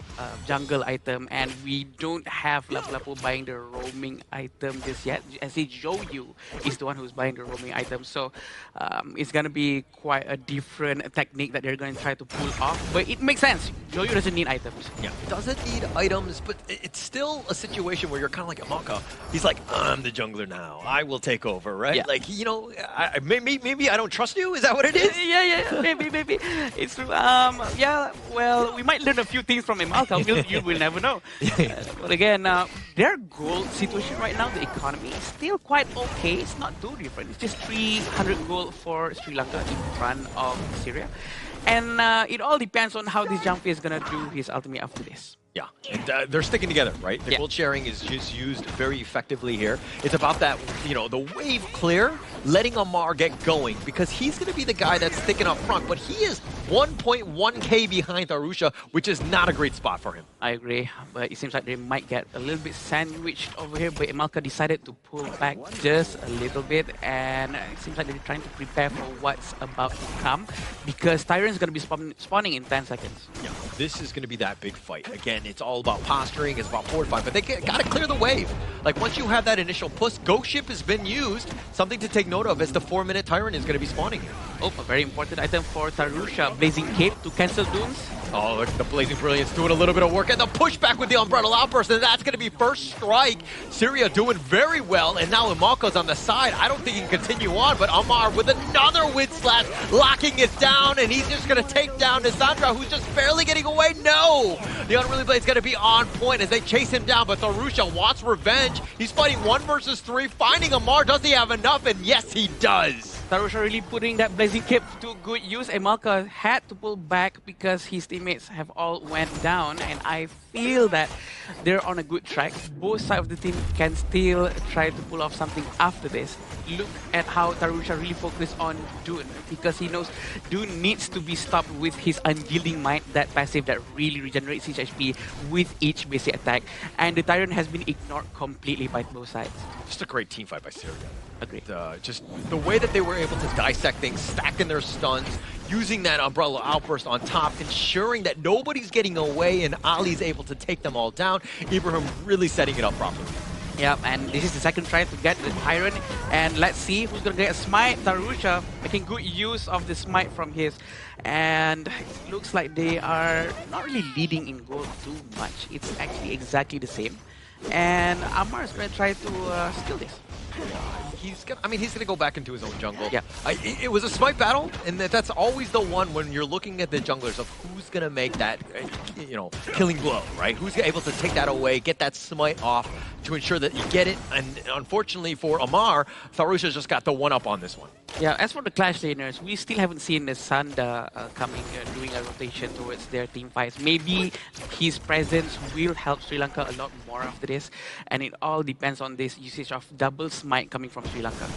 Nisanda, on the other hand, this is one where you don't want to stray too far from your top lane, right? You know that Bashar is going to be able to kind of split push, will take things away, right? And anytime you kind of like step away from your tower, you're at risk, so to speak. Looking at the itemization, I like how committed Abdul Aziz is to the support item, which is gonna give Imperil effect, which is the Venomous Staff. It's good for every mid lane to always buy this. Even the Gunmo in the previous game actually bought it as the first item. Nice Wind Slash here. Amalka, though, finding that. Now with that Raging Sea on the backside, but it looks like Amar is going to be picked off first. Amalka is going to be on next. And now Jonathan just trying to stay alive on the side. Ibrahim's not able to get on top of him. Tharusha is just so tanky, but Anjana finally gets taken down. Ibrahim looking to go in with that Stampede to flash away. He runs into the wall, and it looks like he too will fall. Triple strike going the way of Tharusha. This is actually a 5 versus 4 in this red buff area because Nisanda is actually busy up top. He managed to destroy the tier 1 tower, and that quite secured them an extra goal for them. But again, let's look at how he's gonna get Fatih. Yeah, he found Bashar. The smite is gonna be used on him, and with those slashes, the Ghost Ship says, "Nay, where are you going, my friend?" Nisanda taking him down. I like how committed he is trying to hide in that brush, and it actually worked out. He expected for Bashar to actually do this rotation towards him, and overall it's going to be tried to be taken by Sri Lanka. They do have that double smite, but they're trying to force the war first. Yeah, Amar was thinking about it, but there were just too many. Just Sri Lanka just doing a great job of understanding where the potential jump in can happen, and again, crisis averted, they take him out. And they are trying to group up in the mid lane, trying to destroy this, the most important tower in the entire game. It looks like the Umbrella Outburst is not ready here, Howler. Oh, nice little stun, but it's going to be fine with the Raging Sea. 3-man, but under tower. Amalka needs to be a little bit careful. The one last shot finally taking him down. He was just sticking around a little too long. He pulled it off quite well, although he did went down. But again, it's not bad. It's not bad. Byron went back up top, and Sanda's going to continue clearing their lanes. They do have this Vanguard still up on their lanes, so Syria really have to clear the wave as fast as they can before the towers goes down. Yeah, but it's the highlight reel. Yeah, you got the three-man stun with that Raging Sea, but you didn't get any sort of elimination on top of this. But Amar, not afraid. He's going to take a decent amount. He's doing a little bit of work on that sense, but he will fall just under tower. They get the revenge kill, the shutdown onto him, and Tharouche is going to be down as well. The flash away by Ali. Abdul is trying to run away. Ibrahim is just trying to cover the retreats, but now Jonathan is in a bad spot. Here come the reinforcements. Bashar on the side, but the Raging Sea uses a counter initiation. They find Bashar, and he will fall. Wow, I thought Bashar was going to be able to do something over there, but imagine that. Imalka managed to stop him, and this Blazing Brilliance has been used, but they have to go back just to clear the minion, just to save the tier 1 tower.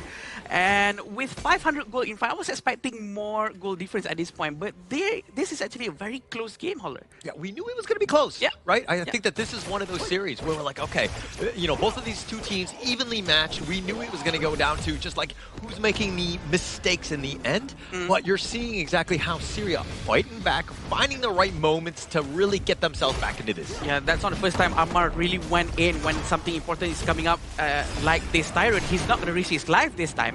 He's going to play much more safer. Yeah, great ghost ship there, right? Just completely blocking it off. No chance for the steal. Tharusha with another big neutral. These are the small wins that you're looking for that will really take you over that hump to pull this one off. Yeah, we have to remember the ultimate from Tharusha is very short cooldown reduction, but look at that. Is he going to use the Umbrella Outburst? Not yet. He's still saving it for the most important moment. He knows this is just a poking potential. Yeah, Sir Cloud is on the side. He'd be like, no, Ibrahim, hold it. Not yet. We're going to wait for the Umbrella Outburst for the perfect moment. And Ibrahim was like, okay, that was very close, but yes, I will hold it in the end because you know that Sir Cloud is coaching him up. We can never unsee Cloud's face on Zhang face anymore. But we do see he's trying to start the Tyrant for his entire team. And we also know that Bashar is nearby to help them if they need him. But Amar is actually quite far. The only person with Smite is quite further away from the Tyrant. Yeah, and to be honest, for me, I kind of like the Shadow Tyrant. I think it's a higher priority, at least for me, at the 10-minute mark. And it looks like Syria were gifted that one as the Overlord had been picking up. That's going to be pushing in the bottom lane. But I do think the damage buff, pretty key. Ibrahim, again, just playing with my heart, so to speak. Right? Like, playing very low health. Right, he really saving his ultimate. But Amar, one more time, he's a bit caught up, but he still managed to survive using Unruly Blade to escape from that situation. They still have this Vanguard, the big one for them to handle, but it seems like they really have to pull back before the tower gets destroyed. That was a nice win slash by Amar, but now Amaka on the flank goes for the return, but the bottom T2 looking to go down, the Raging Sea zoning them away. Sri Lanka, get what they wanted, which is of course the bottom T2, and they're putting pressure on the mid T2. It's quite interesting and surprising on how Ibrahim is very disciplined with his ultimate. Yeah. He's really keeping his Umbrella Outburst for some reason. Maybe he wants that one moment that could delete the entire Sri Lankan team. But I think that it might be a bit too long. It might be. It might be. And I'm kind of worried if Ibrahim might be like my ranked teammates where they save that ult for next game. Yeah, that's even worse, huh? Let's see the itemization for Atta. He does have Blood Rage, Eye of the Phoenix, Blazing Cape, and also jungle item. Also, Emalka really building that tier 3 jungle item as well, and which is very interesting. Pretty Char is also in his pocket, but Chano doesn't have Doomsday, but he's on the way though. Yeah, on the way. The Unruly Blade on forward by Amar, not finding the right angle. Farouche is going to show up, throws out the ghost ship, locking down at least one angle of retreat, but Amar taking a decent amount. He will fall on Jano with just enough to burn him down, and now it's an all-out retreat by Syria. It doesn't look like they're going to get anything in return for Amar. Uh-oh, the Umbrella Outburst is actually being wasted just now. It didn't hit anybody except Emalka, but Emalka was having this CC immunity for a while. So we do know that the Azure Golem is going to be stolen by Sri Lankan team for sure because they're dominating the map. But it seems like Blazing Brilliance has been forced just to get the HP down just by a little bit. He's very tanky though. Tharusha is going to be a bit of a problem. The sustain that he's got is just kind of unreal, right? So you think you have him, but he's able to kind of walk that one off, so to speak. I agree. And again, with the Seven's Wrath, and it seems like Abdulaziz is going to do Insatiable Tomb after this, but the gold difference between Amar and Tharusa is actually 3,000 gold. And that's going to be giving a lot of impact towards the next walk.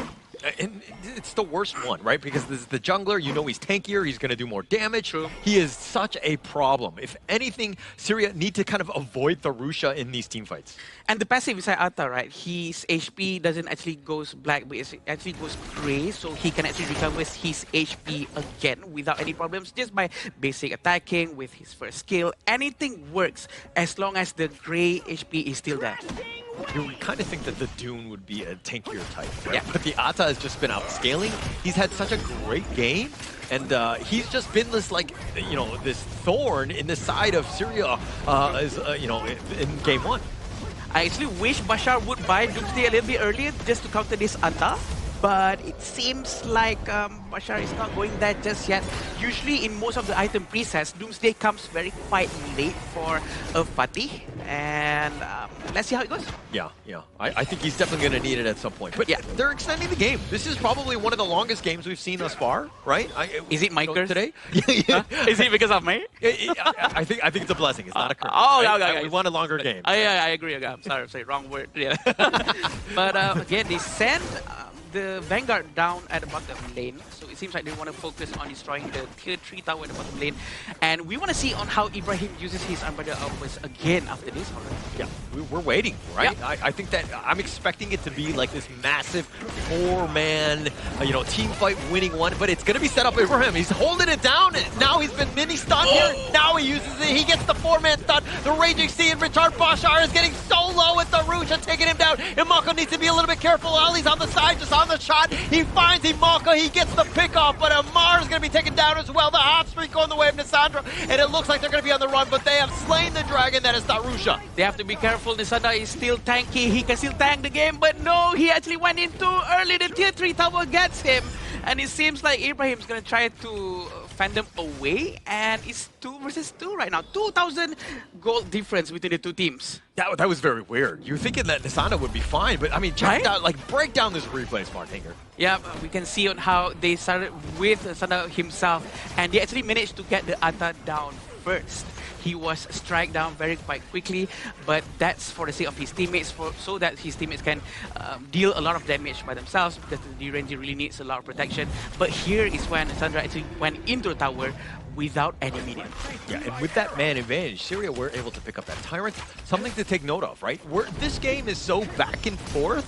Like, Syria is really just like 1.4k away. That is like next to nothing at this stage. I agree, and we know that they really have to keep up with the pressure, or else Syria might be able to do a comeback, because the goal difference, to be honest, it is getting thinner and thinner. I don't think Sri Lanka should, you know, prolong this. Yeah. I mean, the way that they're playing is they're allowing space.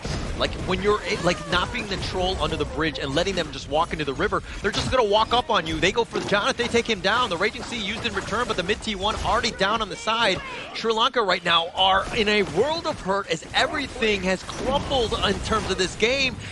They've been pushed back. Now they're playing defensively here. I agree. That's the first time Ibrahim actually used his ultimate aggressively instead of defensively, and they've actually managed to get Janet, which is honestly quite an important role over here. And Anjana just finished his Blood Rage, gonna be giving a lot of defense for him. Bashar is still far away down there, but they're still trying to get some damage in. Yeah, Amar's on the side though, dealing with Arusha, but Amar needs to be careful. He's gonna Unruly Blade on back to safety. The Wind Slash is on. The Raging Sea finding Amar. He needs to be a little bit careful. He is so low, and Anjana is finally doing enough damage to flash away by Ali. He's looking to turn this around, but Nisanda, he's all by himself. The Arusha's like, hey, we gotta retreat on out of this one. Nisanda on the run, and somehow, no, but they're gonna take a Malka instead. Syria doing everything well, taking them down as well as the mid T2. A very clean fight coming from Syria. It might have been a good comeback over here. We do know Jumpy still has his Unbridled Outburst. He just filled up his madness, and he's gonna try to force this wall or not. It seems like Bashar really needs to go back. Blazing Brilliance has been wasted just a little bit right here, but they're gonna be punished, Holler. Yeah, they got the Storm Strike. They find Abdullah. He's gonna be picked off here. The Unbridled Outburst is now gonna be used just to push this aside. Nisanda just kind of out-tanking this one. Bashar with that Blood Rage. Nisanda, though, does go down eventually. The Stampede on. He's trying to go for Anjana. He's not able to find it, as well as Tharusha, who somehow limped away. Wow! Just by a sliver of health, very, very close to going down just now. But crucial team fight for him, 53% with all of that HP build coming from him.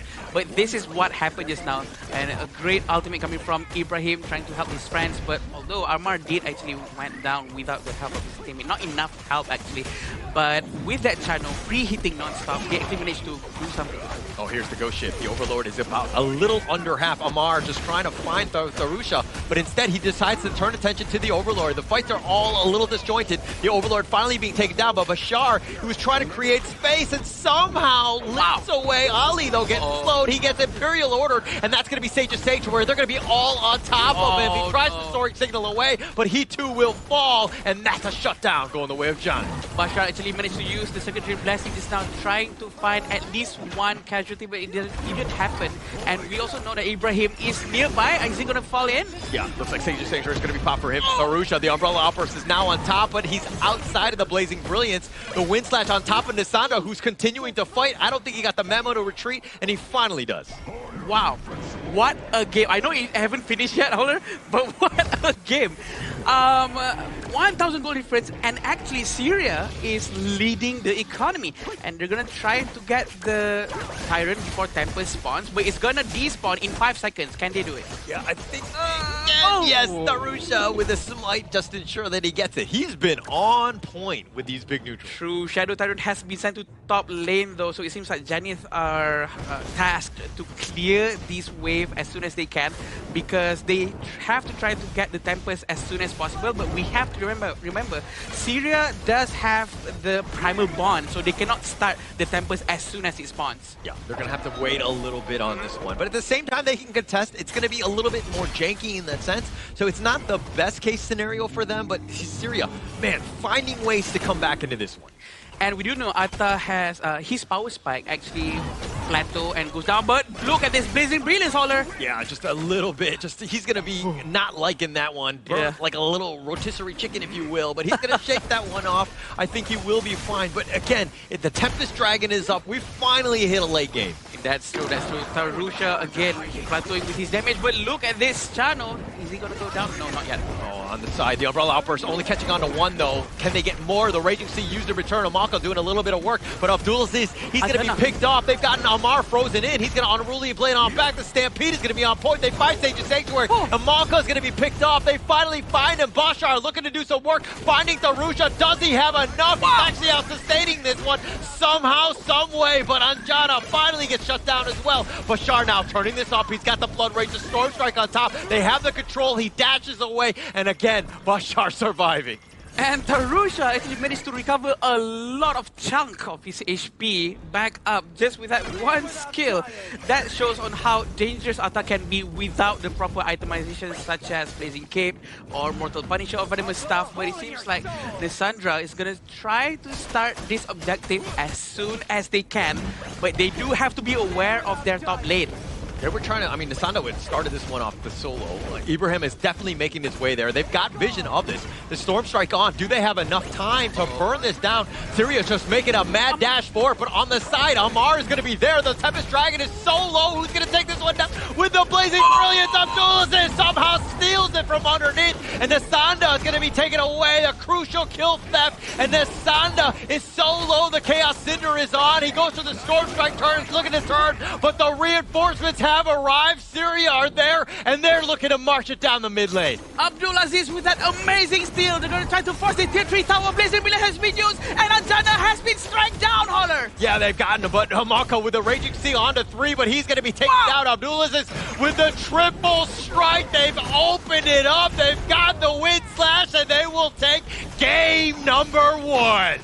Wondrous strike before destroying the crystal. What an achievement from Syria.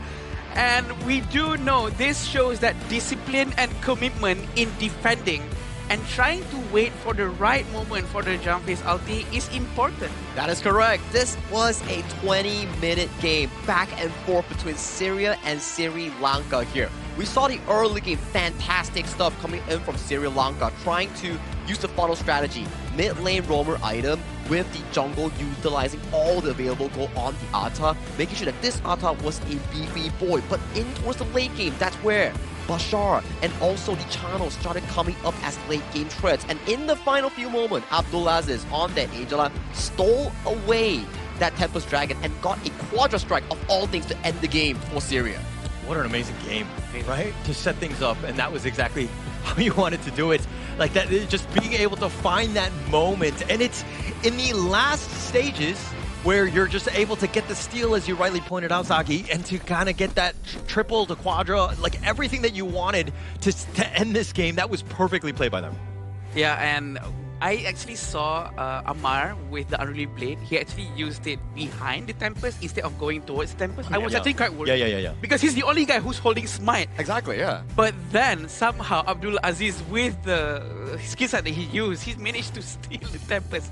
I was shocked. I think it's the full burst damage potential coming in from the Angel, like Chaos Cinders into the Blazing Brilliance, and then it caused the damage to be running down really quickly on the Tempest Dragon. And if you're on the smiting side, on the Ata, you're being like, oh, wait, that's going to be a pretty difficult smite to land because the damage numbers is just boiling down really quickly here. But props to Syria's mid lane Abdulaziz. That was such a crucial steal. The game was neck and neck tied at the 22-minute mark, but that steal really nailed the game down for this game one. Yeah, and it's like right when they needed a hero, Abdulaziz shows up. Right at that moment, and the way that he was able to do it, it couldn't have been better as they go into this one. But what a great game one here. I agree, and the fact that Sri Lanka was actually holding 2 smites and they lost it must have hurt just a little bit more. But look at this, the itemization coming from Syria. They actually have 1 Blazing Cape from Amar to stop Atta's aggression. And venomous stuff from Abdul Aziz definitely, and it actually helped quite a lot. Blazing Cape also from Ibrahim. Yeah, which makes a lot of sense, right? As we see towards Sri Lanka's side, it's actually a well-planned out early game from them. Janif went for the Knowledge Gem start. So, Knowledge Gem and Jungle Item, when they're both present, whoever last hits gets the full gold. So that's how you funnel gold into Tarusha. That's why Tarusha was being such a menace in the first 15 minutes of the game, being supremely tanky, getting all these big teamfight wins for Sri Lanka here. But when the game scales into late game, it goes back to the draft discussion we had just now. Syria's Chano and Afati, these are ultra late game characters that actually carries you post 15 minutes here. When they went to 15 minutes and still had the goal advantage towards their side, it was entirely Syria's game to win. Let's go back to Tarusha there, because you rightly pointed out that he had a great early game. He had a really good mid-game as well. But where did the wheels fall off? Like, why did this team that was having such a great time, why did they all of a sudden just get crumbled by, Syria? Draft. Because if you were to look to the hero selection coming in from Sri Lanka, Byron, early to mid-game. Atta, early to mid-game. Zoyu went for the Knowledge Gem start and is a sole late early game hero. And Direnje is not the best marksman to be scaling into the late game comparing to Chano, one of the best late game farmers we have in the Asian Games version. As you can compare towards the damage chart, we see Anjana doing 211,000 damage, while Ali, he was doing 226,000 here, and both mid lanes are also battling up for the damage route here in this game one. So the way we classify farm lanes, like which one is early game based hero, which one is more late game, is usually based on their itemization, right? Whoever uses items like Critical Eternity Blade, like Shadow Reaper, they are leaning more towards the late game compared to the Renji. It's more towards tank hitter. It focuses more on Doomsday and Sparkflash. Oh, it is a very easy, I would say, comparison that you mentioned just now. Is on your itemization. Those who go Sparkforge, Doomsday, Daybreaker, those are more of a early to mid game marksman build. And if you go the traditional critical, which is the Shadow Ripper Eternity into the Daybreaker, is more of a late game build, which is exactly the situation for both the DNJ and both the Chano in this case. As you can see in this gold graph, Sri Lanka was leading a comfortable probably 2,000 to 3,000 gold lead until the 15-minute mark, where they suffered a huge team fight loss, which let the entire game go to a later stage up until the point where Abdul Aziz on the Angela, and then we have the Chano, and then we have the Fatih, all skill into the late game, which allowed for that late game win for Syria. Actually, the first curve going down was actually the first Ibrahim's rather outburst with aggression and not for defensive purposes. And I think that actually worked out for them. Yeah, it definitely did. That was that moment, right? We were like, oh, what is he going to hold it for? But he found the right moments. Ibrahim definitely hit him gave themselves a chance. I mean, let's not second guess what he did because he really showed up on that one at the right time and ensured that he had it. And Maka had a great game as well. The Raging Seas were on point, really setting up the spacing for Tharusha. But just Syria, that fighting spirit, that resilience, just really got them back into this one. Yeah, even the late game that you can see, right, where Ali got caught out in the river at the 8th-minute mark, it was looking pretty grim for Syria as you have like 2 Tier 3 towers already down. And this was the late game fight that you talk about here before the Tempest Dragon. You saw that Anjana was left untouched and he was just dishing out tokens, same as Ali as well, trading back and forth on that damage output here. As we scale into this, you can see both the clash lanes jumping into the backline to capture the squishy heroes, causing it to be a 2-for-2. And this was the inevitable late game combat coming in from Syria that got the steal on towards Abdulaziz. This steal really nailed the game down for Syria in this game 1, getting them the lead in this series. That blazing brilliance lagi, that timing, Beautiful. the damage, it's beautiful. There's no other words that could explain. And the cooldown on Angela is actually quite short. So this is right after the Tempest steal, and they actually managed to end the game so quickly and decisively. Just a great game. I mean, this is exactly how you wanted to set things up, right? Not only was it like the way that you did it, you stole the Tempest Dragon, you got the quadra kill, and of course Abdulaziz is going to be your MVP, but the way that they did it, if anything, it's got to be very disheartening for Syria. I agree. Or sorry, Sri Lanka. I agree. That's very disheartening. But 8, 4, and 10, and 28% damage output compared to the entire team, with actually quite a lot of damage taken, but he actually tanked the damage when he's using the Blazing Brilliance with the shield on him. It's actually quite good Angela gameplay. Yeah, I would say so. And he's only taking not only, I think, nearly 20% gold, which is like a fair share of his cut that allowed him to actually dish out so many damage in towards the late game here. Stole the Tempest, got a Quadra Strike, closed the game out cleanly, while in the early to mid game, Abdulaziz was taking like really little resource and he was funneling it more towards the Channel and the Fatih in his team. Yeah, just a great game. I mean, this is a game where you can kind of build off of, right? That momentum, the confidence, everything that you're looking to do, especially in the Asia Games qualifier. Like, this is that moment. This is that tipping point of being like, hey, we're here, we're on stage, and we are more than ready. If anything, I feel that maybe Team Sri Lanka is already good in early game. But also for Syria, I feel that they have to fix their early game a bit more. Yeah. So that they can have a snowball effect going into towards the mid game and late game, so that they don't have to suffer what they went through previously. Sagi. I think it's more of a draft difference, right? As we were to compare just now, it's like a 20-minute draft coming in for the side of Syria, where you have so many late game monsters in the form of the Chano, the Fatih, and if you were to look over to the side of Sri Lanka, they played a really comfortable early game, but the point is, they were drafting 5 early to mid game. There was no late game insurance to actually bring them back if they do mess up in the mid game push. I think they were watching the first 2 series where they're like, oh, they're all just early games. Let's just draft early and just like end. But they're like, oh, wait, this is the first time we went to a late game. Actually, this is our first game casting together, and I think that you brought the heat in terms of having this Tempest Dragon epic counter steal. I mean, yeah, thank you so much, Sparky. Yeah, I know. But again, the hype, you know, it's the hype. Like game 1, game 2, I mean match 1, match 2, it was like a stream across for Vietnam and also the second game winner, which was Nepal. Those games were relatively quick. Yeah. This game 3 though, match 3, man, 22-minute Tempest game, kills were neck and neck, and action was just happening across the gorge.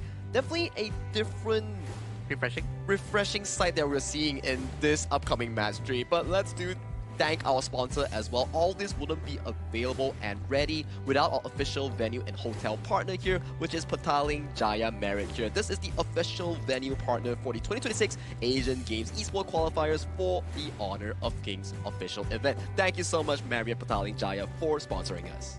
Yeah, thank you. And it's a great hotel. I love it here. Hey, man, yeah, it's cold and it's huge. But again, going back to our game, we do know that they are very ready for the second game right after this. We want to see the drafting. Is it going to be different? Is it going to be all early game heroes once more? Or are they going to change their tactics? All right, you're coach of Syria, and let's go one at a time, right? Syria, if you're coach of Syria, like, what are you telling them? I mean, you guys played a fantastic game. You guys just have to, like, settle down, play the team fight slower, and make sure that you don't overextend in certain team fights. Get what you need, bail out, focus on towers and objectives here. We love team fights here, but the name of the game is objectives that leads to consistent goalies instead of just brawling 5v5s. I know viewers love 5v5s, but the objective of the game is to get those constant goals that you can get from getting those tyrants, overlords, or buffs and towers. All right, now you're the coach of the Sri Lankan side. What are you going to tell them? Now, this is something interesting about Sri Lanka here. I like how they pre-planned out their priority on gold sharing. They gave everything to Tarusha. So to make gold sharing with the roamer item work on mid lane, you must have a roamer that's capable of taking the smite spell, which is what exactly Sri Lanka did just now on the Lapu Lapu. Yes, you do lack out the extended ultimate or spell 2 charge range without the flash, but the way they do it is very simple. We funnel everything to Tarusha so he can dominate the early game here. So for me, you can repeat the same process, but make sure on the farm lane, you get something equivalent in the late game to make sure it works. Yeah, I agree. And also, probably a little bit of mistake, I think, from Lapu-Lapu. He did not buy roaming item. No, I think that's why we say it's like a different strategy, because mid lane yeah. already bought the roaming item, so you need a jungle item to cancel it out. If you have 2 roaming items, it doesn't work out in oh yeah, the that's game. true. Yeah. That's true. Because they want to make sure you is the one who's going to be roaming around a lot and try to zone the enemy out with his fires. And yeah, we're going to see again another Zhang Fei as the first pick from Syria. Clearly, they're very comfortable with it, Sagi. And having Chano now in the hands of Sri Lanka is going to be a little bit different for their late game.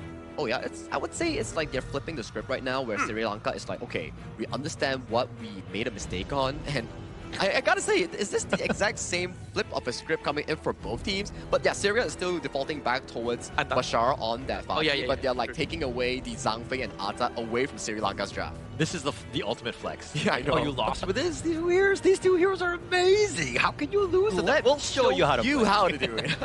Yeah, but it was amazing, right? We can see on how Atta actually managed to like recover a lot of HP just now. It all depends on execution now, and I do hope that Syria has a very good late game hero to back up this Atta and Zhang Fei after this, because Atta's not going to be able to do too well going up in the mid game towards late game, 14 minutes and above.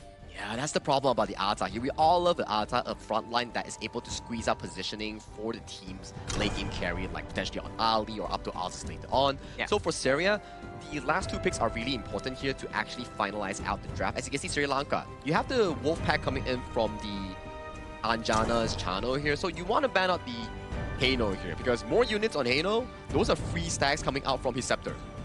Yeah, that's true. I mean, but one thing we've seen, Bai Chi for first time, right? It's going to be picked up here by the Sri Lankan side.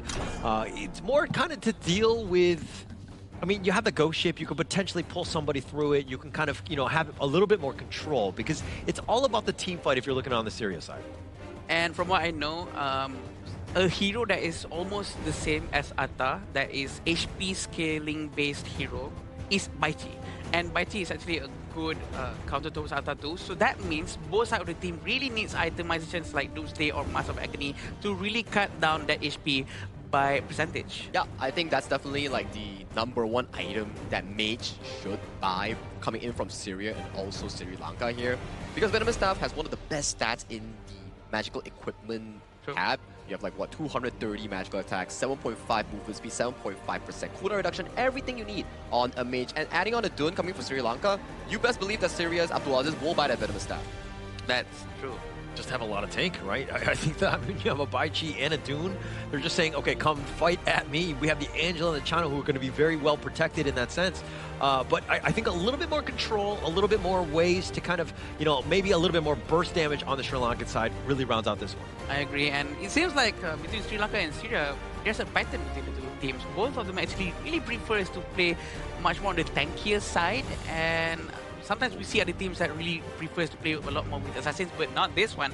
They really prefer a lot of defensive mechanism from both sides. I am loving the Lady Zun pick coming in from Syria. If there's something that really counteracts against tanks, it's definitely the Lady Zun, especially when Lady Zun is one of those heroes that doesn't need too much resource. You can pour most of the resource into pockets of Amar or Ali to make sure that they have what it takes to carry on the mid to late game. And Lady Zun, her ultimate Destructive Deluge also reduces physical defense and magical defense coming in from the key tanks, which is Sri Lanka's Dun and also Bai Chi. And also you see the Janeth, the Angela, right? It's going to be very static, very immobile in that sense. You know, hitting that perfect stun on top is just going to be very easy and to kind of set things up. So they played it themselves. They know what is good and bad about the Angela, and you have a bit of a counter here. Wow, Zhuangzi as a hero to stop all the crowd control coming in from Syria is going to be a very good game for sure, but a lot of tanks coming from Sri Lanka definitely. And from what I see, I think that from Team Syria, they do not have any physical long-range hero, except maybe if Erin buys physical items. I think the item build coming in from the Syria's farm lane, Ali here, might be going for the Sprox Rouge Doomsday on-hit build, which is a bit of a mix of two. And then Bashar will be the primary physical damage dealer. And I would say Sri Lanka's draft is actually very solid. As long as Anjana gets to the late game, then we might see another 20-minute game. But to find out, we have to head towards the Gorge to find out whether or not this is going to be another 2-0 or an equalize of the series in this match 3 of the day. I love the Zhuangzi. I think it just really negates what Syria are bringing here, right? I mean, it's a lot of control. I mean, and you also only have that one long-range dealer, as you rightly pointed out, from the Erin by Ali. It seems like they have a little bit of the counter draft here. I agree, but if Erin actually buys full magical items, I think he's not going to be able to push out much physical damage from the basic attacks. But it all depends on their itemization for sure. And is this the first time Zhuangzi has been picked today, Holler? First time. Oh, first time. This is going to be very interesting, because we do know Zhuangzi is actually a very versatile hero. Very defensive for sure. He cannot force war to happen. He has to wait for wars to happen. And it's going to be Ibrahim's biggest problem during the mid-game towards the late game. You're going to have a problem, right? You got to stack things. Like, you might want to stun, pause a bit instead of stacking things right away, right? So you kind of need to time everything properly. Not going to be the easiest of team fights, but a little bit of a three-man stun there, and it looks like Sri Lanka are going to just kind of walk away. True, and they cannot do this chain CC anymore. But knowing that they have Nasanda, Tarusha, they will have a lot of defensive mechanism. They will be able to tank a lot of damage coming from Syria. And I am not surprised if this game goes all the way towards Tempest again. It's going to be a lot of defensive play, unless they really want to force something out with Amar gonna go into the jungle of Sri Lanka So if you're thinking kind of like a reversal of game one, but still with the Ata doing a very aggressive, kind of controlling the game, is this lineup really set up for success in the late game to close it out, unlike what they did in game one by Sri Lanka? It is very much so, especially if Bashar goes full damage to compensate the lack of damage coming from Syria. I think that they have to be aware of their itemization for this one, but it might be quite dangerous for Bashar because a lot of Sri Lankans are very ready to do something here up top. Like the Sri Lankan fans or the Sri Lankan team here? The team here. Okay, let's be very specific. They're supposed to dive there. I was imagining them diving in and you're going to start shouting and all that. Here we go. And here we go. The unruly play. Tarusha is going to be back. He's going to get back to safety. He will be fine. Again, it's all about the junglers to start things off. I think that you saw, even in the last one, Tarusha got the better of Amar, really set the tone of the game. Unfortunately, weren't able to close it out. And it seems like they're all this dangerous, have to force the Unruly Blade to safety, and they're not going to try to steal it right now. But Tarusha, losing his Unyielding Might passive, he's not going to be able to have that for about 20 seconds. That's going to be a bit of a problem. But as of now, both teams are not really trying to force anything. Still 0-0 at minute 3. And we also know that Jean-Pierre already have his ultimate right now. Playing a little bit safer. Sri Lanka, this is one where, you know, going back to game one, they were kind of behind in the beginning. I mean, or sorry, they were up in that one. So they're playing to their strengths of the laning phase. They do well of just kind of setting themselves up for success. Yeah, we have this Anjana really trying to pressure Ali a lot. And we have seen his gameplay with Direnji before, and Anjana is really aggressive during the war, and I feel like they have to focus on more on protecting him afterwards, protecting him better before losing him. Ali and Anjana, like those are the two guys, right? When those team fights are happening mid to late game, basically if they die, I mean, you're going to be in a terrible spot to take any sort of team fight. True. Tyrant is up. They're going to have to be ready. All the smite is still available. Tarusha is still on cooldown, but it's going to be available in 3 seconds. And they're still trying to cut it out. They're not going to force it from Syria. Yeah, Amar's on the side, looking for that vision. Going to use the butterfly fleck, and Malka just trying to zone away. The Blazing Brilliance is on side, but Amar gets the steal. He's going to take the Tyrant, and now Sri Lanka, there's really not much left to fight for, but Amar is still there, and it looks like they will eventually disengage. Very smart coming from Amar. He actually used his first skill just to jump around, evading the Blazing Brilliance, and simply smite, and no one is there to try to disturb him, to stun him, and stopping him from using his smite, and it seems like it's very easy still. I feel like they should keep on with this because they do have this advantage coming from Atta. Huge advantage. I think that, you know, you want to kind of set things up. You want to get the wheels motioning towards success for you, right?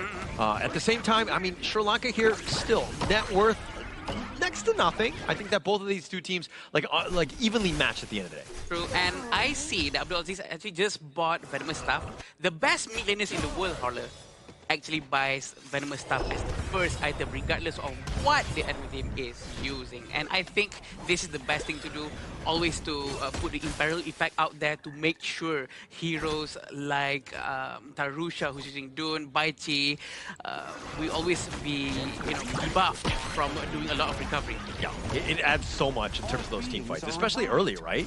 Yeah. I mean, the amount of sustain that they can have, it negates almost everything, which is going to be great.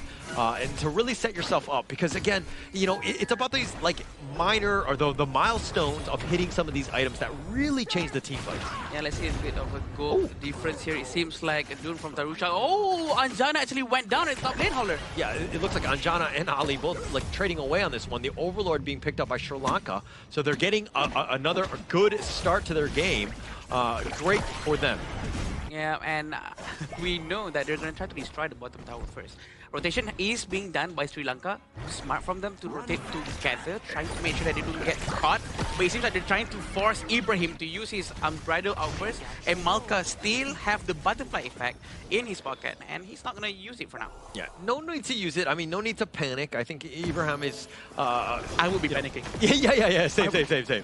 Right, just hitting it regardless when one person hits you. Yeah. Is he going to use the ultimate right now? Is he not? That's will always run in my mind, and you know, it's going to be very scary, especially up on the stage, you know, knowing that this is real, this is the Asian Games. They really do want to make sure that they don't do any mistakes. But we can see another free tower for Bashar. Yeah, and I like it how you talk about that, because it is about the nerves, right? It's not as easy as just, you know, sitting from the comfort of your home playing this game. There are eyes on you. There are lights, right? There's a lot of pressure, and you got to perform. So it's a high-stakes event for you. Such as the nerves that I have to make sure that I can perform here as well as you, Holler. You know what I mean? Okay. You don't know what I mean. So I do understand the stage fright, being up on the stage and trying to perform as best as you can, knowing that all the fans in your region is rooting for you, but they're trying to capture Atta. Amar is still half HP. Oh, the taunt. Amar has been locked in. They're sending everything at him. They've got the pullback as well, but Amar is actually out-tanking all of this one. And now Ibrahim, he's the lower end, but Sri Lanka just kind of not able to find too much out of the attempt by Syria here. Yeah, they're really not trying to commit too much. They are just trying to see if they're going to do some mistakes here. Maybe we can catch them out. Amar really crossing along the river without any problems whatsoever. He knows he's tanky enough for now. We do know Atta's power spike plateau probably around 16 minutes into the game, so he has to do something right now. But it seems like they're really playing around Bashar right here, Howler. Yeah. Trying to give him a lot of space to destroy towers by towers in the top lane. Yeah, not scared whatsoever. And Ibrahim just leaving Savior away. This bottom T1 was under assault, but Nisana's there. He's a tough out. He's going to protect that, you know, that bottom T1 for quite a time. It's going to be tough to kind of just crack into that one. So they're trying to get the Azure Golem for now. It's just Ibrahim opening the map, providing vision to his entire team, which also in turn provides safety for his entire team. But it seems like Amar really wants to have one war at least, but the disengagement that has been consistently done by Sri Lanka has been quite successful every single time. Yeah, he's like egging him on. He's like, come at me, bro. Trying to like get a little bit of a response, but they're not falling into this one. They're going back into their sides, just, again, extending the game, trying to go to that mid-game when you're a little bit more farmed in that sense. True, they need a better bait, but he's trying to capture with the ship. Sandra is still trying to tank this damage just by a little bit, but no problem. Both of them are jungler tank. There's not going to be enough damage to take down each other. No chance at this point. I mean, Ocean of Tears onto Malka. He'll eat this one. Look at how Syria are trying to invade, right? You want to be aggressive and take most of the fights there, and then maybe you steal a jungle camp here and there, and you're going to come out on the positive side. And we have to remember, Nasanda hasn't been able to join these main team fights yet. Not yet. We're still waiting for the laneways to be used in a massive way that we're assuming Sri Lanka is going to need that one moment to make sure that they manage to capture the entire team of Syria. But he still have to focus on Bashar all the time, because Bashar is always up in the top lane and no one else can handle him except Nasanda. That's exactly where you want your Fatih to be, but the Umbrella Outburst, he's going to be CC immune in that sense. With the flash away, Janith is going to get on the wrong side of the ghost ship, but they've got reinforcements on the way. Sri Lanka is just completely scurrying the rest of Syria away. This engagement after disengagement, but look at Bashar. He's in a very precarious position, and we can see on how Nasanda is trying to get some damage, but he's losing a lot of his HP. He's losing his passive too. Yeah, the Unruly Blade on away. Tharusha just, being that frontliner. This is exactly what you want. You want to constantly be focused, everybody just targeting you. Maybe then that's enough space for Anjana and Janeth to clean up. They haven't been able to do that yet, but the thought is there. And it seems like no doomsday coming from Fatih yet for now, and Ibrahim is still providing vision for his team, and they're going to try to steal. And did they manage to do so? Yes, they did. Abdul Aziz actually have the blue buff. Janeth there with the Blazing Brilliance, just kind of, melting armor, I would say, not really able to do too much. We haven't seen too much value because we haven't seen too many kills. The way that these two teams have been kind of, moving around and just kind of dodging one another, it is a very interesting game to watch. I agree, and it has been going the same for quite a while now. It's quite interesting to see who's going to break this cycle first. Maybe a different rotation, but Bashar slowly creeping in from the side. Is he going to commit or not? It seems like he's going to try to focus on side lane first. Oh, the ghost ship is going to be used, but they take the mid T1. Not enough damage, just barely hanging on. There's a little bit of scotch tape on that tower, just keeping it up. I agree. He's not going to commit to destroy the towers just yet. He's still trying to stand by on the side in case anyone makes a wrong move into the brush. But they're still trying to focus on the mid lane here too. But a new thing is Ali actually went down with Amar at the bottom lane, and they had to send Baichi again to clear the way. If you're Syria, you've got to be annoyed, because usually this is kind of like that moment where you look at a fight, but they're doing a Chaos Cinder, the Blazing Brilliance, the flash away by Bashar just staying alive. But just to end my point, Ibrahim, even if he gets the perfect angle with the Umbrella Outburst, you just kind of negate all of that because you got a Monk on that. I agree. And Amakal is all ready to use his ultimate. I believe that the butterfly effect is just being kept just for Ibrahim. And it's going to be quite annoying for Ibrahim for sure. But again, they still have to make sure that the butterfly effect is used somehow. So he still have to use it anyway. But it's very interesting to see on how he's using Howl as the item for roam. It's going to be giving a lot of movement speed that they need to capture anyone in the backline instead of relying just on the crowd control, however. Yeah, but on the same side, yeah, Malka hasn't used the butterfly effect, but they haven't been able to go aggressive. Right now, they're losing towers slowly but surely, and here's the Umbrella Outburst finding Nasanda all by himself. He's isolated, being pushed aside, and it looks like Nasanda just tanky enough, he gets to the bottom T2. You can't do it. It's a Baichi. It's too tanky. It's the opposite side of Atta. Not opposite, I mean the similar copy because he's HP scaling whatsoever. But the Sandra, he's here. He's trying to get Fatih. But it seems like Bashar is going to be able to run away just like that without having too much of a problem. But mid lane is going to be focused by Syria, it seems. Yeah, this is a game of the Clash laners, I say. Nasanda just happy to solo, able to get away, has enough mobility. And Nasanda looking to turn it up, has the taunt onto Ibrahim. But he too is tanky. He's going to be fine. Yeah, Ibrahim still trying to collect the madness. Can they destroy the tower? It seems like it's a little bit late for them to defend the tier 3 tower. Look at Ali, very aggressively destroying the first tier 3 tower. Finally, for Syria. It's about objectives. It's not about kills. It's not about, getting those eliminations that you really, really want. It's more about just playing the game, playing the map. What was happening in the mid lane, it was all just a little bit of a bait. Nobody was really looking to fight. They just wanted to create space to take that bottom team. I agree, and it seems like they're going to try to steal this Azure Golem, Crimson Golem. No problem for Amar with that smite.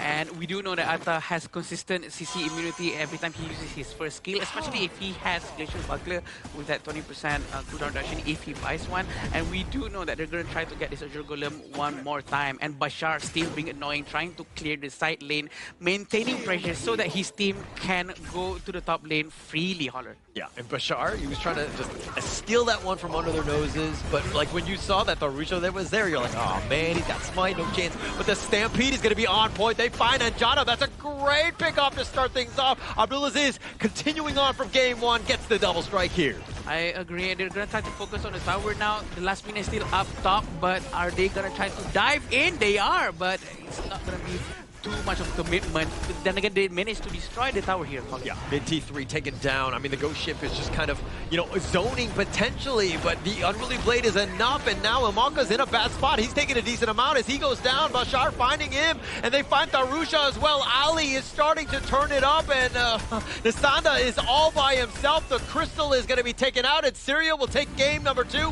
and another sweep in the series. Amazing game coming from them. This time they managed to win during the early game, which is what I was hoping for, because they do have a strong late game, and this time they do know how to pull it off. You can definitely see Syria building up the confidence after that game 1 victory, and as they found the perfect unbridled outburst towards that mid lane, when they saw the fact that the Zhuangzi just wasn't in sight for that play, they went for it, captured both the mid lane and the farm lane coming in from Sri Lanka, and that's where they found a deciding teamfight win to get the Crystal, and that's a clean 2-0 coming in from Syria. Really well played again. I think it was just a lot of that momentum. It's so hard to come back from a game 1 where you go the distance, things that are looking so good for you, like Tharusha is just completely dominating, and then having that, you know, the Tempest Dragon stolen from you, and they just clean up, right? That takes a lot of resilience, and the team needs experience to kind of overcome something like that to bounce back in a game 2. But it also seems like Syria is really depending on this Zhang Fei meta. They're really using it right now, and I think that they really can make good use of the Zhang Fei, and they do pick it every time as the first pick. I think the teams going up against them after this need to get the hero out. I think it's not only a team that's going up against them, I think it's the tournament setting as a whole, where Zhang Fei, Lapu Lapu, these are amazing roamers that you can always go on the blue or red side as a checkmark pick, where like say, okay, we have nothing to pick, let's pick Zhang Fei. We have nothing to pick, let's pick Lapu Lapu, because having a roamer that can simultaneously heal for the team and also engage for the team, that's a very rewarding playstyle that doesn't put your Clash Knight into a much more peculiar role that they always need to be tank, they can't be this late game carry, they can go for the backline on key targets like the late game channel or late game mid lane, for example. Yeah, a lot of flexibility. Yeah. Right? And I think that you need more flexibility in the core roles as opposed to the roam. And it's the old tried and true, right? I hate to say it because, you know, Cloud likes this hero, but Zhang Fei is just an absolute menace in the roam. It's so tough to deal with, especially when you're seeing a good one like you're seeing here. And the fact that Sri Lanka actually tried to counter this using a Zhuangzi with the butterfly effect, hoping that it could at least tone down some of the crowd control, but it's not enough.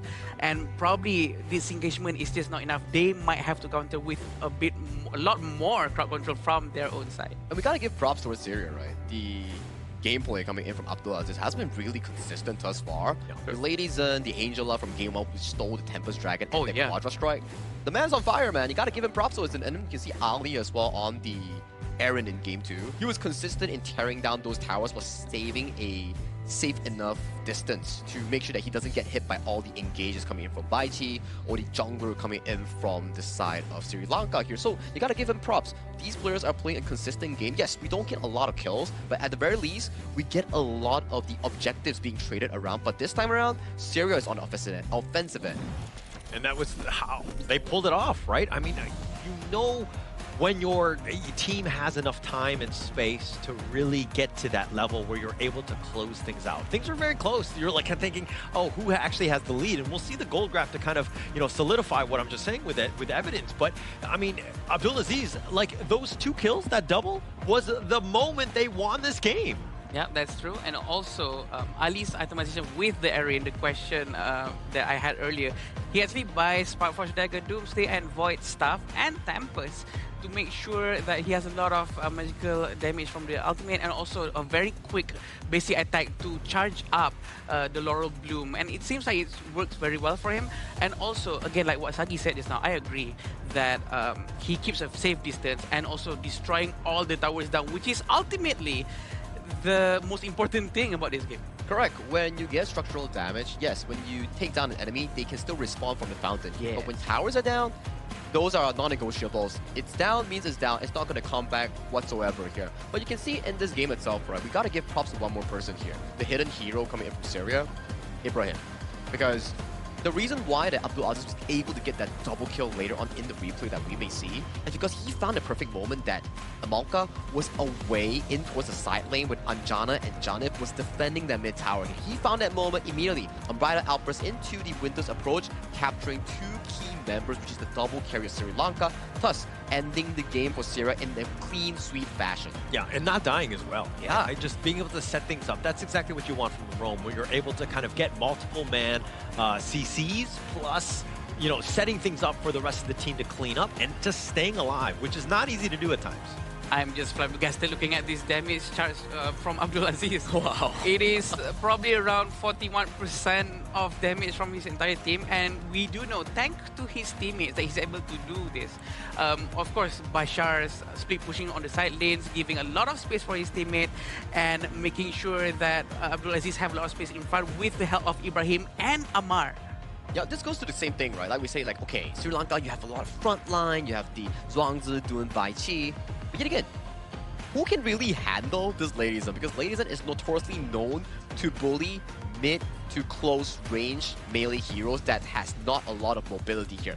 Momentum comes in, Bai Qi comes in, Destruction Deluge, Flowing Sides, laid down on the battlefield, and you're just wondering here, like, man, this sucks. Yeah, yeah. And the Lady Zhen is so good because of that. It's such a good mid laner. And Abdulaziz really just showing how this hero is supposed to be played. Because again, you can't initiate on top. I mean, maybe you got to find some sort of angle to get on top of her because she's able to control everything that's being thrown at her. And to be honest, I'm not shocked if Abdulaziz gets the MVP this time as well. And I think he really knows what he's doing, even with the Angela gameplay in the previous game. But this is the goal graph. Look at how close it is to 0 the entirety of the game just now. Except at the end, the far end of the game, that they actually tried to force the war to happen. I think it's the reflection of how the game actually unfolded, right? At the first few minutes, it was like, what, 1-1, both farm laners trading for each other.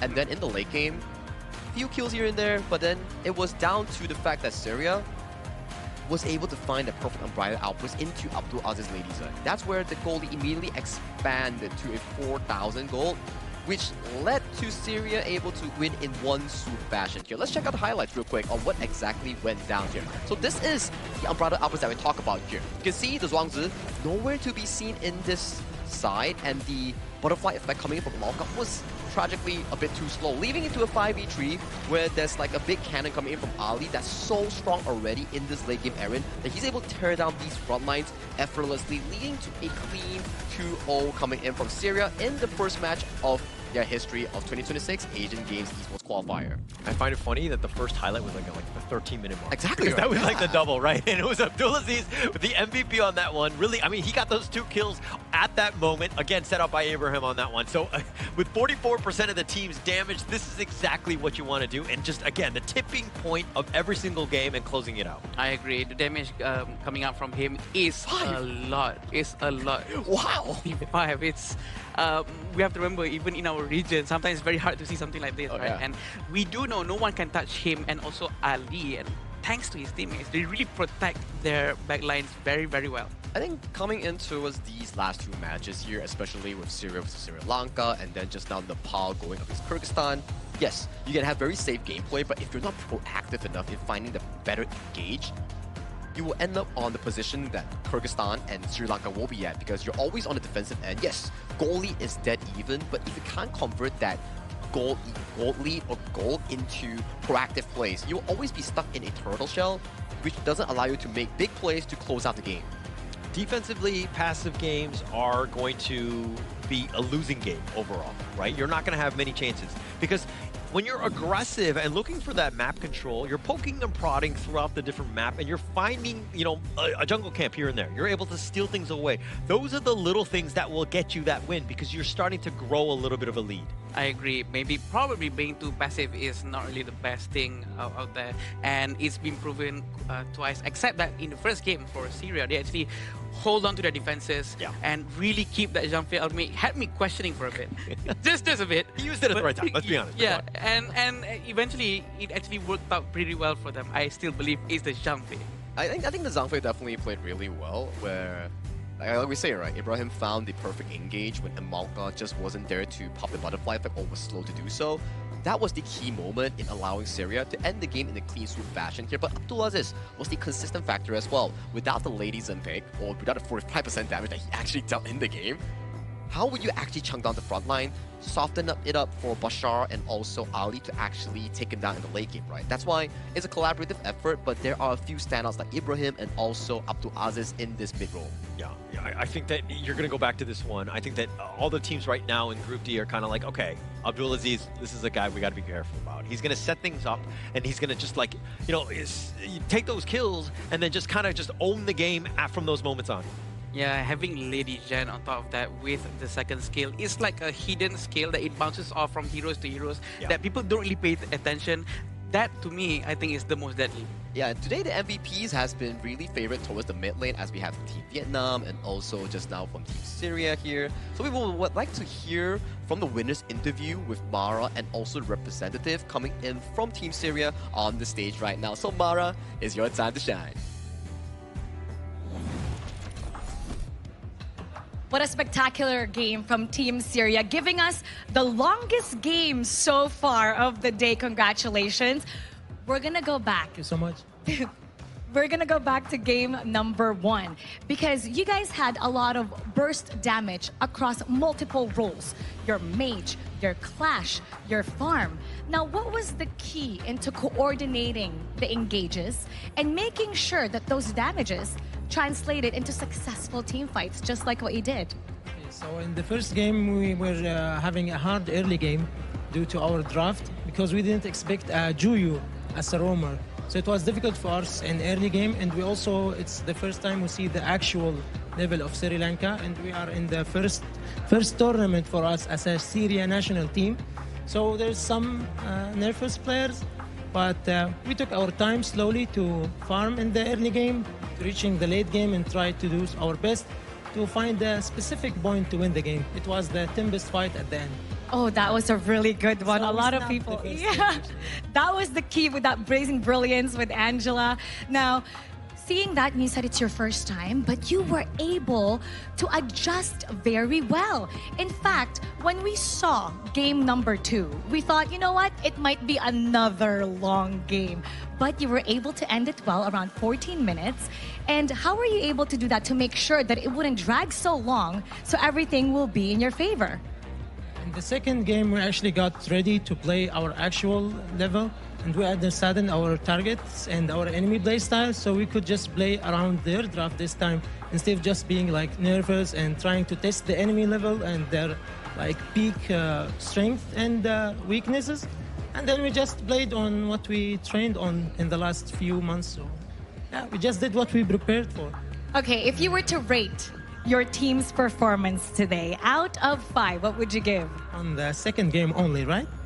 For the entire match. For the entire match. Because even the first one, you were able to turn it around. I don't think we were that bad in the early game, but the first match. But overall, I think we can do better. Maybe like 6.5. 6.5. 6.5 out of, this would be out of 10. Because it's our first time. It's Next times will be better, yeah, of course. But even with this first time, you were so impressive. Thank you so much. And for sure, the regions are looking out for you. How about you invite everybody to support you for your next match? Yeah, sure. I want to thank everyone who trusted in us and cheered for us. Thank you so much, and we promise you to keep progressing and improving ourselves. And we know we didn't do well in the first game, but the second game was a gift to our fans. Thank you, everyone, for trusting us. Oh, don't be so hard on yourself. You were so impressive. And we're looking forward to what they have to show next. So watch out for them. And we're going to break it down a little bit more. Everyone. So we're going to head back to our casters. Lead the gorge.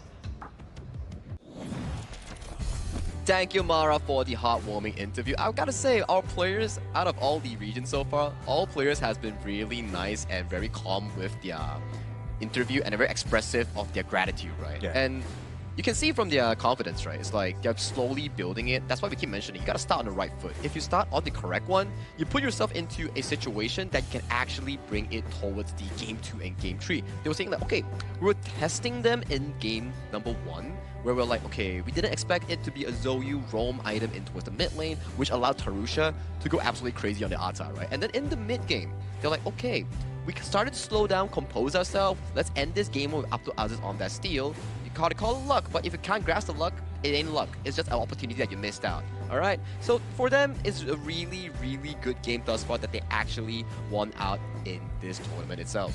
Yeah, just I love the fact that he's very humble. Yeah, I think agree, going into this one, it's I don't know if they're familiar enough with one another to start trash talking. I want to get to that level, but I know that we gotta Slow down. These stiffs, right? Slow down. Slow down. I want to be there now. He wants to get to the cream immediately. But I think that, yeah, I agree. He really remembers about his fans at home, and that's all that matters to him, and also everyone in this match. But that was another 2-0 coming in for the Syria versus the Sri Lanka match. But we also have another hot match coming up for the next group. It will be Group A's Indonesia going up against Mongolia in our upcoming match. If you're a fan of HOK Esports, Indonesia's team lineup is definitely what you will be always looking, always coming out from international experiences. So for Mongolia, it's definitely a true challenge for them in this upcoming match. So it's definitely going to be another hot one coming in for match number 4 of this day 1. I think it's crazy the fact that we have 5 best-of-3s and we see, you know what I mean, like 10 regions a day, right? Like generally everybody's different, and having that and that opportunity. So this is a situation where we haven't seen Indonesia ever, you know, against Mongolia. Like this is a great opportunity for both of these squads to kind of get those reps in and to see exactly where these two teams stand. This is what makes it special for Asian Games, right? Because we have like 20 regions, and I think that that's what makes it very special. Everyone gathering together at the same place, even after being on stage, then they have to go, not really have to, but they go and eat together and, you know, mingle around. That's what makes it very sweet about things like this. It's like cultural exchange that you mentioned here, right? But talking about special, it's also a special shout out to our official phone sponsor coming in for this Asian Games qualifier event. It's definitely going to be the iQOO 15R, the 2026 Asian Games Esports Qualifiers Honor of Kings official phone. So if you need a phone that can go up to 120 FPS with good cooling and also the high graphics for Honor of Kings, do check out iQOO 15R. Yeah, I think I need one of those. If you guys happen to be listening, iQOO, you know, just let me Tell them at Hollercast. Yeah, I don't have a phone to receive your calls because I need the iQOO phone, but I think that the opportunity is definitely there. But yes, I'm actually very excited to see exactly how these other 2 series are going to be happening. Allow me to steal your lines after this. Well, thank you so much, guys, for watching match number 3. But don't go anywhere. Just grab a drink, grab a rest. Match 4 will be coming up right after this break.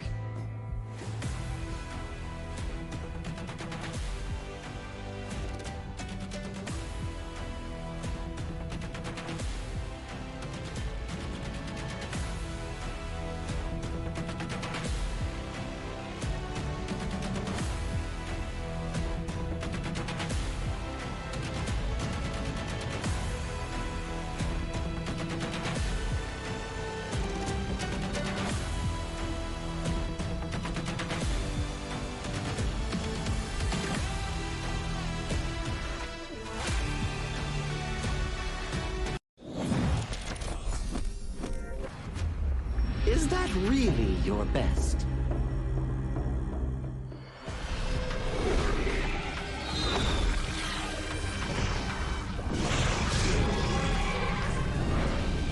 I reserve mercy for what's known as the masses.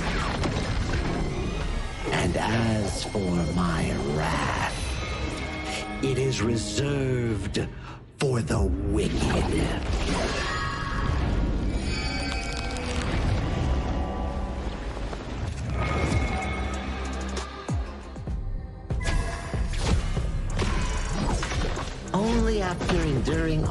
81 trials did I see how this world's hardships never end.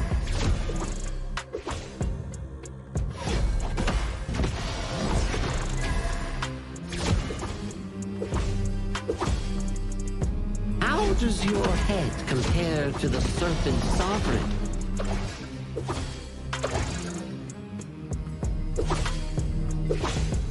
Yeah! Huh?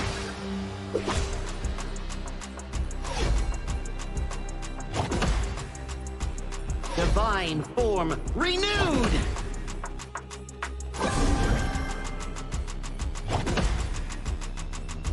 Evil, be gone!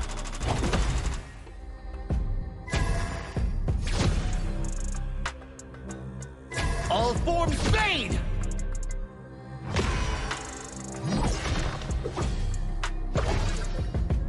Before the Lotus Podium, all suffering ends!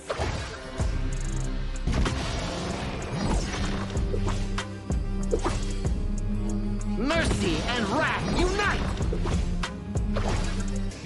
I return from the West to dive back into this chaotic world. Little ones of Mount Huaguo, do you still remember me?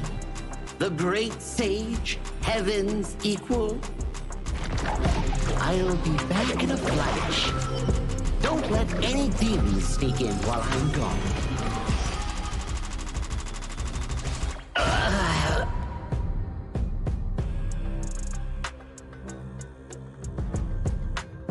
Time to leave the stone behind and see where fate takes me.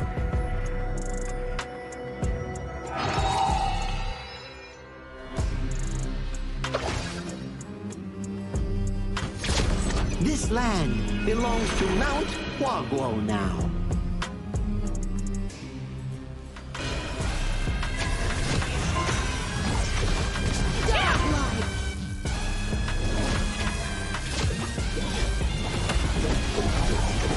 Legendary!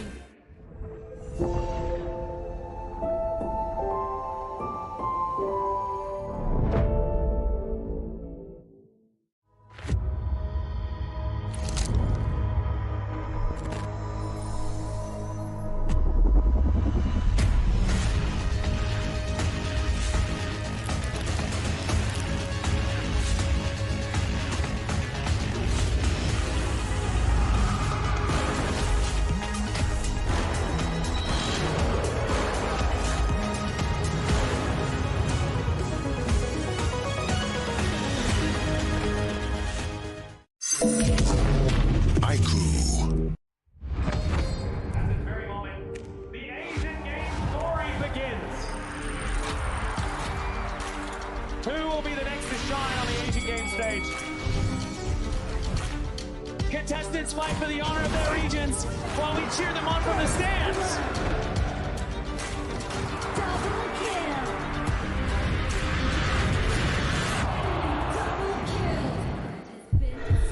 This is a challenge, but it is also an opportunity. The tide is turned.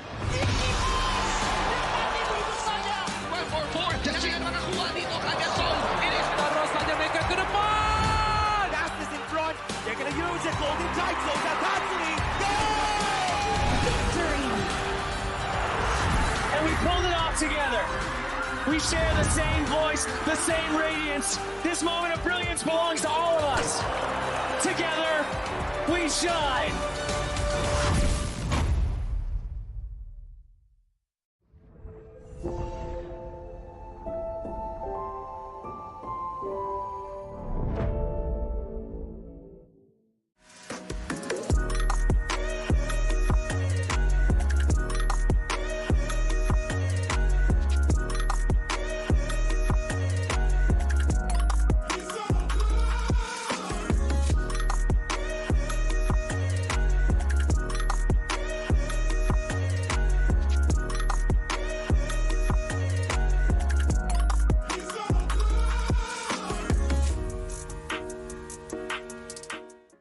The new Honor of Kings version is here. let's take a look at the two major areas of updates: hero control adjustments and battlefield balancing improvements.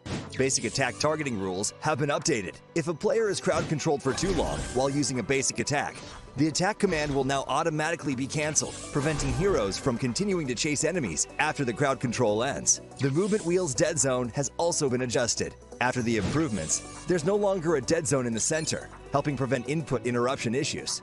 After improving basic attack and skill targeting logic, even if base attack target priority is set to lowest absolute health, you still prioritize nearby epic monsters, and targeting will feel more intuitive. Next up is an overview of the battlefield balance updates. In the new version, the true damage value of the Crimson Golem buff has been adjusted, with the minimum value slightly reduced.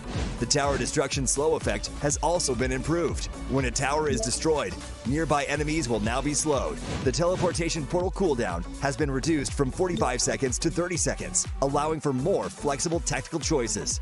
A new lizard platform return mechanic has also been added. When a lizard leaves the platform's area, it will automatically climb back onto the platform. There are even more battlefield improvements waiting for you to experience in-game. See you in the Gorge.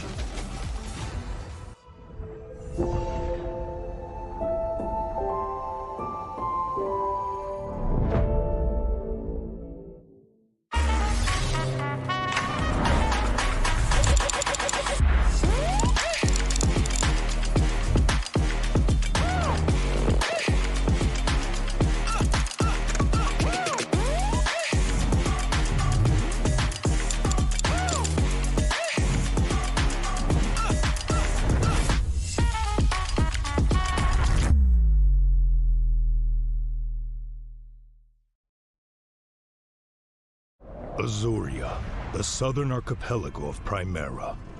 Here, humans and great beasts live in symbiosis. How this came to be traces back to a never-ending catastrophe. 2,000 years ago, Azuria's mightiest great beast, Anita, merged with the power that fell from the Sky Dome.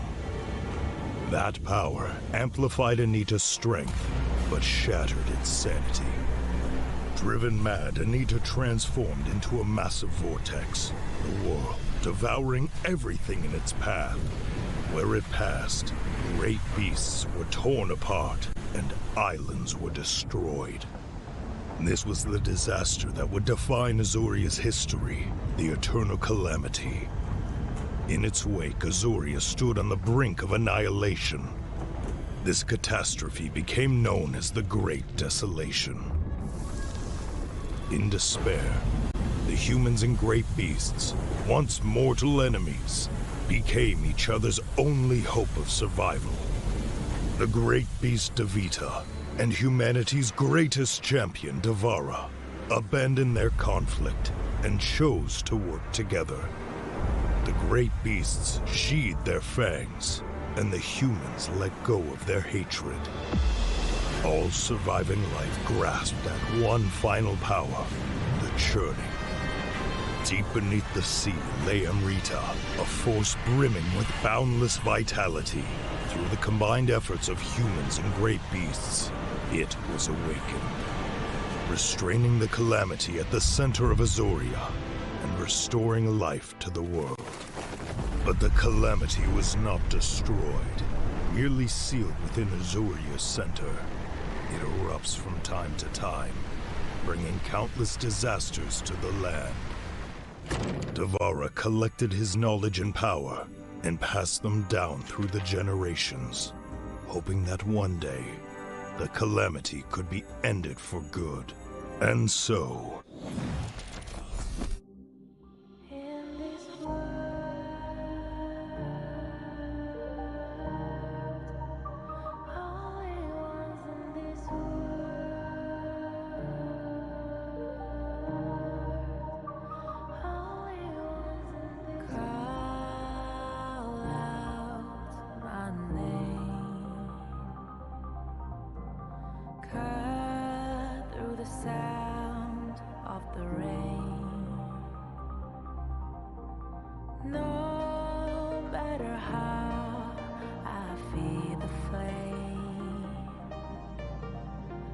You know I feel the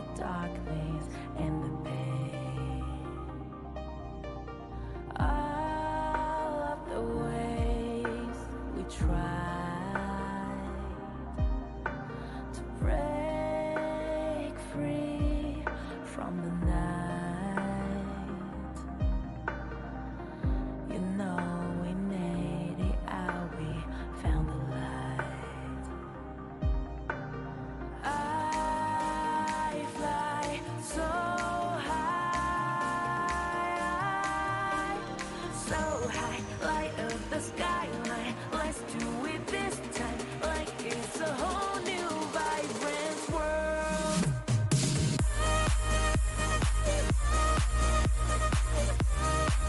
Like we're the only ones in this world.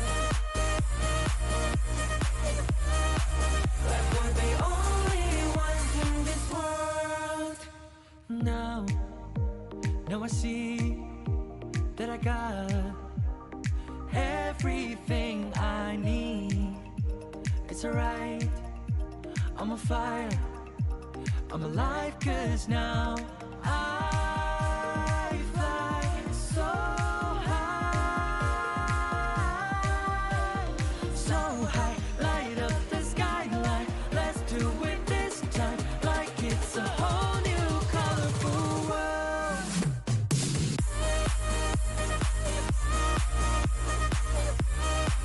Like we're the only ones in this world. Like we're the only ones in this world. Never thought we'd get this far, burning like the stars. How we get this far, like we're the only ones in this world.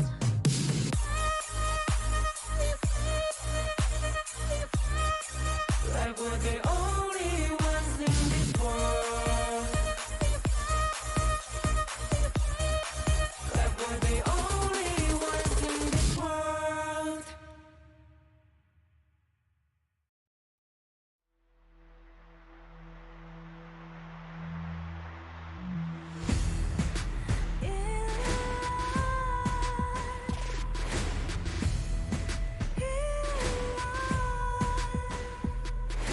What's a life without its worth? Compromising with what hurts inside. When you let fear decide your fate, you don't choose which path to take in life. I'm finally letting go of everything that still holds me. I'm against all odds, but I won't give up, 'cause it's my time to shine. Standing in the spotlight, can no one let me down. Destiny is calling high. I'm not afraid to fight for everything I love. Victory's on my side.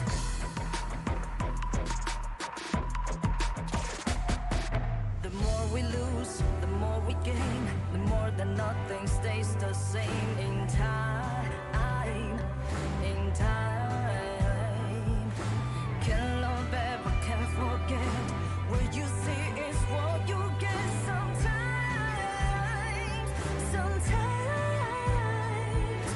Gonna show the world tonight the light that shines inside us. We're against the odds, but we won't give up, 'cause it's our time to shine.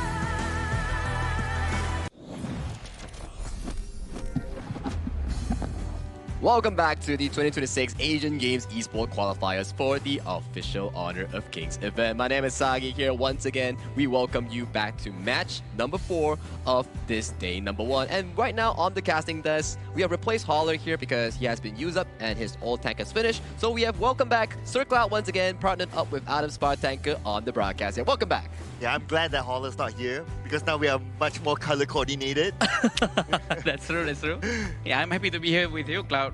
It's been a while. It's been a while, Cloud. And today we're going to be seeing a lot of games between Indonesia and Mongolia after this. Oh, yeah, exactly. I think this is one of the key highlights coming in for today's matchup here. Because Group A, as we know, we are involving Indonesia and also Philippines. Two of the, I would say, strongholds coming into HOK Esports global scene here. So if Mongolia is able to take down Indonesia, that's going to be a big statement, and it will definitely stir up chaos in Group A. Yeah, it'll definitely be a newsflash, right, if that happens. So we'll see, because we don't have much about Mongolia here. Correct. So anything can happen. I mean, even if we look like at the previous match, Wow, that was the first Tempest there. Oh, And wow. I was at the edge of my seat just watching it at the backstage. I was shocked because I just came here for my first match and then it was a Tempest. How rare would that be?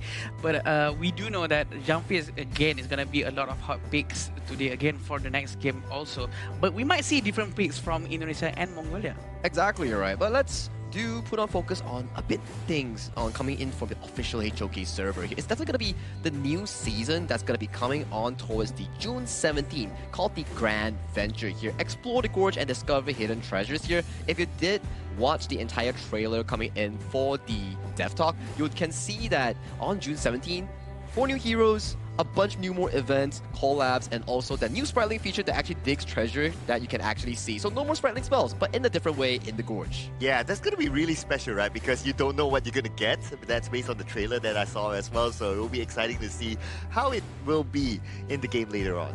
That's a fun thing, right? Because every time we have new events, new add-ons, and previously we had this Spritling challenge, and this 17th, everyone's going to be focusing on it. And also for today's game, we do know that the patch is different for sure, and we're going to be seeing a lot of fresh heroes.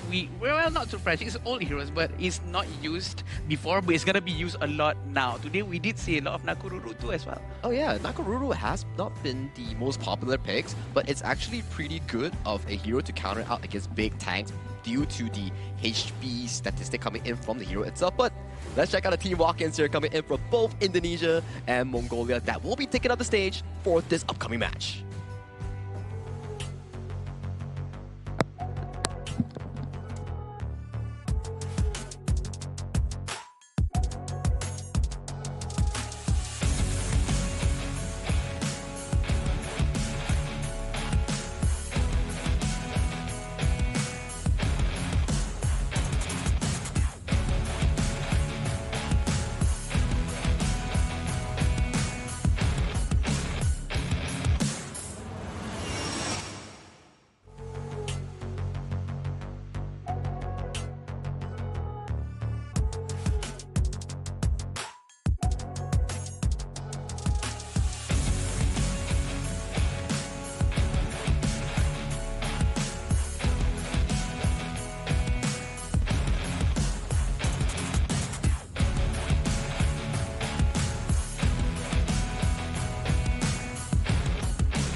Forged from the region's finest talents with elite mechanics, lightning-fast decision-making, and a relentless pace, they have earned their place amongst the tournament's most formidable contenders.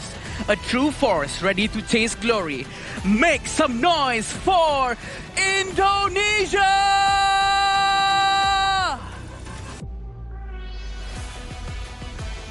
A rising challenger driven by raw potential and fearless aggression. They may be the underdogs on paper, but their unpredictable nature could be exactly what creates the next great upset. Entering the stage, Mongolia! As the players fist bumps, the game for match 4 between Indonesia and Mongolia officially commences here. This is their first game coming in from Group A. You know the rivals coming in from Group A will be looking at them and observing their gameplay, their strategy, trying to break through as the first and second seed in towards the main event for these two squads. Yeah, and what's interesting about this lineup is that they have a lot of experience, and we know them, right? Like Iqbal, Nabil, Emmanuel, Agong, and Naufal. These players, we've seen them a lot. So by putting themselves out there a lot, that means their data is out there at the same time. I agree, and we all know that these are very familiar players. Going up against players who, well, most of us are not very familiar with. They are definitely someone to look up to and for us to research on how are they going to be playing these Asian Games. Exactly, you're right. That's why Asian Games is actually such a strong and fun event for the Asia environment itself, because there's a lot of players just coming in, showcasing their skills, and who knows, some pro teams will actually pick them up. But let's introduce Mongolia to the stand. Yeah, for Mongolia, we have Yavuhulan, we have Novadorj, we have Yondo, Batolzi, and Batgarel. Definitely one of the players that are locally picked specifically for this tournament to represent their region. Definitely someone who the entire region is looking up to. Exactly right, and these are the finest gentlemen coming in from Mongolia to actually look for their region's pride in honor of kings in the Asian Games qualifiers here. If they can do it well, they can make it to the main event, which is what everyone in this qualifier is eyeing for, the top 2 spot. If not third place, you go to the last chance stage. Yeah, they could be a developing challenger, but they have a lot of raw potential, and I'm pretty sure that they have this fearless aggression with them, especially with the fact that, again, right, you don't have much data about how Mongolia plays, so you don't know what kind of play style will they bring onto the table. And we do know Indonesia have a lot of experience, and we do have what we call as Om Kurus as the coach over here, and we know that he is going to be helping out the team also. And Mongolia, we having that they don't have data on public, we do know that it's going to be a strength because it will be a lot of surprises. Exactly.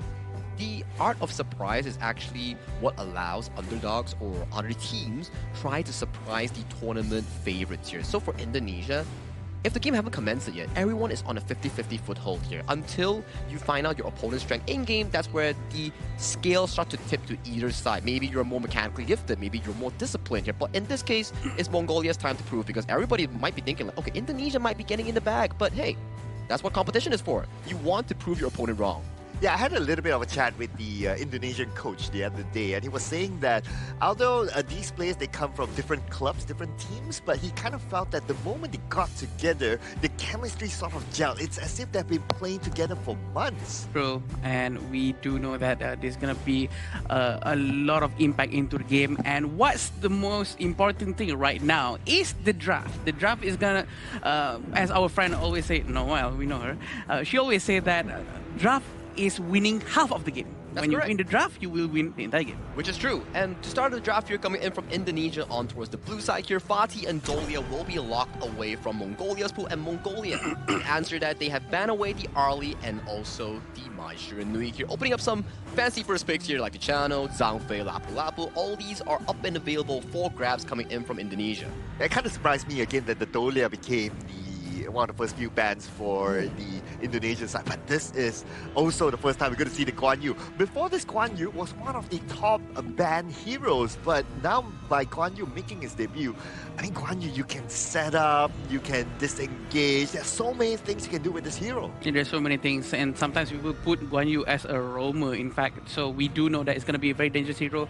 It's just that it's a very hard hero to use, right? And we do know that Guan Yu is not that tanky. If people can actually put a strong crowd control on him, he cannot move and he can die actually quite quickly. Exactly here. So for Mongolia, their job is to protect Batuzi here on this channel, making sure that this channel gets the skill complete towards the late game and be protected from any harm here. And Indonesia, they have locked in the Ukyo Tachibana alongside with Emmanuel on that ladies and forming that mid-jungle synergy here. So going into the second phase, if you're Mongolia, you might want to target down some of the key farming picks from Agung and also Nofel on those roamer picks.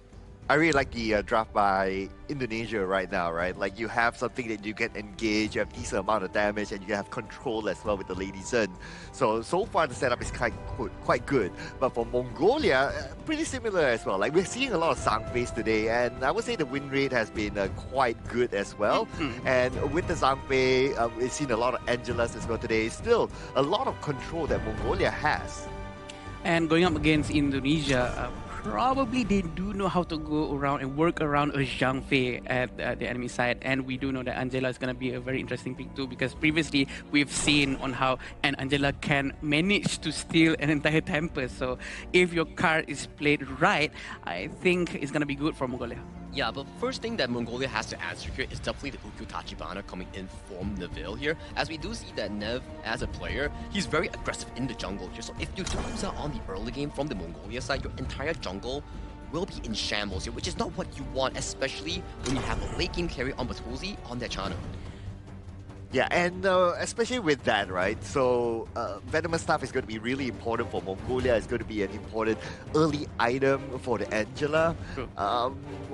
Probably even the Blazing Cape might need to come quickly as well for the Zhangfei to try to counter the Ukyo Tachibana. I think a good hero that could counter Ukyo maybe is Nakororo, someone who can match the amount of mobility and also the damage output. But it also depends on whether or not Mongolia can actually use Nakororo. But it seems like Dune might be their choice to be used as the jungler right now. And Indonesia is going to be picking their last two heroes again. I think the Dune is a very good pick here. As the very least, it's a very safe pick, strong early game. Even if like you get invaded, you still have the passive to actually heal up from majority of the damage coming from Team Indonesia. So at the very least, jungle is still secure, and mid lane wise, Mongolia actually has the fast push compared to Indonesia here. So the interesting here is that when Indonesia picks up the Lapu Lapu for that mid roam synergy to make sure that their mid roam and jungle is still sufficiently strong here. They do pick up the latest one on towards Agong P here, so that is going to be a strong lane here coming in for the bottom lane, going for the aggressive 2v2 against Mongolia. And it looks like Indonesia, they're not going to get too creative. This is their first game, right? They're not going to play the Guan Yu roam, like how you say, Adam. Yeah, they're still going to go for stock standard. Guan Yu's going to play on the clash lane, and we're going to see the Lapu Lapu on the roam side, which I think is a really good balance. And plus, because they have the Lady Sun on their side, they have to protect the Lady Sun. And the Lapu Lapu is a perfect addition. And they take Lubu. Lubu is usually taken because there's a lot of shield coming from the opponent side, but it seems like it's going to be for different use here, maybe to try to cut down as much HP from Lapu Lapu and maybe Guan Yu from running away. I think it goes back to a question here that we've seen from the first two series. Yeah, the Lubu is a great tool when it goes to the late game, but there are certain conditions here, right? True. Levels, items, those are the key markers that a Lubu actually needs. And if you look towards the Mongolia draft, yes, you have a strong mid-jungle roam that could potentially combat in the early game to give Batulzi and Yahuhan more room to actually scale into the late game. But the problem is, Indonesia's early game is super duper strong, especially on Iqbal and Agong here. So for them, they have to combat the early game here. And this is match 4 of day 1. Indonesia takes on Mongolia in this first match. I am personally confident with this Lubu, because you have the Zhangfei to set things up, right? Like if the Lubu earlier today, they don't really have any other heroes to set it up for him, but this time you have the Zhangfei, you can come in and set up, and then the Lubu follows up with the Tremor Model. I think they have it in the plan. I agree, but also Indonesia has quite a very balanced composition coming up from their team, and a quick rotation coming from Yundu and Bad Girl trying to go to the bottom lane. Iqbal is still around top lane. He's not going to rotate too quick as of now, but we do know as soon as he have his ultimate, he's going to be doing a lot of rotations, trying to flank everyone from the back. That's going to be very interesting in the mid towards the late game. Oh, I really like the quick rotation there by Emmanuel. Like after the first wave, he goes down to help the Lady Sun to win the lane while Batuzi is all alone. And look at the damage received by Batuzi. He is in a critical position right now. He's still alone. Is he going to go for it? Yeah, he's still alone as of now. What do you think make of this? Because they're trying to steal the Azure Golem, Yondu. Somehow he knows that Smite is not there, and they managed to take down Batulzi. 1 for 1, I guess, but it's one buff for one hero. I mean, what would you take, right? Would you take the first strike or would you take the first buff? I think first buff is quite important because it does have a significant impact towards your farming speed. But again, you know what? To each of its own. Maybe they do prefer the buff. Oh, okay. All right. I'll take the first strike. But look at this, right? The goal difference right now is significant. And we're only like, what, 2 minutes in the game? That's true, but they're really trying to find if there's a ward that they can take. Zhangfei is playing with heal, it's not smite, and they managed to give it to Batulzi. Rotation has been being done by Mongolia. It's quite dangerous for Indonesia actually because they're rotating together, Cloud, which is very good. Yeah, now, but Guerrero, he still has not reached level 4 yet.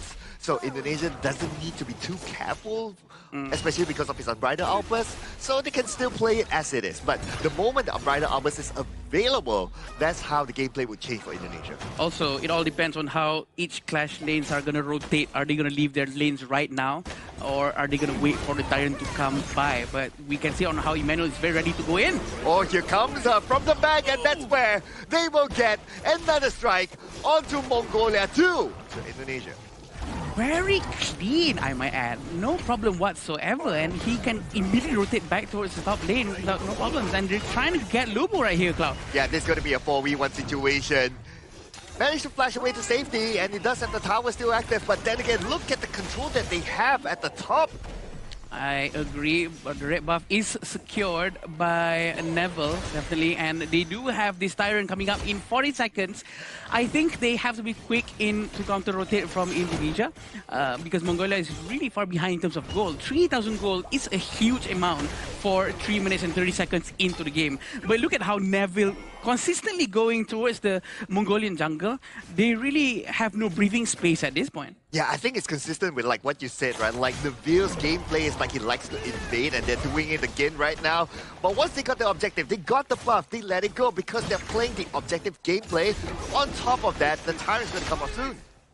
Yeah, and definitely Mongolia really have to be careful and aware of the positioning of Iqbal, because you know what? Anytime he's missing, he might be right behind you, getting ready to push everyone towards the Indonesian base, which is very dangerous. But Girl really have to be careful. He doesn't have enough madness to trigger his Armada Outburst just a little bit more. Yeah, and right now he does have it. So Indonesia, they seem to be in a position that they're trying to bait it out. Okay, there goes the Umbrella Outburst, but it did not hit anyone at all, unfortunately for him.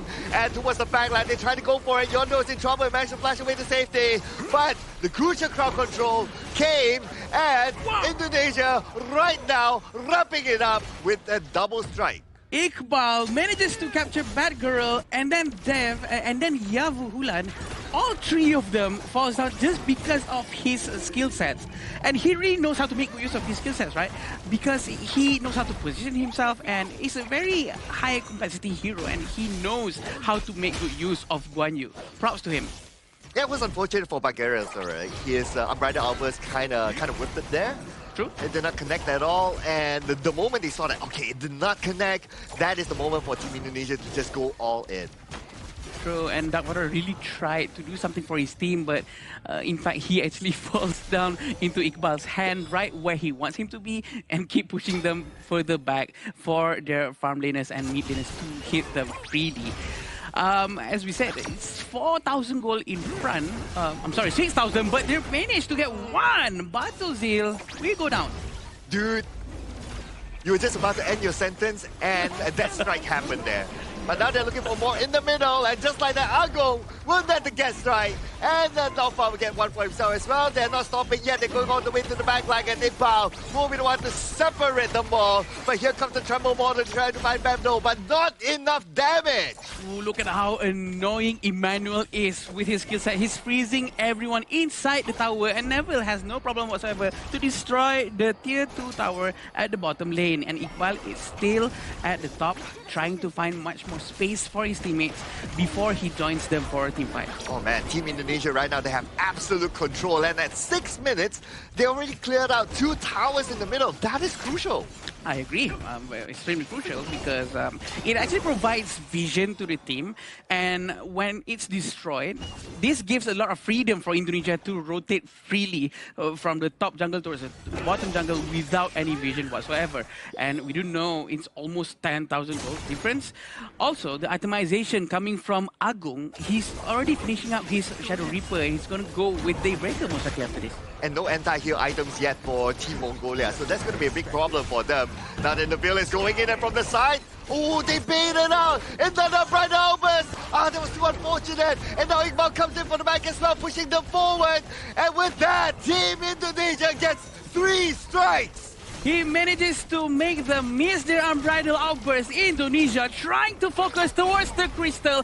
4 of them against 1 Yondu. Can Yondu make it by enough time for his team? Oh, will there be enough time though? But unfortunately not. Hostring, give it to us the bell. And this is Team Indonesia getting Game 1. What a game from Indonesia. They know what they're doing. They really make good use of Iqbal and his Guan Yu, pushing them non-stop, and they also managed to bait the Umbrella Outburst. Very, very unfortunate for Mongolia. Yeah, in the 7-minute fashion here, Indonesia defeated Mongolia in game number 1 in style, I would say. Iqbal was all over the map on that Guan Yu, finding the perfect flanks, finding the perfect place, setting up his team for those early game wins, and it all snowballed into that final win in just 7 minutes here. Yeah, this is the fastest, most confident game that we have seen here so far. I don't think Team Mongolia got a single takedown at all. Yeah, as of now, probably not, and we do know that they're really trying their best to play around Indonesia, but going up against a team who has been playing together for so long, Cloud, it's gonna be very difficult to find that chemistry bond as strong and as adhesive as that. I mean, that's why it's called a challenge, right? As we introduce both teams, Indonesia is known to be a global contender. And then for Mongolia, they come in as the challenger here. Their goal here after viewing Game 1 is to try to improve themselves in Game 2 to see how far they can actually go in Group A. Because if you sulk after Game 1, it's going to be really difficult for you to actually come back in this group itself, because you're still going up against different group players, different teams and regions that could be really difficult in this Group A. Yeah, and if we were to zoom in onto the draft, right? So if you kind of think about it, Team Mongolia, they don't have an answer to the Guan Yu. Like, the Guan Yu, we know it as a high mobility sort of hero. Like, it can be anywhere, it can go behind and just surprise you, right? They don't have, like, let's say, a hero that can just track the Guan Yu down. Because the Lubu is not going to do that. I agree, and they do need probably different sets of heroes trying to stop the Guan Yu. And this is the itemization that has been done from everyone. To be honest, there's not going to be a lot for you to see because the game actually stopped quite early. There's a slight mistake here coming in from Mongolia's jungle preset. Dog George, I think he went for the roamer item instead of the jungle item here, because there is a certain preset for Dun in the global server that gives you the roamer item instead of jungle item preset. So that's why maybe the goalie in the early game was so in favor of Indonesia here. Maybe this one would be fixed later on in the second game. Oh yeah, you're right. That's a good point out there. This is if I were to play a Dun roam. That's what I would build, right? Exactly. Yeah. I second that as a roam main. The other one is that I kind of felt that the Angela should have gone for an early Venomous Staff. I think that's a little bit more important. Yeah, I think that's possible too, considering the stats-wise and everything does make more sense. But in this game, Indonesia did exert a lot of dominance here. Iqbal with the early plays, we saw the Razor Cavalry, so just pushing multiple players coming in that mid lane. First casualty coming in was Dog George in that mid lane first push, and then later on it was that Tyrant fight where Iqbal just found multiple members, which led to a landslide of a lead coming in from Indonesia to win out this easy game for them. Yeah, and this is the amount of damage that has been done by them. Batuzi with the 14,000 damage, it is quite a lot, but also because he's been pressured by the entire team of Indonesia from the get-go, and no one was helping him. So he had to defend himself as best as he could, but the dives that has been done by Indonesian team, they managed to really get him from the get-go, even though they do miss out on the Azure Golem buff. I was kind of slightly surprised though. I thought that Iqbal was all over the map. I thought that he would have a 100% participation, right? Team fight participation rate. But then again, yeah, he is there during the crucial moments. And what I like about Iqbal is that, okay, he comes in, he does his job, Razor Cavalry, pushes people forward, and then he goes back to his lane really quick. That's the benefit of the Guan Yu, right? Fast movement across the map, good setup. That's why it's a very high mechanical pick, as explained by Adam just now in the draft itself. If you can pilot it well, you really can set up multiple high-level big plays to really bring yourself into what? 12,000 goalie in a mere 7-minute game. I agree. This is the smoothest draft I've seen, by the way. It goes straight up high, and there's quite literally nothing Mongolia can do just now. And I think it might have to be going back to the draft, because if they don't want to handle Guan Yu, if they don't want to ban Guan Yu, they have to pick heroes that has single target stuns that's easy and not too hard for them to handle. Even Milady's ultimate can be used. Yeah, you would definitely need more crowd control here, because this Guan Yu, he's super mobile here. That's why picks like the Ata, picks like the Diathea, all these are great heroes in actually stopping this Guan Yu. Because if you don't stop him, you're just gonna have a field day like this, just charging everybody, setting up his team for great success in all these team fights. Yeah, we're getting a lot of examples here, right? Just looking at Iqbal is beautiful on how he controls the Guan Yu there. Beautiful. And at this point, it's like the gap is just too big in terms of goal, in terms of leveling. They can easily get pickoffs by the side, just like what happened to Batuzi. I agree, and again, Scepter actually bought by Yondu as the first item. I think that is an okay move if he wants to burst people down instead of trying to put an Imperil effect on them.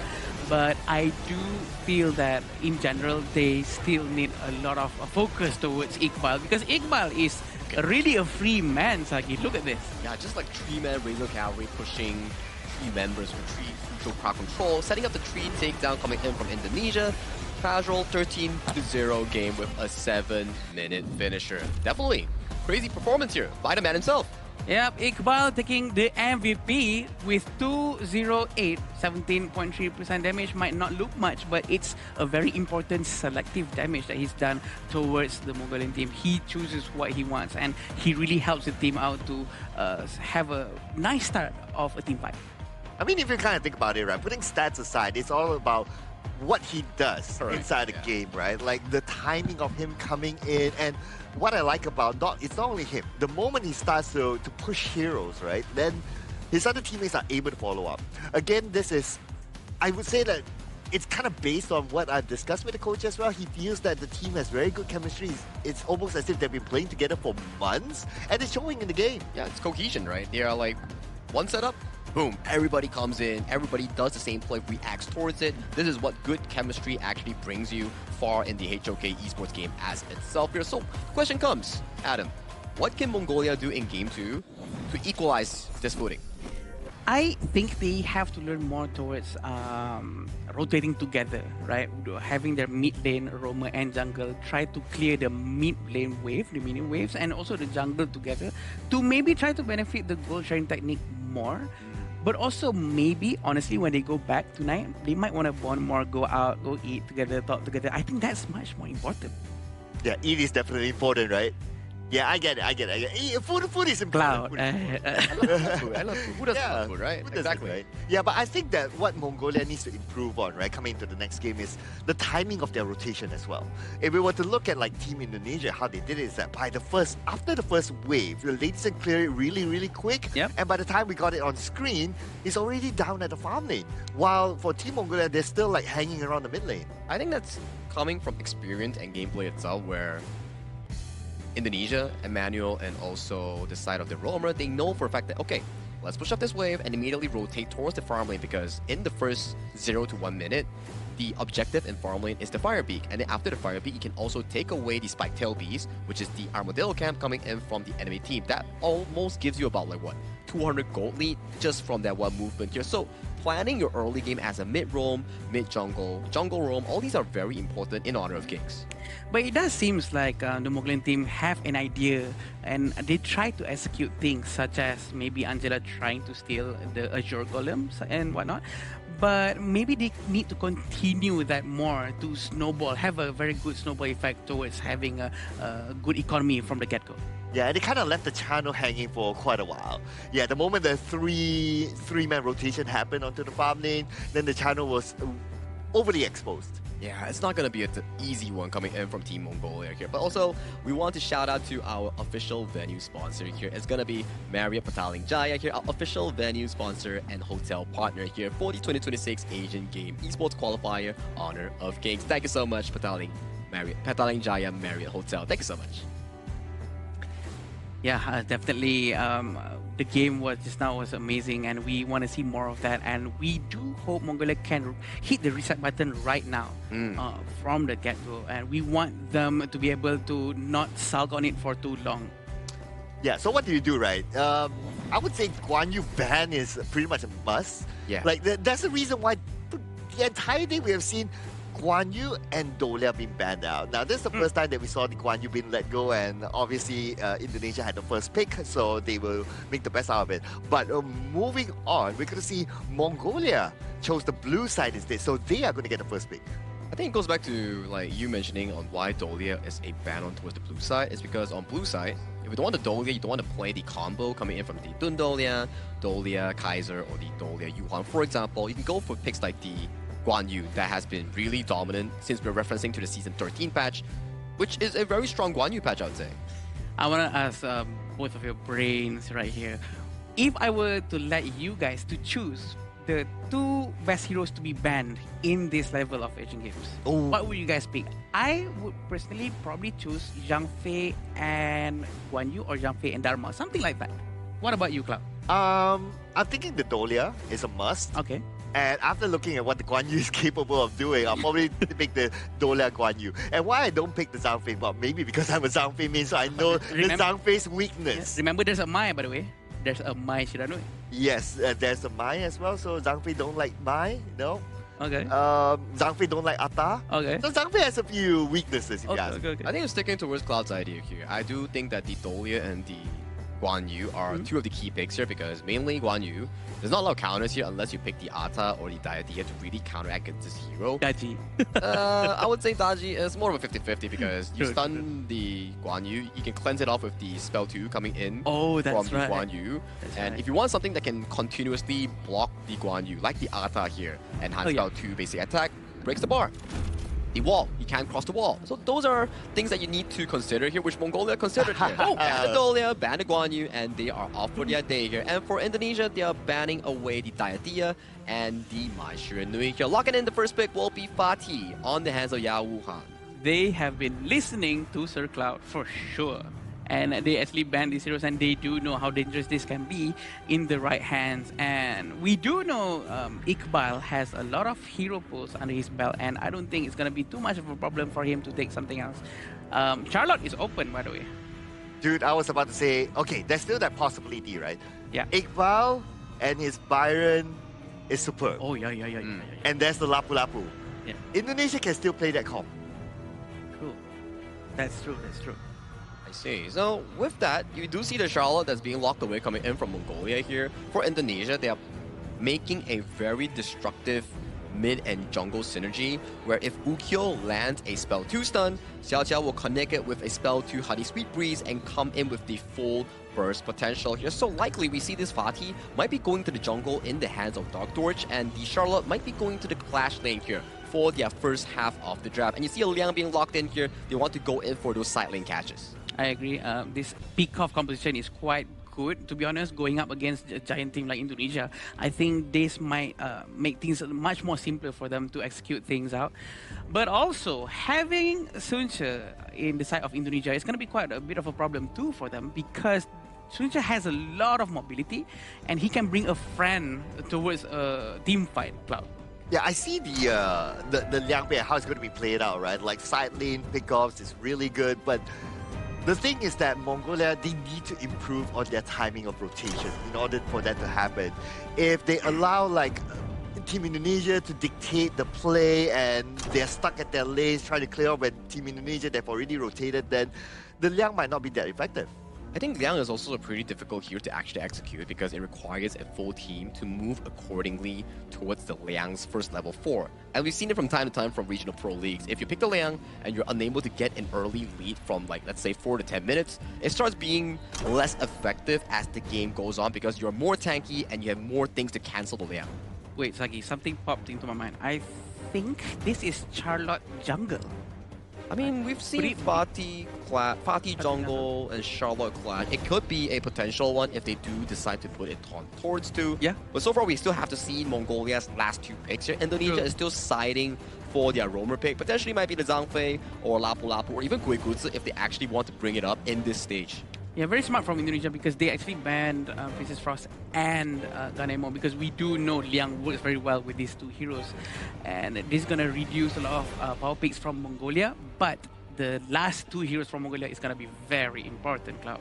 Yeah, I guess if they were to pick the Liang, they should have like just straight up pick like either one of those combos together, right? But because they picked the Liang and the Charlotte, then the ban was kind of obvious for Team Indonesia after that. But it's okay. I think it's still executable. It just depends on who is going to be the follow-up from Team Mongolia. So ladies, and I think it's pretty okay. Yeah, it's okay. Not the most perfect one, but still acceptable coming in from Team Mongolia here. Potentially wanting an Angela or something with more burst might work even better with Bagriel on that Liang here, but since the comp is finalized here, we will have to see where this Fatih and also Charlotte will be going here.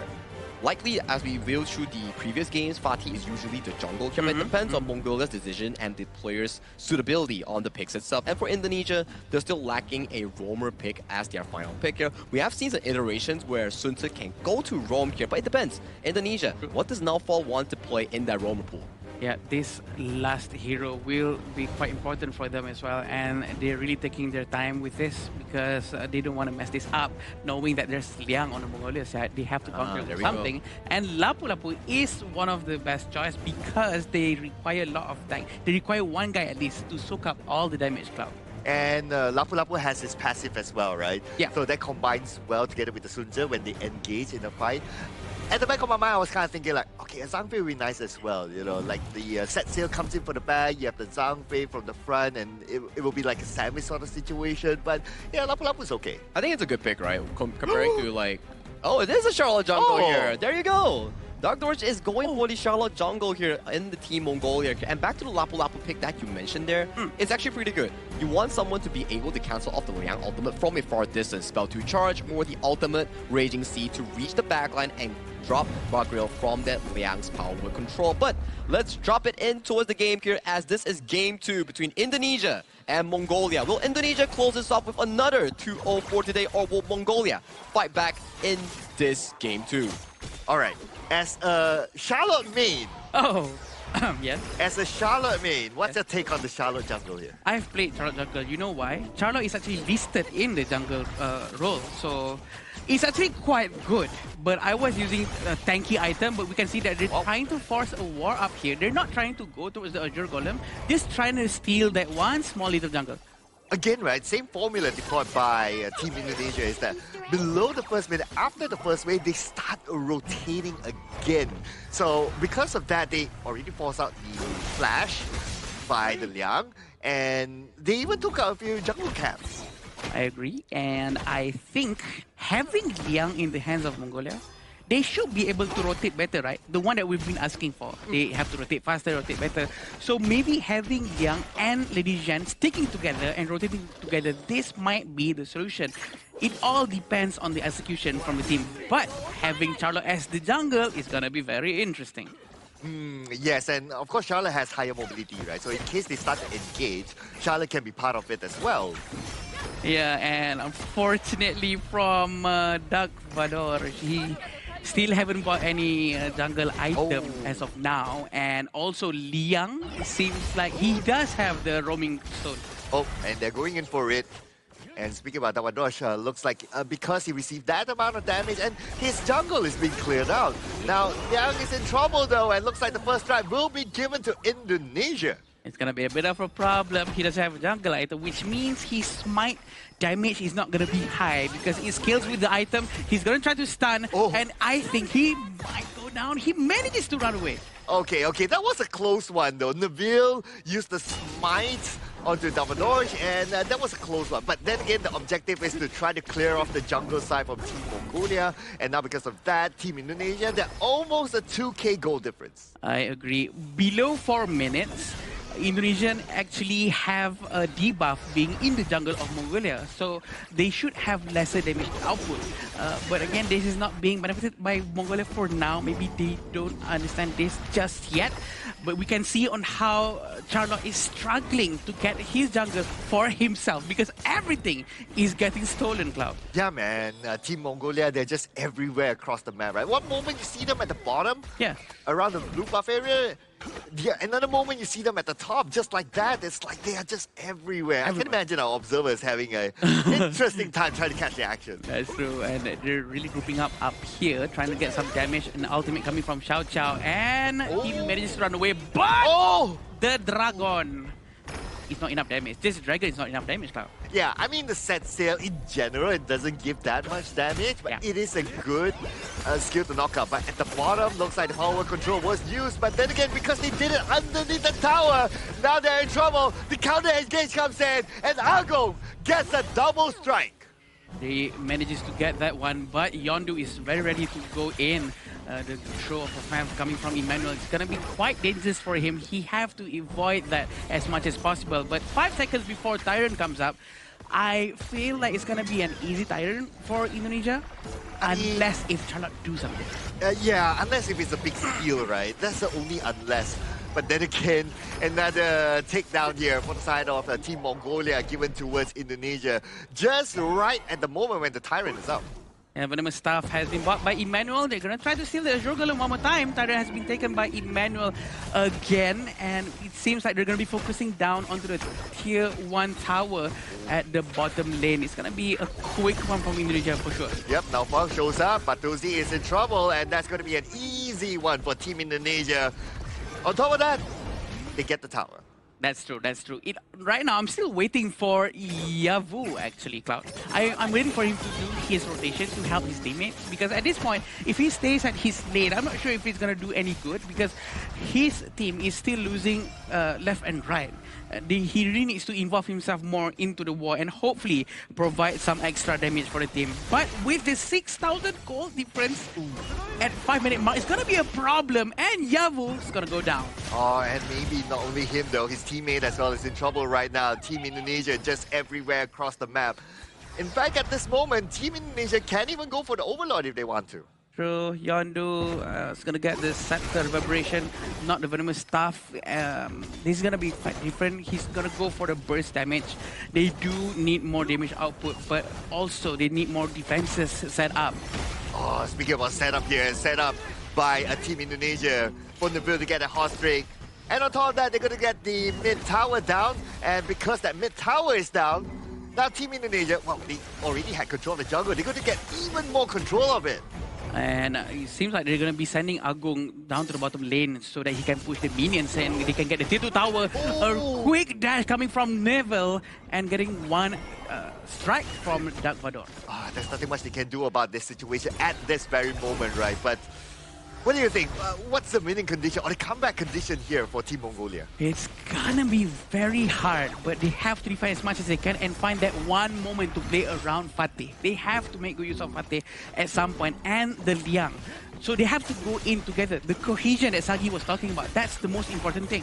Oh, but we haven't get to see the Fatih really get into action yet. He was kind of rooted at the clash lane, while even Iqbal was like rotating around the map, right? So he has to find...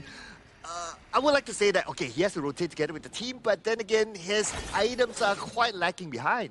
For sure, for sure. And we were actually hoping for that rotation to happen early on so that they can keep up with the gold economy coming in from the Indonesian. But a very good ship. Yep, here comes the set sail all the way to the backline. Power control used, but then again, they don't have the damage to get that takedown. And Naufal will survive that one, even though it was under the tower of Team Mongolia. And they managed to destroy one tower, which is very important for them. Having 12,000 gold all the way to the front in 7 minutes is huge for Indonesia. They can actually try to force at a million or bottom lane if they want to. Set sail is going to be available right now. He might start something here. I'm scared now, This potentially might be another 0 for Team Mongolia here. But here comes the build all the way to the back line. And they are putting pressure, not allowing them to just try to find a counter back of the Team Indonesia. Yeah, and it seems very like a hard game for Mongolia right now. I'm not sure how they're going to come out from this, but I believe that they will be able to try their best to maybe recollect something, maybe try to defend the minion as much as they can. But having this goal difference being this huge, Cloud, I think the winning condition is almost gone. Oh, man. Unless something unimaginable happens, but okay, not too sure what he was doing there. At least he's trying, you know? He was trying to bank on like going in and just smite, right? Yeah, true. But again, his smite damage is not going to be high because he doesn't have any jungle item. Oh yeah. The smite damage scales from how much jungle item you have, and the last one with the stacks will give you the maximum amount of damage. Okay. Oh well, he'll be back in about 3 more seconds right now. This might be their last dance against Team Indonesia. But Team Indonesia, I'm pretty sure they want to wrap things up at this moment. They're going for it. The minions have arrived, coming in from all angles, and they go all the way to the back line. And it is the Bill with the godlike, and Team Indonesia another clean victory. Congratulations, Indonesia, for managing this one. A very clean win from them, for sure. And there's not much to say. It's a very good game.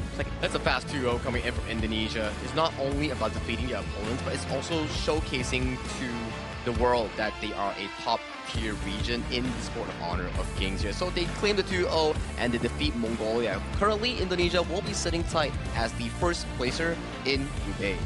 And look at this, right? All smiles for Team Mongolia. They know that this is their debut at the international stage. Yeah. They know that this is them getting the experience. And what better team to fight against other than Team Indonesia, right? I agree. And to be honest, this is a good moment for them to actually collect all this real-life experience being up on the stage and going up against one of the best out there. And I feel like they should be able to, okay, we're learning something today. Maybe our bans and pick, maybe our hero pool might have to change it a little bit. And I think they might have enough time because we're going to be here for a very long time. Yeah, we're going to be here for at least 10 days here for the full duration of the 2026 Asian Games Esports qualifiers. So for Team Mongolia, there's still much more time to actually adjust themselves and bring them back to a equal footing with other teams. Yeah, whatever it is, not all hope is lost, Correct, right? correct. Today is only day number 1. It is their first game. They still have plenty more games to go. So who knows? Things might turn out better for them in the next game. I agree. Still, they have to fix their rotation for sure because we can see that on how they don't really rotate quick enough, or maybe they're not really aware about the goal sharing technique that they're able to do and to make good use of all the economical things. Experience and also the, I would say, knowledge on these things are actually very important, especially for Mongolia. In this case, they will have to go back to the drawing board and go back to their scrims and practice for these upcoming stage games, right? Because these stage games, single round robin, you lose out one chance now and you have like 3 more chances to potentially put yourself in 3rd or 2nd place if you want to go for that main event. Yeah, absolutely agree. I think it's about the timing of the rotation. We can see that the timing is clearly very different than Team Indonesia. Like Team Indonesia, below 1 minute, they've already started to be all across the map. Right? Whereas for Team Mongolia, they're still kind of taking their time. But I can understand as well. Like if within that 1 minute mark, your opponent is like in your face, you have no choice but to play with their rhythm. Agree, and also the fact that they actually have a lot of damage reduction for Indonesian team when they're inside the jungle of Mongolian team. They should be able to group up and try to gank up against them, but they don't manage to do that just yet. Maybe they're not used to it for now. Yeah, let's check out the post-game stats on what exactly went down between Indonesia and also Mongolia here. As we do see towards the scoreboard here, it's clean zeros, I gotta say, coming in from Mongolia, as their opponent is just too darn strong. Yeah, it's just dominating, right? I mean, 2 games in a row not able to get a single takedown. Well, it's a learning experience for them at the end of the day. Itemization-wise, well, I guess looking at the Ukyo Tachibana, could have been done better at the early game. If you remember, there was no... no, it was the Charlotte. Yeah, Charlotte didn't get a jungle item.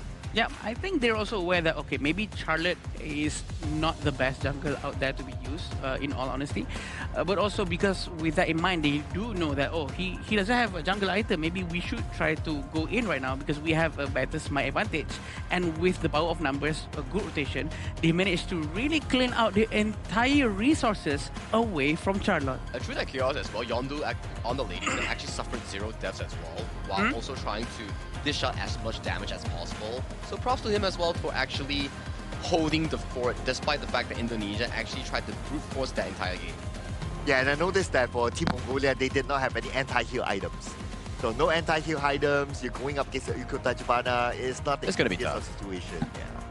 True, and we can see that the damage output coming up from Emmanuel, also known as Senko. He is amazing at using Chow Chow, and also his positioning, making sure that his team will receive this and extra support coming from a burst damage from Chow Chow is very, very effective. And to be honest, from the Mongolian side, they're also trying their best to do a lot of damage output coming from Yondu, from Batuzi, but for Dog Vadar, it's very unfortunate for him.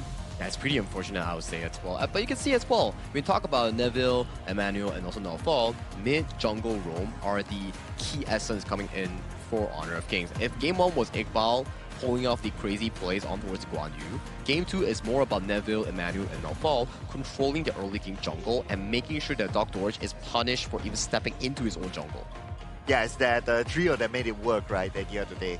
What do you think about the Liang? I don't think the Liang really executed well, because when you get the power control, there was once at the bottom, I remember, and it was underneath the enemy tower. So the timing and when it was used was kind of off as well. To be honest, I think it's a very good pick. But again, it all goes down to how they execute. And Liang only works best when he constantly have someone with him. Yeah, correct. To consistently give out a lot of damage, especially when he's using power words. But when there's no proper rotation, it's not gonna happen easily. It's difficult, right? Because you have to view through the heroes that's been drafted coming in from the Indonesia squad. You have Ukyo, Xiao Qiao, and also the Lapu-Lapu. Very strong early game, fast mid push. And you have the Lady Zen and also Charlotte and Biang, which your mid lane, slow push. So if Neville wants to invade the jungle, he can bring his mid and jungle, mid and roam immediately to enter for that invade. Yeah, and the Liang didn't really have that combo, right? Because it was banned out. And how they kind of put the draft together, it was like, like what we talked about, right? If you want to put a Liang, then your next pick has to be either one of those combos, the Garnet Mo or the Princess Frost. But because they put the Liang as their third pick, then there's no way they're going to do the combo no more. Also, they don't have this frontline tank either because they're also hoping for Fateh or maybe Charlotte to eventually buy some tank items if she manages to get the resources she needs. That's true. And you can see that this is some very good positioning coming from Emmanuel. The moment that Agon got altered by the power control coming from Bagarel, immediately he comes with the Honey Sweet Breeze to cancel out the Liang. And after that, it's a steamroll coming in from Indonesia, finding pickoffs left, right, middle, center, leading to a clean game finish. Yeah, and at this moment, they're just rotating and trying to invade jungles. And at some point, it was like the Charlotte didn't really have any space to farm at all. Correct. I really want to see like more of the breakdown later on. But then again, not able to farm as a jungler, it's hard to scale back up. I agree. And, you know, Charlotte is also a hero that you cannot get left behind in terms of gold. Regardless if you're in Clash or you're in jungle, you constantly have to get this gold to have an advantage over your enemies, especially when you want to build more towards the tankier side. But yeah, I believe Mongolian tried their best.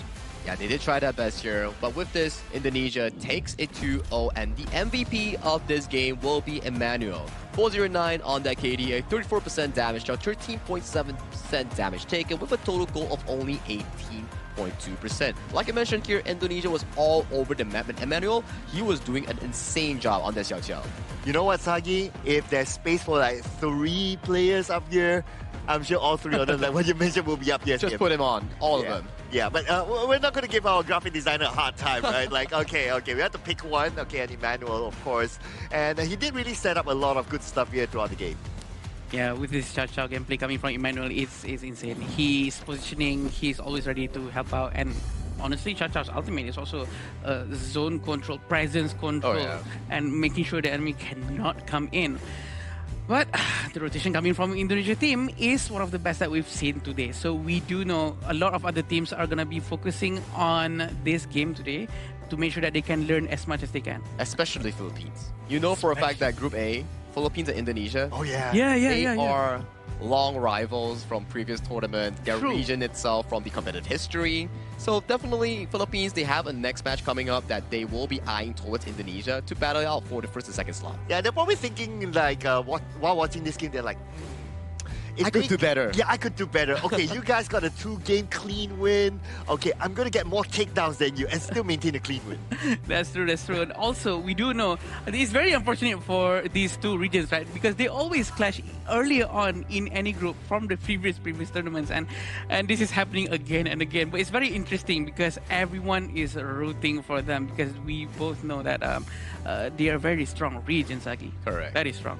They're definitely really strong regions here. And for now, this upcoming series has been previewed, right? And for now, we will have to check out the interview with our winners, which is Indonesia, with Mara on the stage. So Mara, if you may, please show us the interview.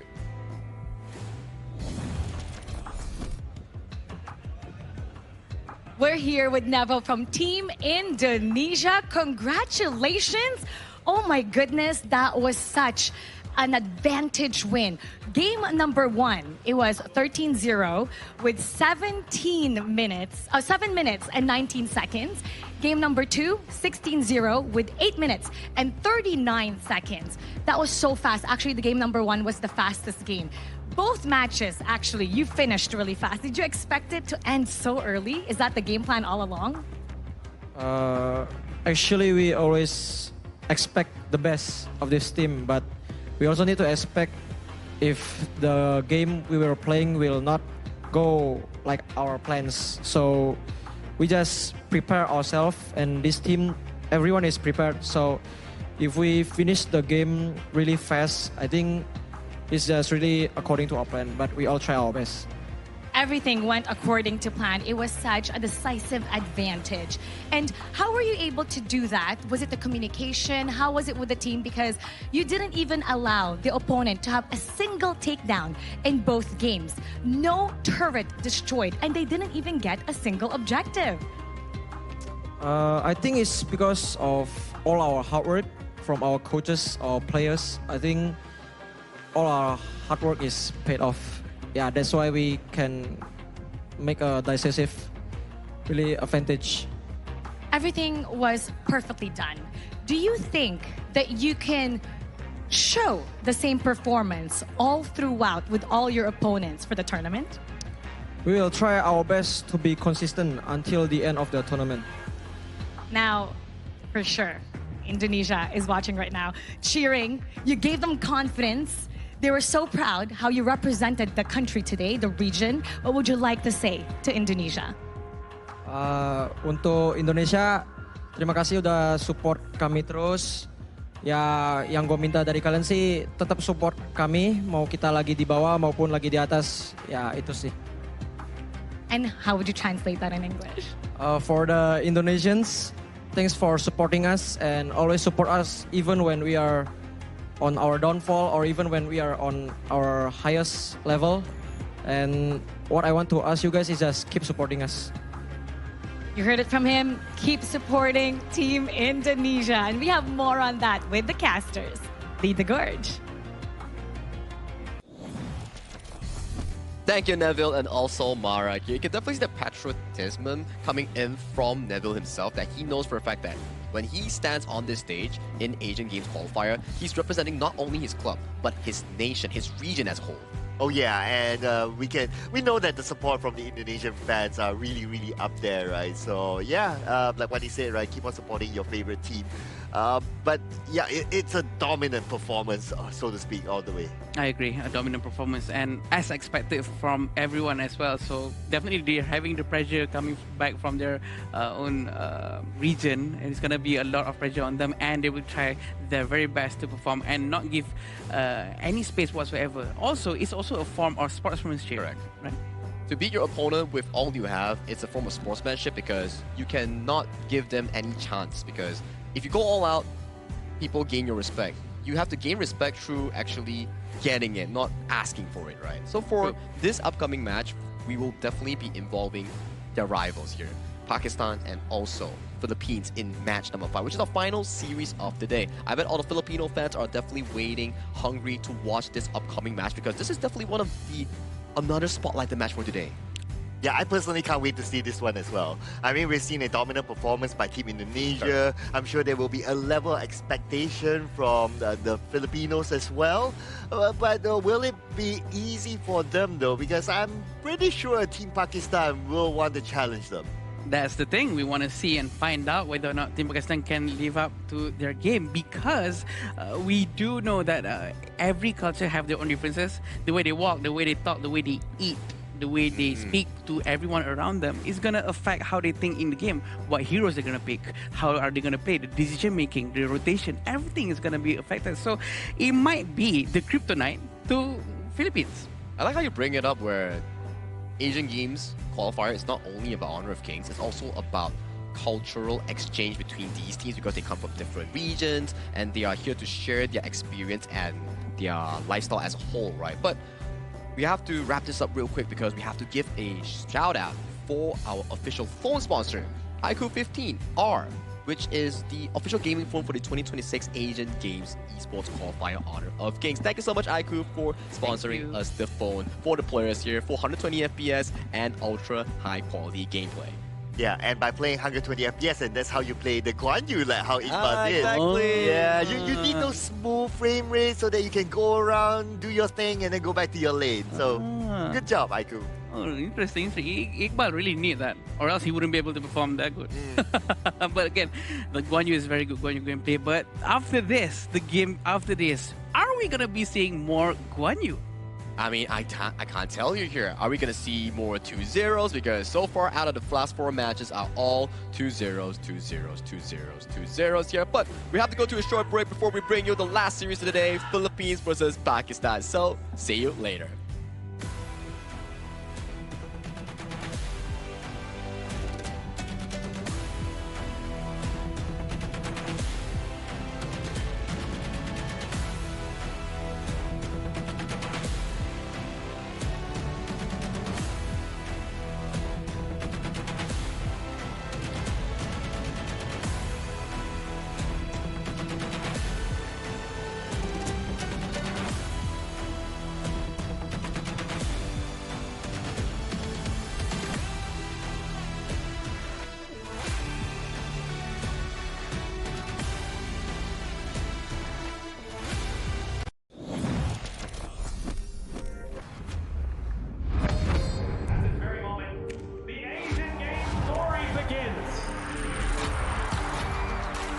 Who will be the next to shine on the Asian Games stage? Contestants fight for the honor of their regions while we cheer them on from the stands. Double kill.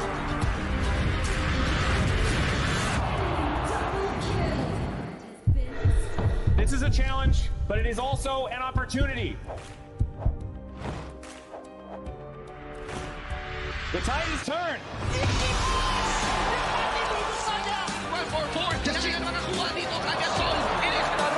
Ke depan! Astis in front. They're going to use it. Golden Tide slows that Tatsumi. Victory! And we pulled it off together. We share the same voice, the same radiance. This moment of brilliance belongs to all of us. Together, we shine.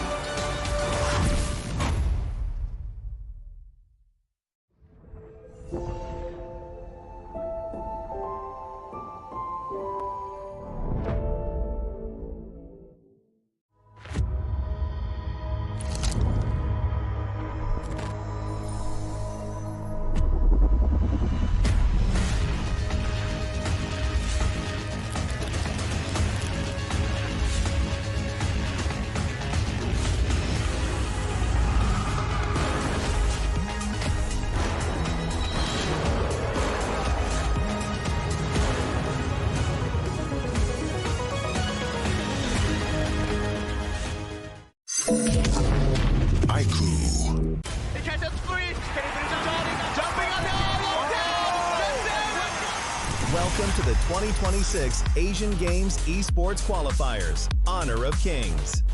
20 regions, one stage, and only the strongest 9 teams will earn the right to shine above the rest. Taking place in Malaysia, June 13th to 21st, 2026. Coming to Malaysia, this is the battleground where teams fight for the right to qualify for the Asian Games. 20 teams enter, but only 9 teams will move on. Apart from the 20 regions, there are 3 regions that have direct qualification. Here is the 2026 Asian Games Esports Qualifiers Honor of Kings format. First, the 20 teams will split into 4 groups of 5. In each group, every team faces every other team once in a single round robin, with every match played in a best-of-3 format. That means every match matters. Every game matters. Every single point matters. The point system is simple. Win the match, earn 1 point. Lose the match, earn none. At the end of the group stage, teams are ranked by the total points they've collected. And from there, the road begins to shine. The top 2 teams from each group qualify directly to the Asian Games main event. That gives us 8 teams advancing straight out of groups. But for those not through yet, the light isn't out. The teams that finish 3rd in each group still have 1 more shot. They move into the last chance stage. There, they battle through one final BO3 single elimination bracket until 2 teams remain. The 2 teams will then face off in a BO3 match to claim the one final qualification slot. So in total, 9 teams will make it through, 8 from the group stage and 1 through the last chance stage. That is the rule. Now it is time to see who can rise through it. From across the world, regions gather here in Malaysia. 20 teams, and only 9 will qualify. The path is set. The stakes are clear. Together, we shine. Stay tuned, and we'll see you at the stage.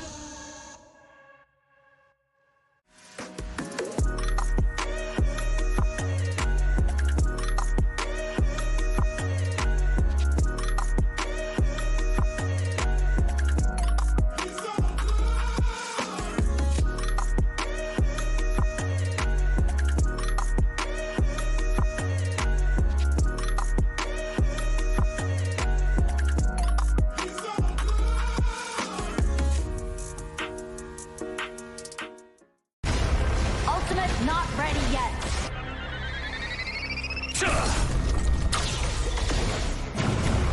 You have slain an enemy. My magic murmurs in ecstasy.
Shall I compare thee to a summer's day?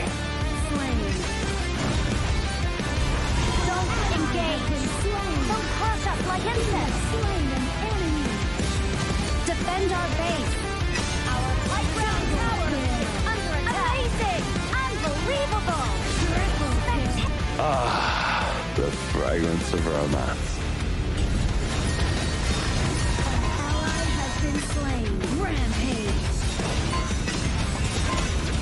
Double kill. Triple kill. Spectacular. Pentakill. Lady Fortune is on my side.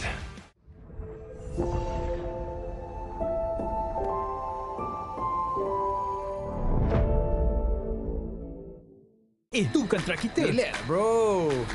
Phone aku! Jom kembali.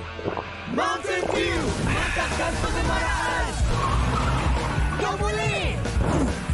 Kat mana pula ni? Water Trust! Kasih boost! Adventure!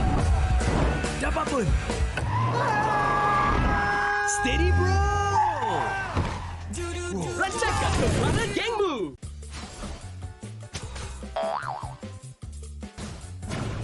They tried.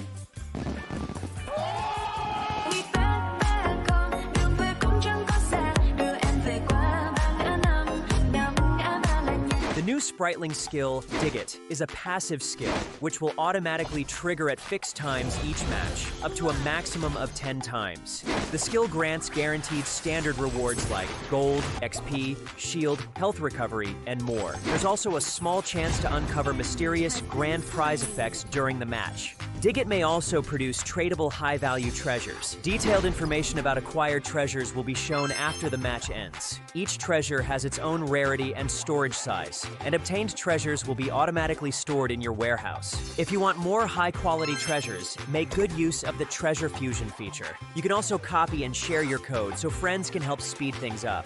Treasures in your warehouse can be sold for event currency, which can be used to redeem skins, items, and other rewards on the event page. You'll even have a chance to win physical prizes like smartphones and cash. You can also spend event currency to bid on high-value rewards. The auction uses a hidden bidding system, where you can submit 2 bids for the same reward. The highest bidder wins, giving you even more ways to obtain rewards.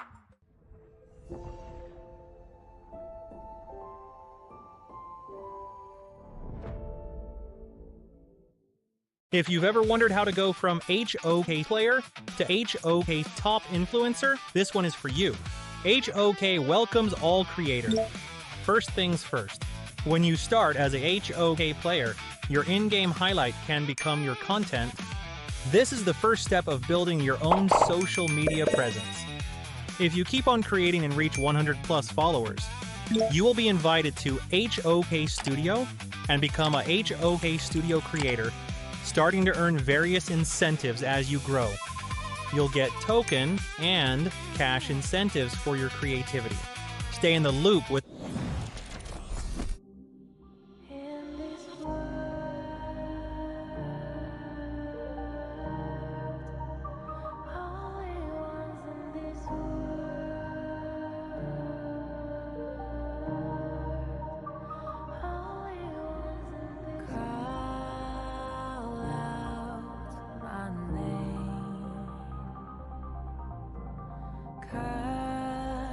sound of the rain.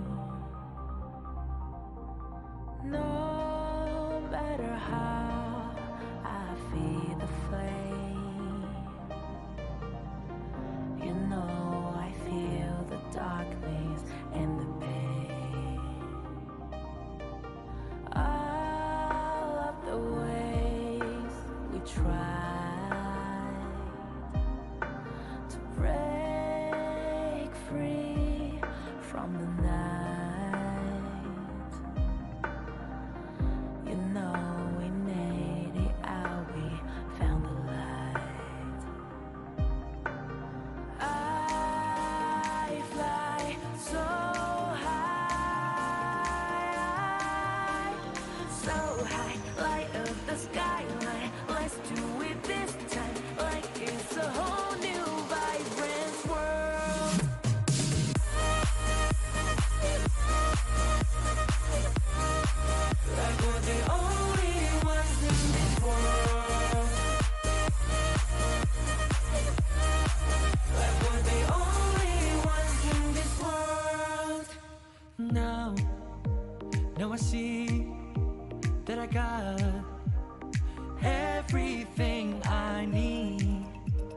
alright.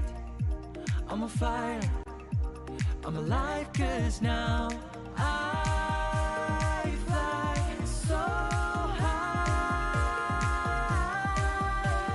so high, light up the skyline. Let's do it this time, like it's a whole new colorful world.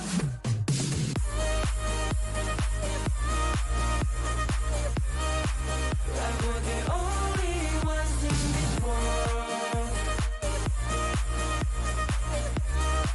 Like we're the only ones in this world. Never thought we'd get this far, burning like the stars. How we get this far? Like we're the only ones in this world.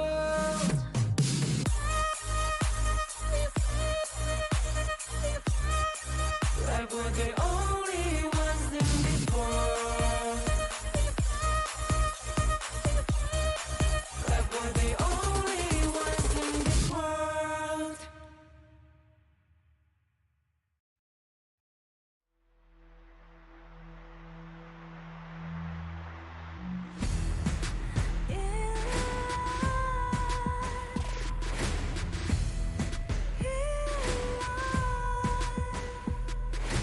What's a life without its worth?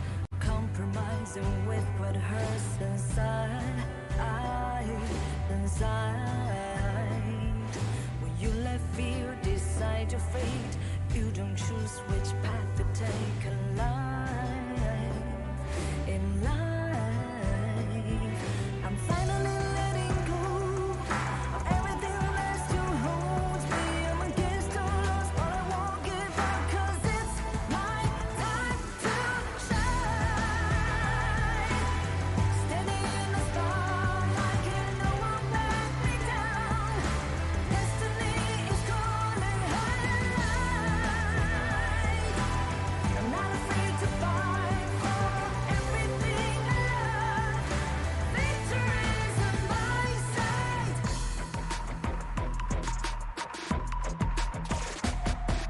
The more we lose, the more we gain. The more that nothing stays the same. In time, in time. Can't love ever, can't forget. What you see is what you get. Sometimes,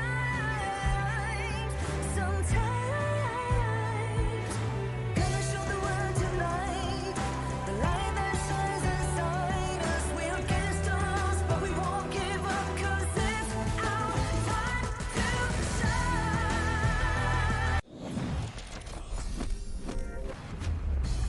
Welcome back to the 2026 Asian Games Esports Qualifiers here for Honor of Kings. My name is Sagi, your desk host for today, and we are onwards to our match number 5, and match number 5 will be brought to you by none other than Sir Cloud and also Adam Spartanko. Welcome back to the broadcast. Oh yeah, glad to be back for the final series here for today. And we saw a dominant one by Team Indonesia, but next up is another powerhouse. It's going to be Team Philippines up against Team Pakistan. Yeah, we're all aware and know who are the players from the Philippines, and going up against Pakistan, they have a lot of pressure up on them, and they will have to try their best, step up their game, and go outside the box. Don't be safe. I think it's the same storyline that Mongolia had back in their previous series in match number 4, where you need to be able to challenge your opponents, test your limits in this case. But let's give a quick event shout out for the Super Flow Brawl. Official version launches on June 27 here. Tons of wacky talents and random map events are being added to this mode here. So if you think it's already chaotic in this mode, you will find even more chaos in June 27. Yeah, honestly, I play this mode every day. Not because there's a reward to it that you play it daily, right? But I have a lot of fun with it. It's like, I can play the same hero again and again, but every game is different. Yeah, it's different, yeah. And especially when you play this mode, the different talent that you draw, it shapeshifts like your hero into a different playstyle. And if you're stressed from rank, try out Super Flow Brawl. I agree, and all this while it's been in beta mode, but right now it's gonna be official. So all the talents, we can buy the talents that is locked. And all this while, the resources to buy that talent has not been available for quite a while, and now is coming back. So I'm quite excited for it too. Yeah, exactly right. And that's going to definitely be coming on our June 17 and June 27 update here. So everything will be there. So make sure you log into Honor of Kings on June 17 for 4 new heroes, new modes, new spriteling effects, and in-game goodies here. And June 27 is the Super Flow World that we mentioned just now. So everything is in line for the biggest update of the year. Oh man, can't wait for that, can't wait for it. Just like how I can't wait for the next matchup, Oh, right? yeah. Yeah, obviously it's going to be the debut for these two teams as well. And we've seen a lot of Team Philippines and their players, right? But we might not have seen as much of Team Pakistan. Well, you want to see them? Let's bring them up to the stage as Philippines and Pakistan will take the stage for the final time today as they will be involved in our Match 5.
They move as one, fight as one, and win as one.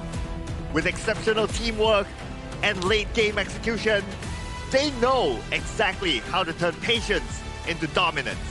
The battlefield is set. Make some noise for the Philippines!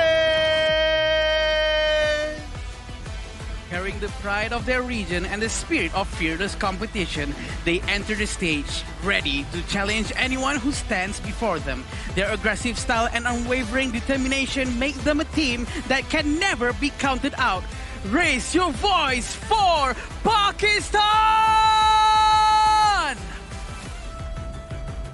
These two teams will share the stage and only one will emerge victorious in today's match number 5. Although this is their first series here, but we always tell the viewers, tell the fans at home, starting your set correctly, putting your right foot in correctly is what you want to be doing to set yourself good in that Group A. Especially in Group A, we have already seen Indonesia defeat them in a 2-0 fashion. Yep, and these are the players representing the Philippines. We have Chami, Justin, Dragon, Golden, and Charles. And this lineup, these players, we have seen them a lot at international stages, so they have a breadth of experience here. A breadth of experience indeed, and we know how much respect every other team have towards this specific teams, and we gonna be the Filipino fans and also the Indonesian squad that will be saying that, okay, this is definitely one of the Group A's favorite here. If I study them, if I learn them, that's definitely gonna be the banger of the event here. But Pakistan, run me through it. We have Muhammad, Anwar, Hassan, Muhammad, and Uzair for their lineup for the Clash, Jungle, Mid, Farm, and Roam. We do know that they are fearless. They are very ready for this. They are locally selected for this team. Yep, and they do like a high-tempo aggression type of gameplay, and they're fearless in their type of style as well. So that is what you need if you're going up against that's very, very experienced, especially from what we have seen in the Mongolia versus Indonesia match. You have to play aggressive. You have to take the fight head on. I think that puts a good point, right? If you can't beat them in macro rotations or running them through the map, try winning them in 5v5s. And we have seen from time and time again that actually works if you can force your opponent out of their comfort zone. True, and we do know that Philippines are going to try and not give any chance whatsoever to win this without any breathing space for the Pakistan team. And I'm sure that Pakistan team is going to try things outside the box. They have to try to ban all the heroes that they know the Philippines are going to be very good at, because we do know that Philippines have their own league in the region. Yep, they are They definitely have their own play style as well. But the one that's going to set the tempo or start the draft is going to be the Philippines because they're going to be on the blue side, so they're going to get the first pick. Pakistan, they themselves chose the second pick. So now, Sagi, why do you think Pakistan went for the second pick instead? Second pick for the counter side, right? You definitely want to be able to react to whatever Philippines is putting on towards those first few picks, and then when they round up the draft, try to surprise them with a counter pick in the final red side here. So those are strategies you can actually pull off in the red side per se. But for blue side, we've seen a lot of top tier picks thus far. So far, we have seen the Zhang Fei, Lapu Lapu, things like the Guan Yu. Dolia still yet to be seen out of so many games. So maybe in this match number 5 between Pakistan and Philippines, we might be getting some Dolia action. Yeah, and also I'm not surprised if they keep on banning the same things as what the previous teams have been doing, such as Guan Yu, Dolia, or maybe even Zhang Fei, because we do know that Zhang Fei's win rate is actually quite high. But also, they still have to be able to play all the meta heroes, preferably coming from Pakistan, and try to win out in terms of rotation. Eventually, we all know how many times we three have been talking about rotation, and rotation club. Yeah, rotation is going to be key for sure because you can expect that the Team Philippines to be playing that same pace, just like how Team Indonesia did before this, right? Just because they have that breadth of experience together with them. And I do agree with the whole Dolia ban, right? My coffee is still on the line here for Dolia. It's going to be banned out the entire tournament. Well, we have 10 days here in the Asian Games qualifiers here, so I definitely will be believing that that coffee for that Dolia pick eventually will definitely have to come over towards us because Dolia is a very, very favorable pick, especially in the Asian Games version here. Yeah, that's true. I agree. And we also know that Dolia, if there's any team that's going to let go of Dolia, I'm pretty sure the other team will definitely grab it as soon as they can because Dolia in this hero picks that we have available, they can do a lot of combos with Dun, with Lubu, in fact, and it's going to be very dangerous. Yep. Besides that as well, you guys did talk a little bit about the Zhang Fei being one of the top picks. Right? The win rate is pretty decent as well. Yeah, but what will really help the Zhang Fei to get better win rate is really the execution of the skills, especially the unbridled outbursts. Because we've seen a couple of unbridled outbursts didn't really work out. It kind of missed here and there. So it's not as easy as you just use it. You have to really time it well. Well, we have to find out whether both of these teams will actually select the Zhang Fei in their respective drafts here as we are getting into Game 1 of the pick and bans here. But sadly this time around, Zhang Fei, Lapu Lapu, sealed away from Pakistan's hero pool. It has been the pattern of today, right? Because Zhang Fei Lapu Lapu has been picked quite often. Also, Lian Po has been picked before this. But with the first pick, Mai Shiradui, it's gonna be very interesting. It's gonna be very aggressive. Unlimited amount of card chosen is gonna be thrown out. Sagi, I have a feeling that we're going to lose our coffee here. It's not our coffee, it's your coffee. Wait, what? Oh, you are I thought you're banning out with me. What do you mean? Yeah, I thought we bros.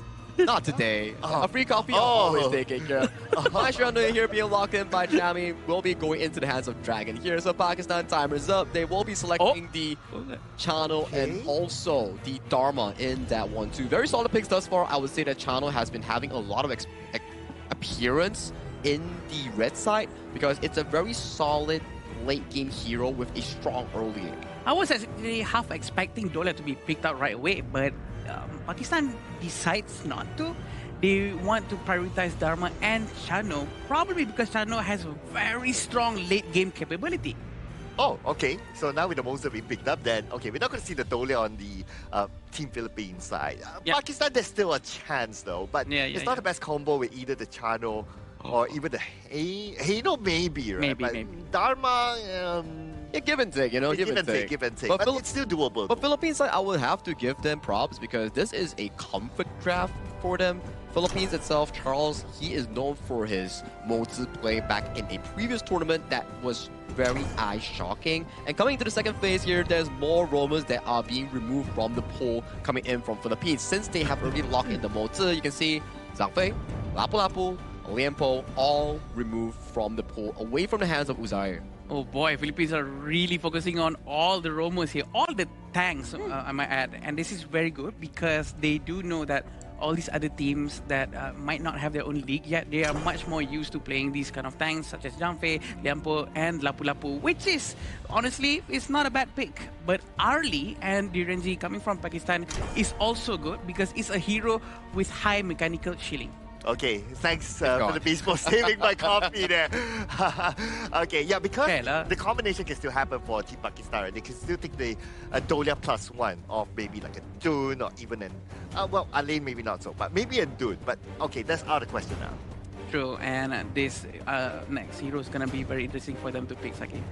Well, they have the empty option of the jungle and also roamer here, with 4 roamers being removed from the pool. Potentially something like the Diadia, Donghuang, Guiguzi, all these are available picks that they can actually venture into. But I am liking this spicy pick here coming in from Pakistan. Queen of Void Caller will be locked in for Uzar in that roamer role. I think our good friend Ikuto will be very happy with this one. Yeah, he likes that. Okay, so how is this going to work out, right? So even if you get a hook onto anyone, right, you need to have a really good follow-up. So I'm expecting this Heino to go all-out damage. That's true. That's true. He has to make good use of this quiz presence, or else he's gonna be wasted because they currently do not have that burst damage except for Dharma. But again, we all know on how difficult it is as Kui to try to catch someone because the hitbox is honestly quite small. Yeah, it's honestly quite small, and if you whiff about like a CM or 2 CM away, it actually misses out. But Philippines, they're locking in Golden on that Shouyue here. That spell 2 is going to hit like a truck if he hits, but if he misses here, that's going to be a big chunk of the Shouyue's laning phase gone from the map. Dude, I'm looking at the Moser Shoya combo That's here. scary. That's really scary. I have played tons of ranked games with this combination on the opposing side. It's not a good Yeah, it's not fun. Even as a Zhangfei, I have no answer to that, especially at the early phase. We can't forget the presence of Mai Sharnu as well because she's going to be able to throw a lot of Kachosens alongside the stun coming from the Cannon Blast and also Shoyue's sniping capability. Oh, it's a Fang jungle coming in from Pakistan here. A very, I would say, let me find a word. Non-orthodox pick. We don't really see a lot, but yes, we've seen it during ranked games where you play it in the jungle. So maybe this is something that Pakistan has practiced for. But back towards the idea of the Mozi and Shouyue and a Mai Shiranui, if you're the channel from Pakistan, I don't think you're feeling too well because you don't really have the mobility to dodge away from the Cannon Blast coming in from Charles' Cannon Blast. Yeah, and they do have a lot of long-range capability for sure, but it seems like both sides of the team don't really have enough tanks. Maybe Byron is tanky enough, but Dharma is not tanky. Yep, we have to see whether the Dharma comes in clutch or will Charles on his signature motive find the markers here with the Shouyue that's being locked in by Dragon. This is game 1 between Philippines and Pakistan from Group A, our final match for day 1 of the Asian Games 2026 Esports Qualifiers for Honor of Kings. Let's go. Yeah, I want to kind of say that the Spirit Wolves might be good against the Motor, but then again, you have the Shouyue that you need to dodge as well. So there are a lot of things that you need to dodge. Like, dodging is like at the top of your mind right now if you're Team Pakistan. Yeah, the amount of projectiles coming in from the Philippines is a lot. If Chano is changed to Arlie, if Arlie was available just now, it's going to be good with the Maple Dance, but they're trying to get some damage into Kui. Yep, they're going in for it. And at least Muhammad Aishi came in from the Clash Lane side to give extra protection to his teammates, so that's kind of okay. And that's just the first minute, by the way. The poking capability coming from the Philippines is insane, but we're still waiting for that hook coming from Uzair, and he's still being quite conservative with it. Maybe he wants to try to hook buffs and resources away from the jungle of the Philippines, but for now, they're not going to take too much risk. Okay, I'm seeing a little bit of a switch up for Team Pakistan, right? They're sending the Heino down onto the farm lane, and the Chano is played on the mid lane instead because they know that they can fight there. But speaking about fight, looks like the first strike, you blink and you miss it, ladies and gentlemen. It's going to be given towards Team Philippines. That's very convenient for them. All they have to do is just press a skill in a straight line. It all connects with their target. And we do know that Uzair is very ready to try to get one target at least, but he's still not trying to hold anyone. He needs that combo to be done with Heno, but it seems like they're committing with Muhammad playing Chano at mid lane. Yes, because he knows that, okay, you can't go up against the combo of the Moza and the Shoyu as well. So that's why they have to do a little bit of a switch here and there, which is fine. It just shows that Team Pakistan, they're adapting to the situation. I agree. They're still at the mid lane right now, still having Muhammad trying to clear as safely as possible. Having Uzair nearby trying to block potential attacks coming from Philippines. But for now, Hassan is still down there alone and he's trying to clear as much as he can. Because as of now, there's no burst damage for the Pakistan except for Heno and Dharma. Okay, I'm going to give a bit of good news to Team Pakistan, right? Okay. Is that Team Philippines, their draft is not very invasive. At this stage, right? So that's why they are like playing just by the riverside. They get some of the nearby camps and that's about it. But then again, if Team Pakistan drags this out without themselves invading back, then it's going to be a bit difficult. Oh, that's a very good hook. They're trying to make sure Byron goes down, but he's still okay. Okay, going onto the back, and here comes Stinky Side. The Fox not able to move at all. And the one that will fall is going to be Muhammad H in that fight. A very good try with that hook, but they did not manage to secure the red buff. They have to let it go. They have to be much more safe. 2,000 gold in front within 3 minutes, Cloud. Oh man, we're not even at the 4th minute yet, and they're looking for more right now. Anwar really low on health, and it's a hot streak to Justin. Uzai, what can he do about this? And this is a double strike for Justin with that U-turn, able to get one more for himself. Oh, that stun is very effective. The follow-up from Golden. Golden is trying to get Hassan. Hassan have time, rewind. He manages to use it. He manages to run away to safety. Okay, lucky enough for him, he has the faint rewind, so he's okay for now, right? But Golden came at the right timing as well, and just look at what he did. All he just do is just bang, bang, bang, and that's about it. Okay, they're trying to hit on Hassan again, and this time he does not have the faint rewind. And there you go! I was waiting for that. We were all waiting for that. We know that it's going to come at some point. And he also already has all the items that he needs, like Eternity Blade. That's going to really help with the damage. But look at this, Cloud. Okay, they're going in again. And this time it's going to be Uzair being taken down. Right now, Team Philippines scaling 3K goal difference. And we do see Charles is trying to roam around towards the mid lane. Are they going to try to steal the Crimson Golem one more time? It seems like it. And I don't think Muhammad should try anything. But in fact, Philippines went in for him. Man, you stay there, you get hit by the cannon blast. The rest is history from there. Because the follow-up is really quick. Especially if you have a Nakaruru on the Philippine side. Actually, he was giving vision to his teammates, but no one actually comes by and gives support to him. But there's a lot of minions in the mid lane. They still need to do something. Oh, the hook did not hit, and they did not manage to get the ultimate well. It was just too bad, right? Hooking the Byron isn't the best target. I mean, you want to try to minimize hooking the tank, essentially, right? Because even if you get that, you get the into the point, the tank is still able to absorb it. True. But it also seems like Byron actually dived into the hook, maybe, but they don't know, right? Because it comes from a brush. But right now, Fairy One is not there anymore. They can try to focus on Hassan. Hassan cannot heal the tower with his ultimate. He's trying to clear as fast as he can, but with the help of his teammates nearby, they're going to try to make good use of this number in quantity. But the shots hits the farm laner. It hurts so much, Cloud. Oh man, so annoying, right? The cannon blast. Okay, here comes into the point. Onto the motor, they will be able to finish it, and Charles will be the next one to fall, but then again, they're looking for more. Another hook, but to no avail. Not able to connect at all, but objective still secured by the side of Team Philippines with a buff. You know what, Cloud? There may still be a chance because Muhammad was playing Dharma, has not yet done anything, or he has not yet managed to find a moment. Because if he managed to find one moment, even though Philippines is leading 5,000 gold in front, it might be difficult for them. So they still have to be very careful.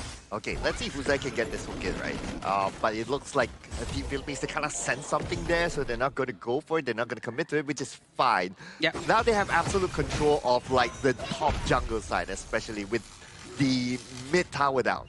We want to see how Golden reacts to this. A very good hook, but this is towards Byron one more time. Might not be the best target. His ultimate doesn't do anything. Oh, not at all. That thing's on the ball. Look at it from behind!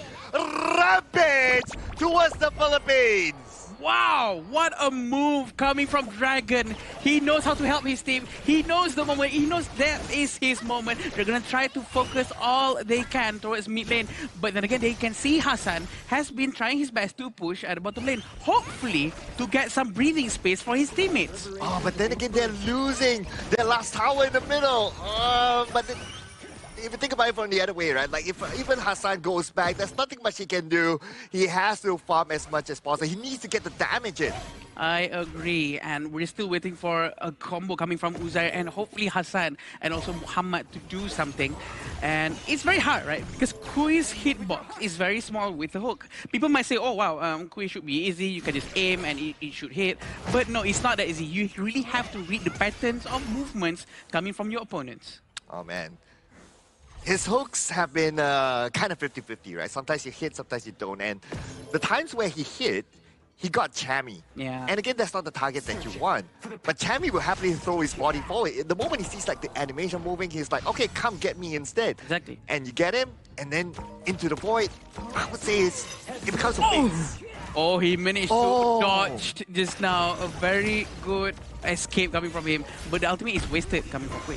Yeah, he used into the void as well. So now without that, it's going to be difficult for him to really execute whatever that he's thinking. Again, Cannon Blast will force them back, and there's nothing much they can do at this moment with the amount of control that the Philippines have. Wow, look at that stun, Kachosen, everything has been thrown towards Uzair. But look at these shots, it's connecting to the right targets. Oh, this is just projectile gameplay at this point for the Philippines, right? The Cannon Blast all the way behind. Even though if you're like way behind, the Cannon Blast is far enough to hit. I think this is going to be a very difficult game for Pakistan to come out from because they do not have that frontline tank. Dharma can build as a tank, but does he have enough items to do so right now? Yeah, that's going to be the question, right? That's one, and the other kind of tank is going to be the Kui, but then again now the Kui will be the main target from the Philippines, and Justin will be the one to take him down. Now they're looking for more. Again, Cannon Blast from the back secures and locks down the 3 players from Team Pakistan. Hassan just manages to escape in the nick of time. We still have Justin trying to focus down on the tier 3 tower at the bottom lane, but the top tower is definitely going to go down from Golden's shots. Oh man, Golden is just having a good time at the backline. And speaking about the backline, one of the players from Team Pakistan, Hassan, take it out just like that. I feel that they can just start focusing on trying to end the game at this point, but with 20 seconds for Hassan, it's going to be a problem. Oh, rampage for Jamie! And now Team Philippines looking at the game, but then again Pakistan is trying to find back the West End Mines, but they're losing players. And now it's going to be Anwar, the final one alive, but not for long as Team Philippines will take home Game 1. Congratulations, Philippines, for being able to take Game 1 quite cleanly, I might add. And with style, because they all use all of this projectile gameplay that we've all been yearning for so long. And those were very, very dangerous cannon blaster coming in from Charles on that motor. Every single one that hit led to a follow-up immediately coming in from Dragon on that Maestro, doing multi-man kicks, multi-man setups, and then one multi-blast, one Kachosen, and then one wild rounds coming in from the Shoryuan seals the deal for that early game here, leading to a very convincing Game 1 victory for the Philippine squad in this Game 1. Oh yeah, absolutely right. It's a very difficult game for Team Pakistan to play, especially the moment where we saw that it's going to be the Moser Shoya combo, and then you have the buy with the Kachosen as well. It's like, how do you block those projectiles, right? Your only frontliner right now is the Kui, and that will obviously not be enough. Yeah, I agree, but also that's why I think if they could have secured early on, they might have been able to use Maple Dance to delete all those projectiles, but it's not going to be easy. It's the game of timing at that point. Yeah, if you get caught by one cannon blast coming in from the Moser, you'll be hit by a lot more spells. Yeah. And you might not be able to tank even all the spells. You're just going to be like, poof, you delete it. I agree. Yeah, it's very difficult, right? On the other hand, it is the first Kui that we see in this tournament as well. The hooks has been kind of off for me. I noticed a lot of hooks being missed, and whenever it hits on the Byron. So that's arguably the worst target that you want to try to aim. And you might probably want to bring like the stun spell, because once you hit the hook, and if like the enemy hero has like a boots of resistance, they have enough tenacity to actually escape and blink away from the call to the void. So if he doesn't have like a frigid charge, it's going to be really difficult for him to actually CC lock someone. I agree, and also the fact that they do not have anyone to tank the front line, because Kui is naturally a backline tank, right? So it's going to be a problem for them to block the projectile with body blocking. And with these itemizations, I don't see anything right outside the box for the moment. I mean, it's good, right? Itemization, everything is like very well laid down. Yep. Let's check out the KDA here coming in from Dragon and also Charles. 0117, 0217. But everything that they've done, they've contributed all the takedowns going into Chami, Justine, and also Golden. I'm also looking at Kui. Yeah, you're right. Like the battle spell that he picked is a flash instead of a stun.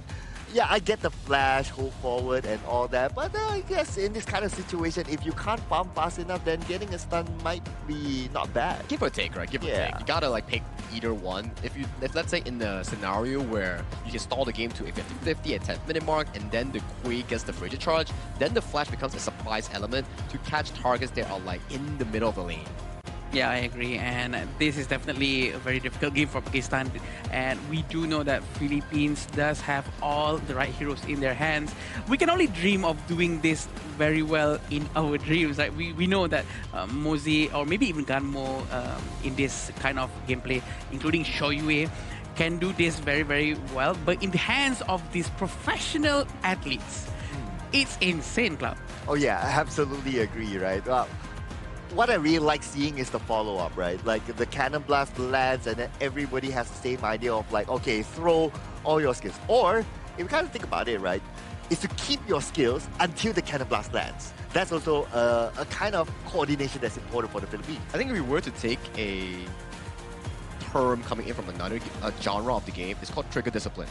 Yeah. Where you hold the skills, when one combo lands, you subsequently land another one, guaranteeing the follow-up damage.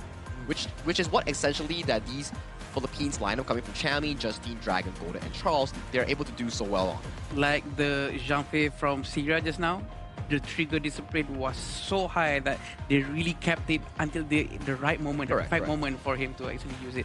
So it's all about finding that the right time for them to punish someone when they're just a little bit off position, to really maximize the efficiency of the skill usage. But this is the amount of gold that has been taken by Philippines. It's very, very a lot. It goes all the way straight up. There's not much to talk about here, but definitely showing a showcase of a very great performance in terms of gameplay. Hey, I mean, if you want to be positive about things, right, then Team Pakistan had a little bit of goal towards their side towards the end, but that's when Team Philippines just went all in before they end the game at that moment. But we're going to check out the best moments here from this round, and just look at the coordination for Team Philippines. And I want everyone to kind of pay attention to how the Moser plays. Like every time a cannon blast lands, they just follow up. It's a layering of crowd control, right?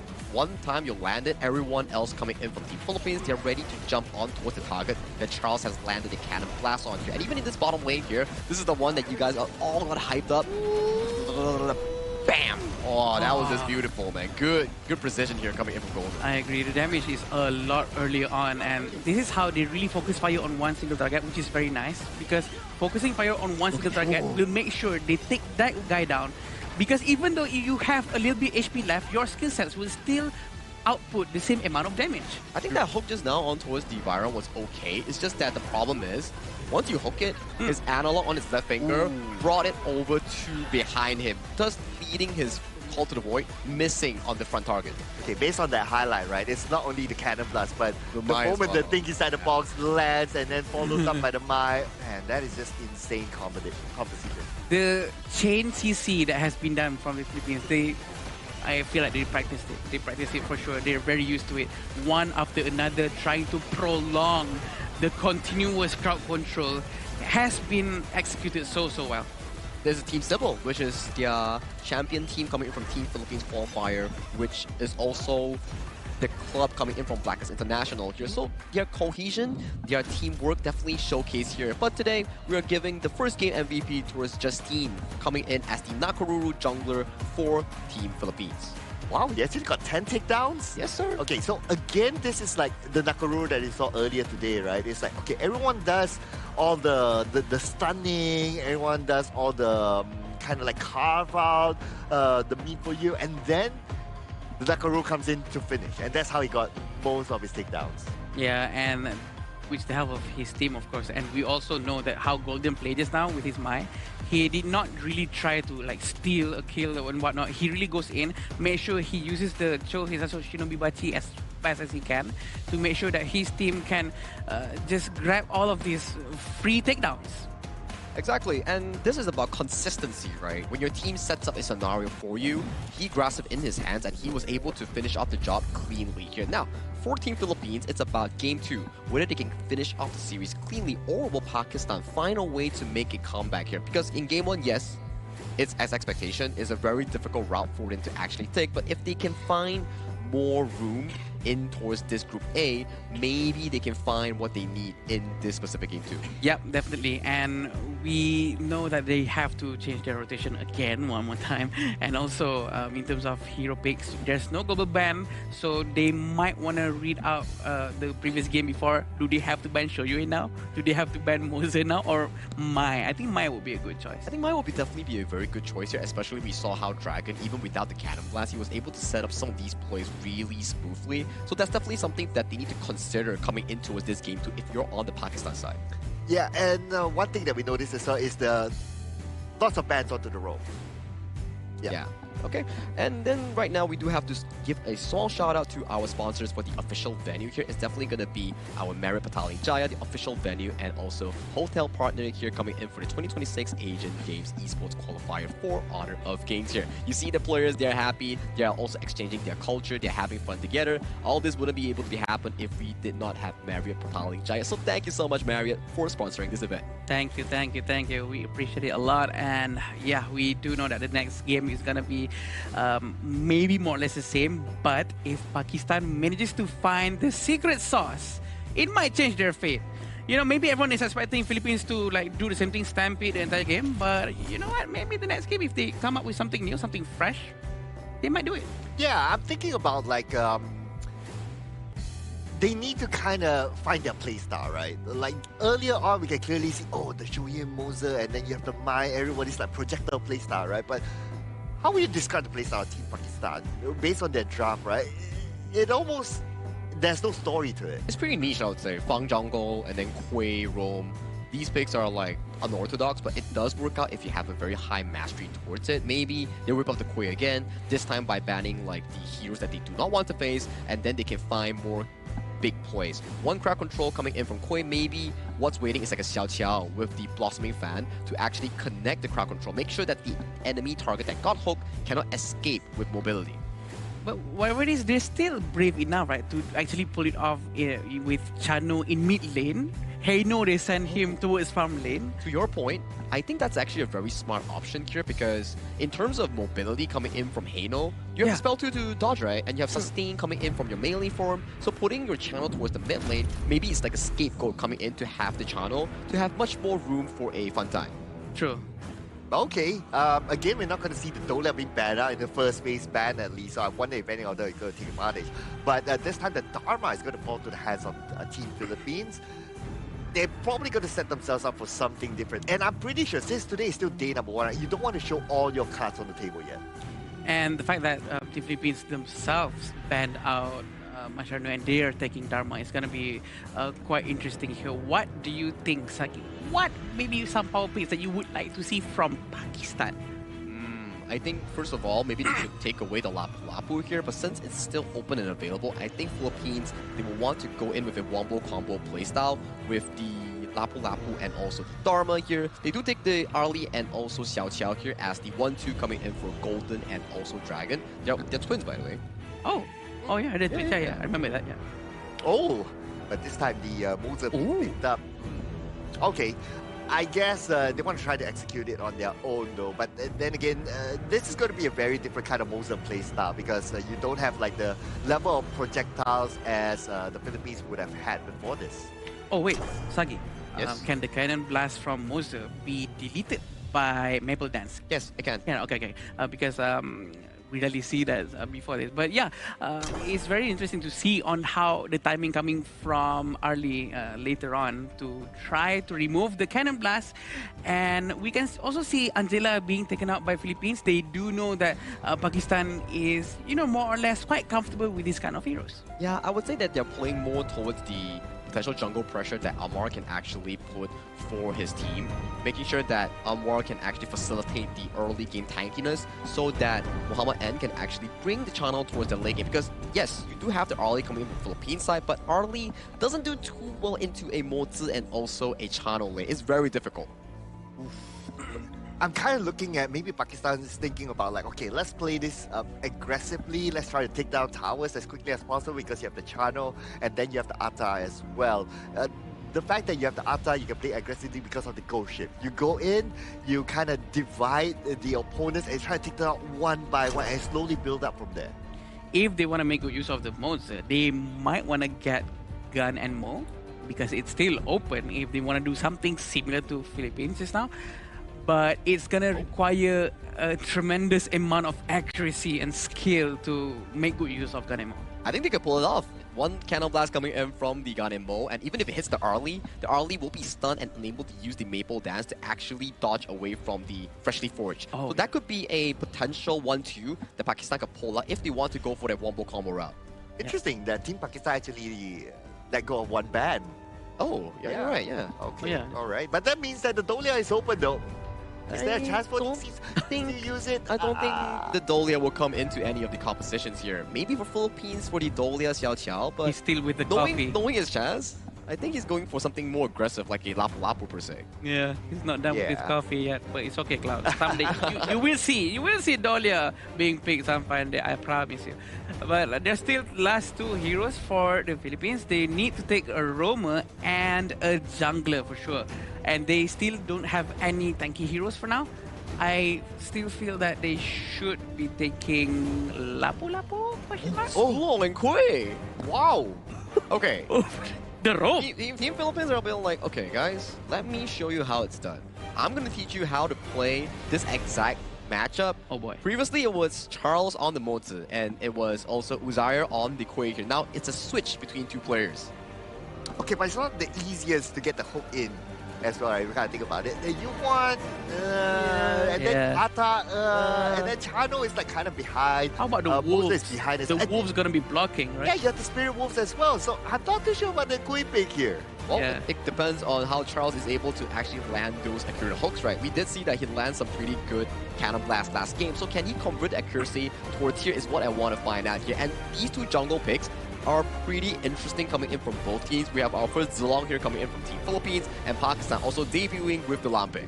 This is gonna be very interesting. Two assassins on both sides of the team, but honestly, Philippines doesn't have that tanky hero. But I'm still sure that they can pull it off. Yeah, and the Quick kind of works nice against assassins as well. Yeah. Right? Like you have the Into the Void, like Lam comes in, you use the Into the Void, and then he cannot escape. If it connects. Okay, let's see what spell did he use. Okay, so it's going to be a flash. It's not a stun. I think there's also a good part where this Kui coming from Team Philippines, because this Atta is going in towards the clash lane, he cannot be the front body tanking for the team while doing vision opening maps. Oh yeah. True. But here we go. This is the beginning of the second game, and let's see what's going to happen between Pakistan and the Philippines. A lot of folks are watching from home, and they want to know how it's going to turn out. I really like the point from Saki, though, because the Atta is going to be played on the clash lane. So when is he going to be joining fights? It's probably going to be like the mid-game onwards. That means the early game.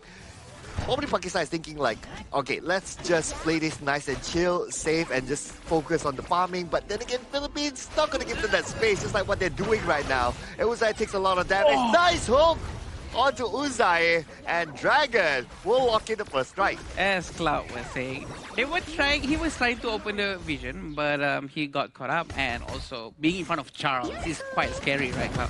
Because the hook is gonna connect and he knows it, and you know Moza have a lot of a bigger hitbox per se compared to other heroes, and you know he's gonna go down very quickly. But that's just the first takedown that's gonna happen, first strike, and I think it's not gonna impact too much as long as they focus on getting their own resources.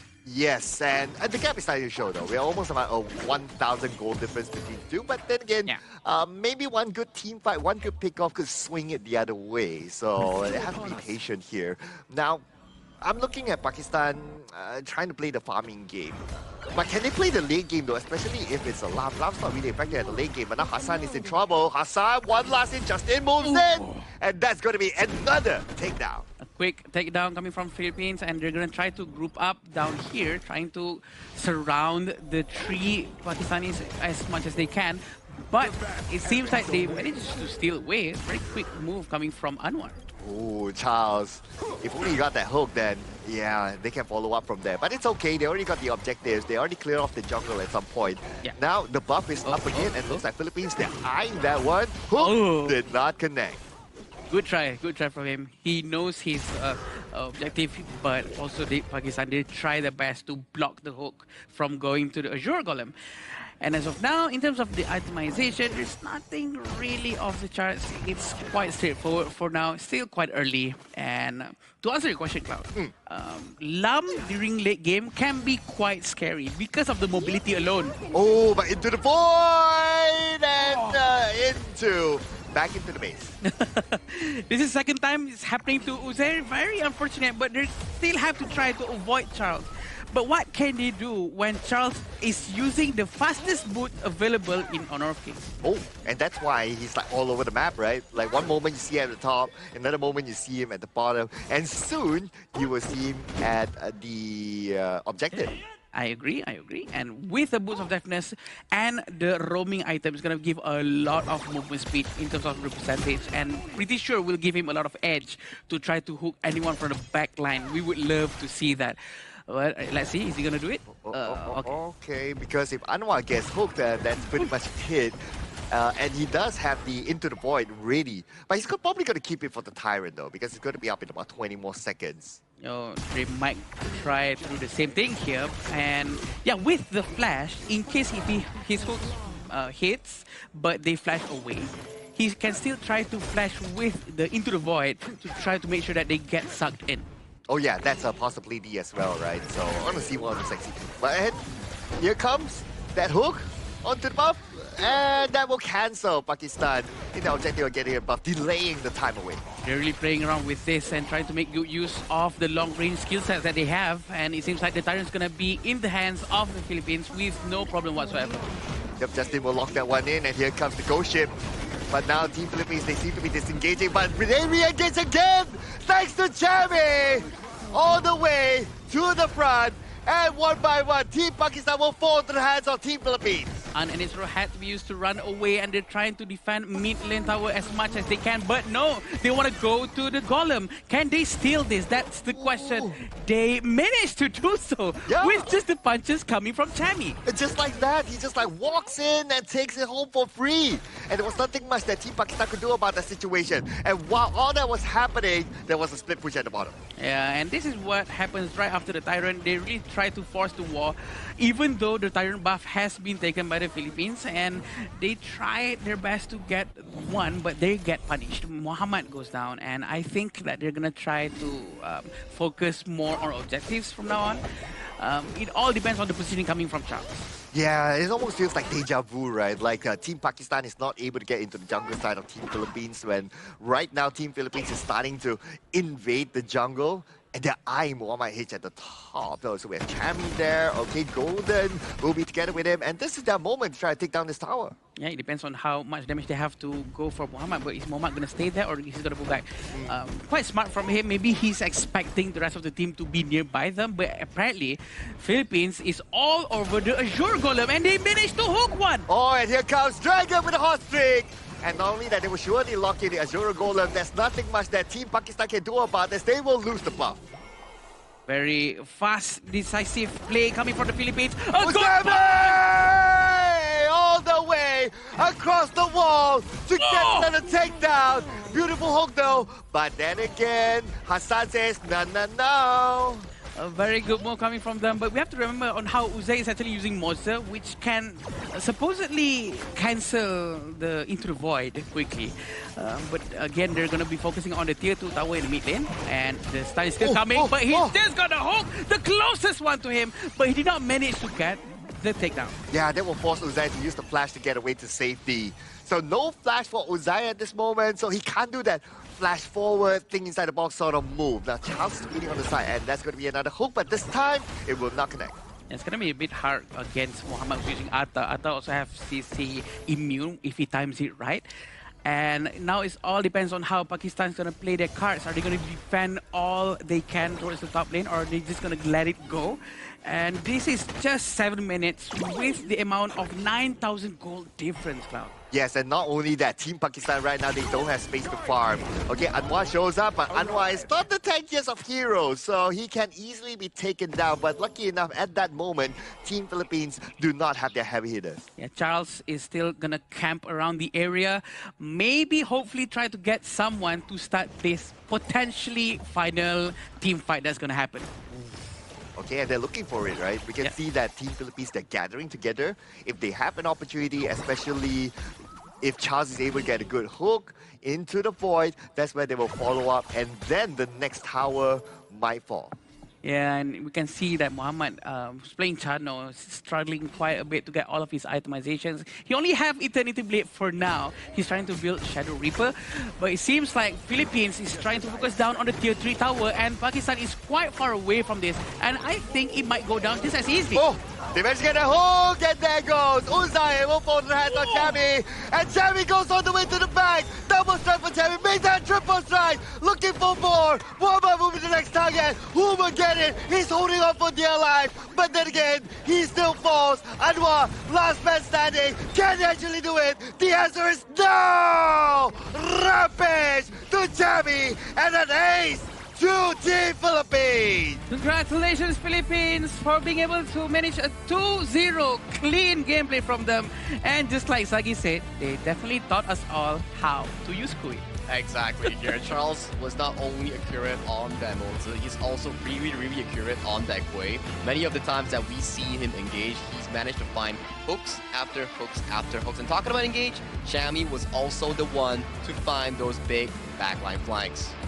Oh yeah, I really like how his Kui turned out, right? He played it very actively. Like he goes around trying to find targets. He was very active in the front as compared to the first Kui that we saw earlier today. He was a little bit passive, waiting behind. But to be fair, it's because they were going up against the Shoyu Moser combo, so it's a bit difficult for them. But in this case, yes, this Kui is absolutely on point for me. Yeah, it also goes back to a discussion just now, right? Where you have the Ata in the clash lane instead of the jungle. So the vision value is really difficult to be obtained by Team Pakistan. Every time you want vision, boom, Kui hook, boom, Kui hook. And the Ata that is supposed to be blocking the hooks is assigned to clash lane instead of jungle. Yeah, that seems to be like the most effective thing that they've been trying to do just now. And I think the projectile gameplay that they were trying to show is far more effective early on in the first game. Oh yeah, absolutely, right. The Kui, I would say, is definitely an MVP for me. Setting things up on point, and especially with the targeting, right? Because you have so many that you can target. Which one do you go? Atta might be there, but he's always like picking the right targets at the right moment. So I would say it's a clear MVP for me. He makes it look easy, you know, and to be fair, Kui is not easy. If you miss the hook by only a margin, you miss it entirely, and you have to wait for like what, 12 seconds for the next hook. Yeah, I agree. And I think that the way he's brave enough to take Kui to make sure that it performs and win the game, that's his props to him. Even before we know if he's losing or winning the game.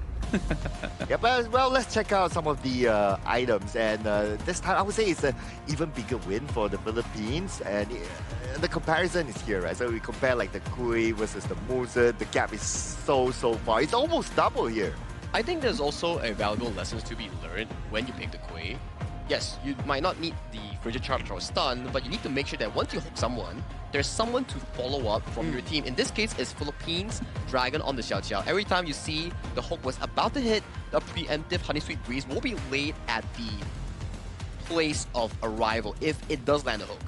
that's what we previously did it from the Kui also, right? From Pakistan, when they had Heino, but Heino's burst damage is not as high as Xiao Xiao because Xiao Xiao's skill set is so much more bursty compared to Heino.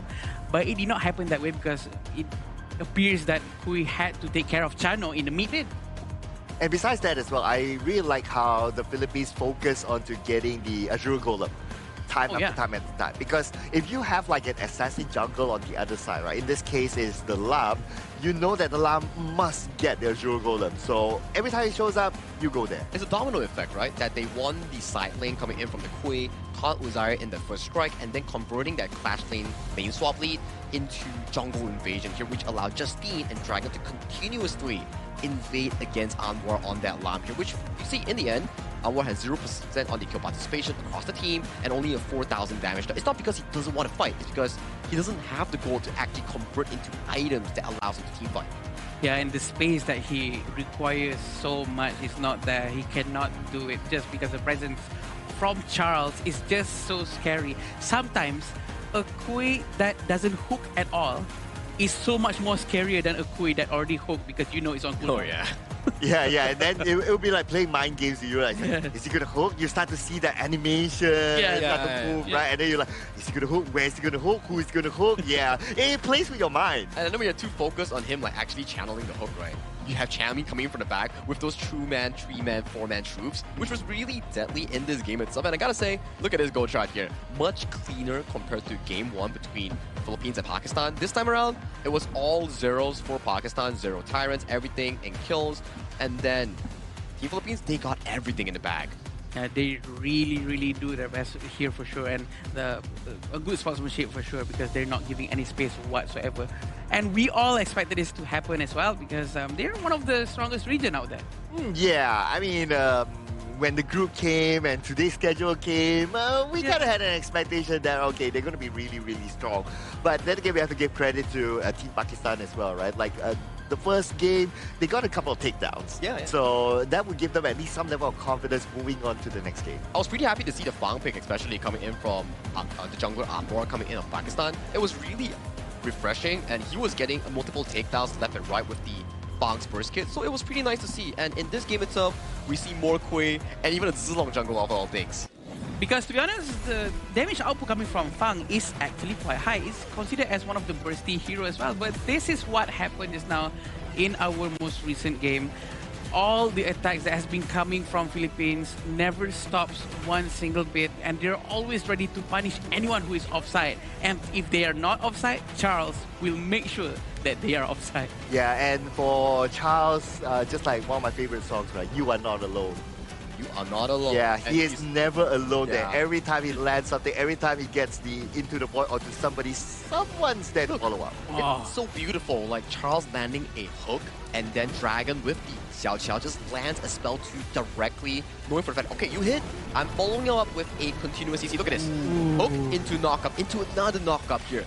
Technically 0 time for Uzaya to actually even react towards this. And also like what Sagi mentioned early on, how Chami manages to always make a play following up to Charles, knowing that almost the entire team from Pakistan already have their skill already used. So all of this space created by Charles helps Chami to play a very good game. Well, after all this game itself, everybody has their star moment here. We have to award the MVP to none other than Chami, the Clash laner coming in from Philippines here. He's the wonder boy that we always talk about coming in from Blacklist International, and this time around, his Dharma 404 clean game coming in from the Filipino Clash laner. Yeah, I mean, clean game by him as well, obviously from the stats, but when it comes to execution, we saw a couple of times where he just flashed towards the back, gets his mantra in, and catching the opposing side. So I would say that it's definitely worth off an MVP. I would still give the honorable mention to the Kui as well, but maybe if you were to compare just stats, then yeah, Chami's the one.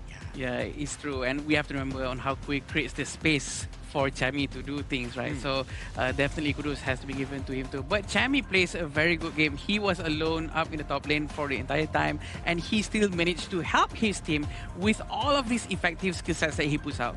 As a farm lane main, I actually feel what Muhammad is feeling when he's playing the channel because you're playing a horror game. Yeah. Left side HoK, right side a blinking Dharma flying towards you. It's super hard to react if you're not fully locked in. So I definitely understand how Muhammad feels on that channel.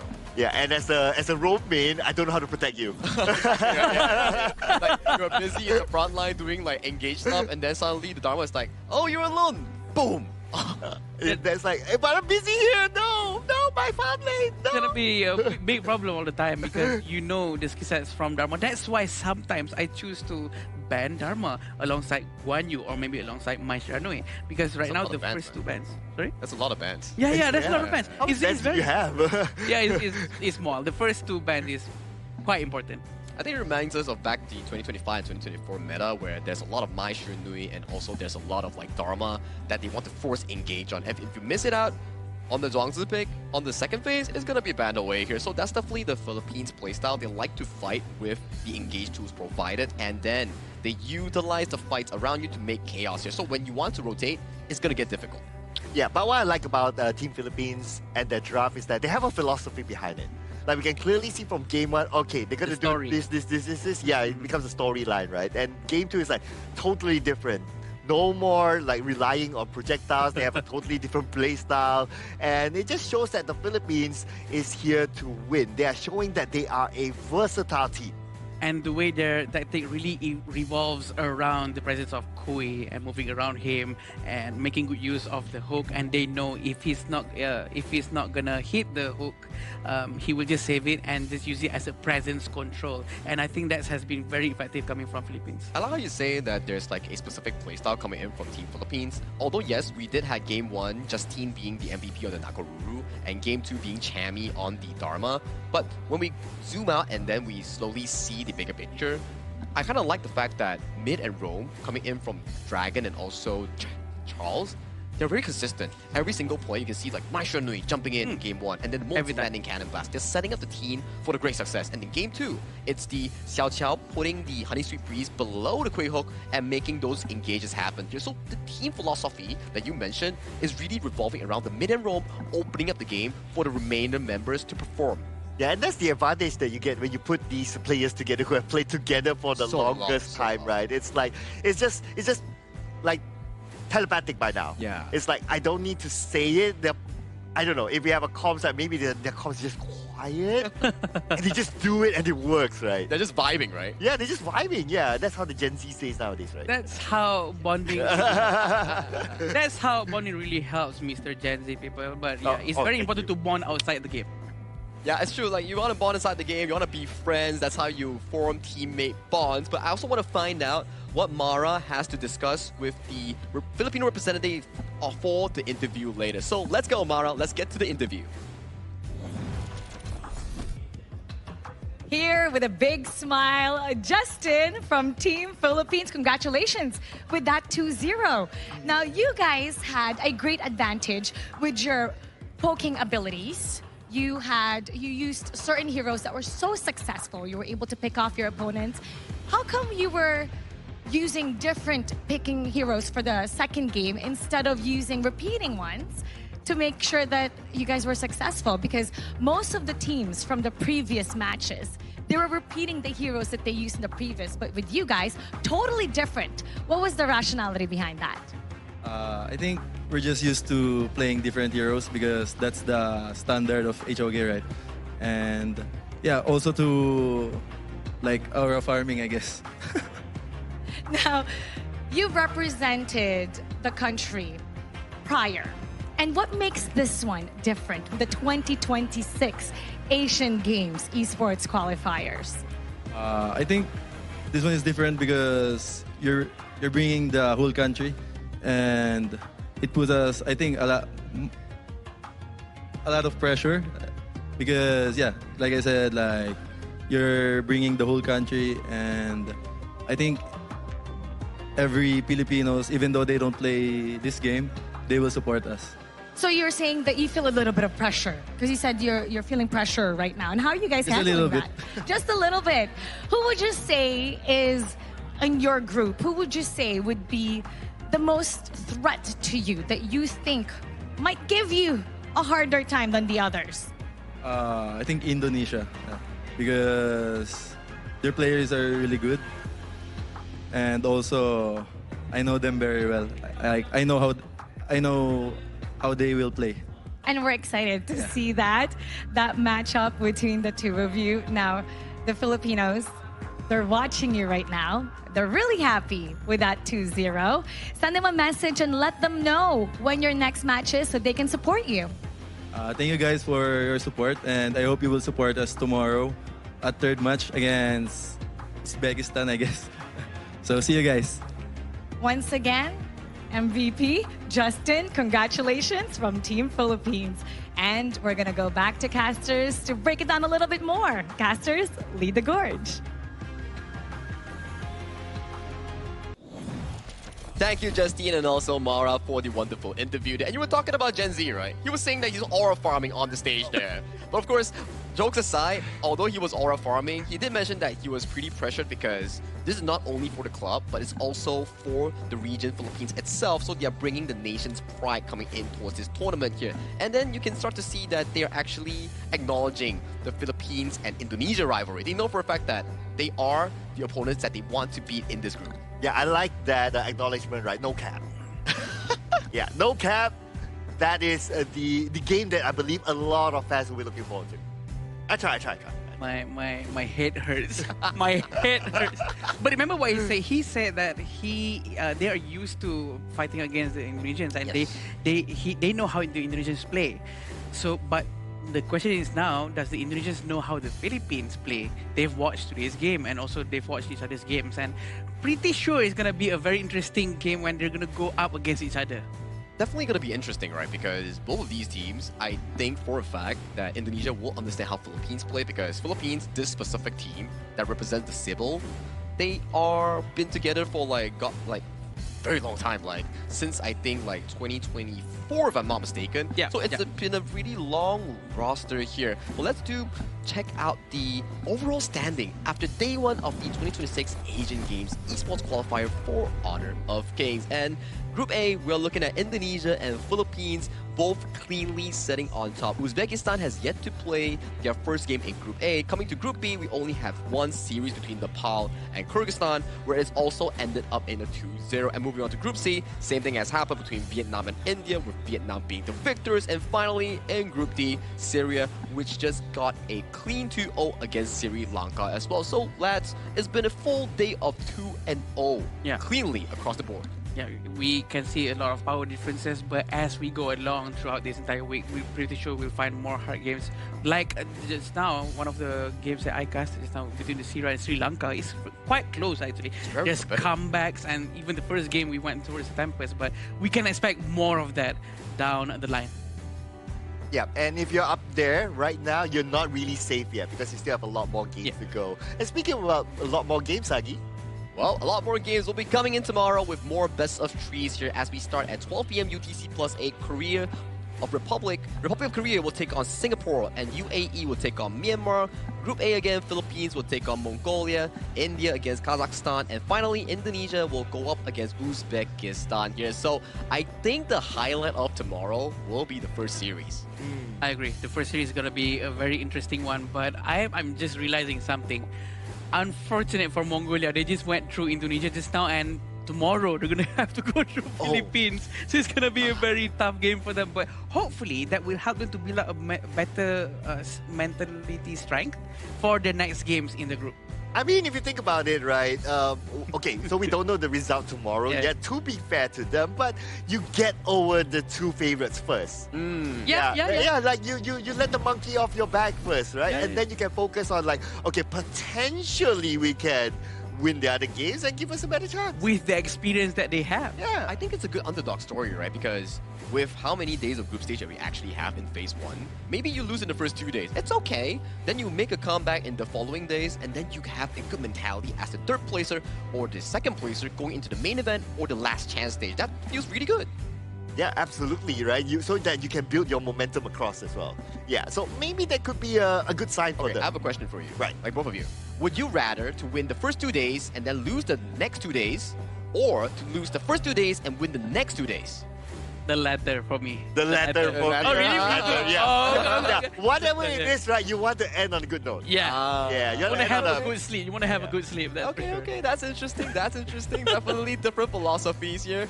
But okay, we do have to also shout out once again our upcoming patch update for June 17th here. It's gonna be an complete overhaul in honor of Kings of Heroes Scourge. If you like new heroes here, this time not only one, we have 4. We have Davara, Lorian, Florentino, and also Annette coming into Honor of Kings as our new and upcoming Honor of Kings new heroes on June 17th. Yeah, it's gonna be very interesting, and I'm quite excited for all the new heroes, and especially to see our professional athletes to try these new heroes, not in the qualifiers, but yeah, it's gonna be quite fun. Yeah, and I look forward to seeing like, okay, now we kind of have an idea how the hero works because of the trailers and all that. Yeah. But if it can be creatively used in a different role, that'd be pretty nice. I'm definitely looking into things like the Florentino. That's definitely going to be like a hot pick coming in for a majority of the players here with how mechanically demanding it is. Yeah. If we talk about mechanically demanding, you also demand a very strong device. And if you're wondering what device the players are using in this Asian Games qualifiers, it's going to be the iQOO 15R, the official gaming phone for the 2026 Asian Games esports qualifiers for Honor of Kings. So if you're into a strong device that can hold 120 FPS with proper quality and high definition, check out iQOO 15R. Yeah, with supreme cooling capability, that's most important because you don't want it to go overheat and whatnot. So that's what our players are using. Right. That's what they're using on the stage, and it's working very well for them. They're very happy. Good feedbacks all around. Yeah, and if you don't want to miss your quick hooks, you gotta use this code. Yeah. Very smart, very smart. This guy always goes with the quick hooks. Well, you know for a fact that he uses iQOO here, but this has been a fantastic day thus far. My name is Sagi, your desk host for today, and with me is none other than Sir Cloud and also Adam Spartanko. We're bringing you more Honor of Kings action tomorrow, so see you tomorrow. Ever changing, some chameleon, blood, sweat, and tears. We'll never make it if we fall to everything that brings us down. With a comeback is now. Blood, sweat, and tears. Fight for what we want. Doesn't matter the cost. Every day, put in work.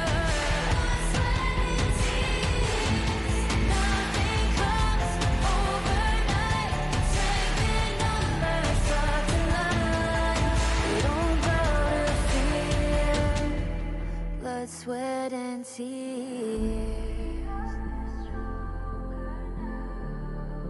Blood, sweat, and tears.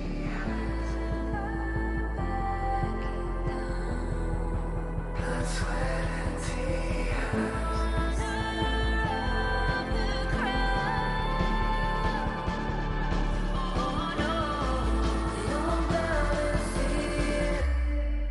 Blood, sweat, and tears.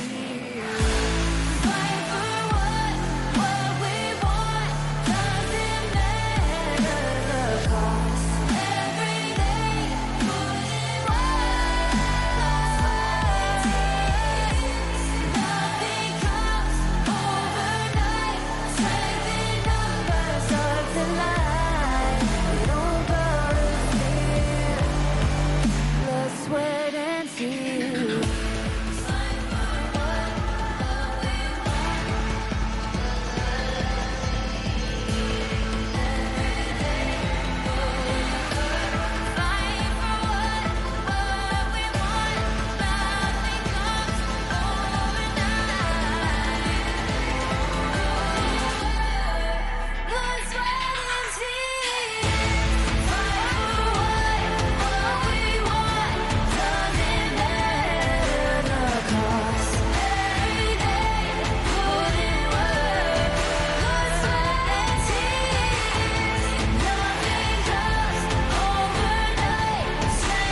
honor showtime.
It's our honor showtime.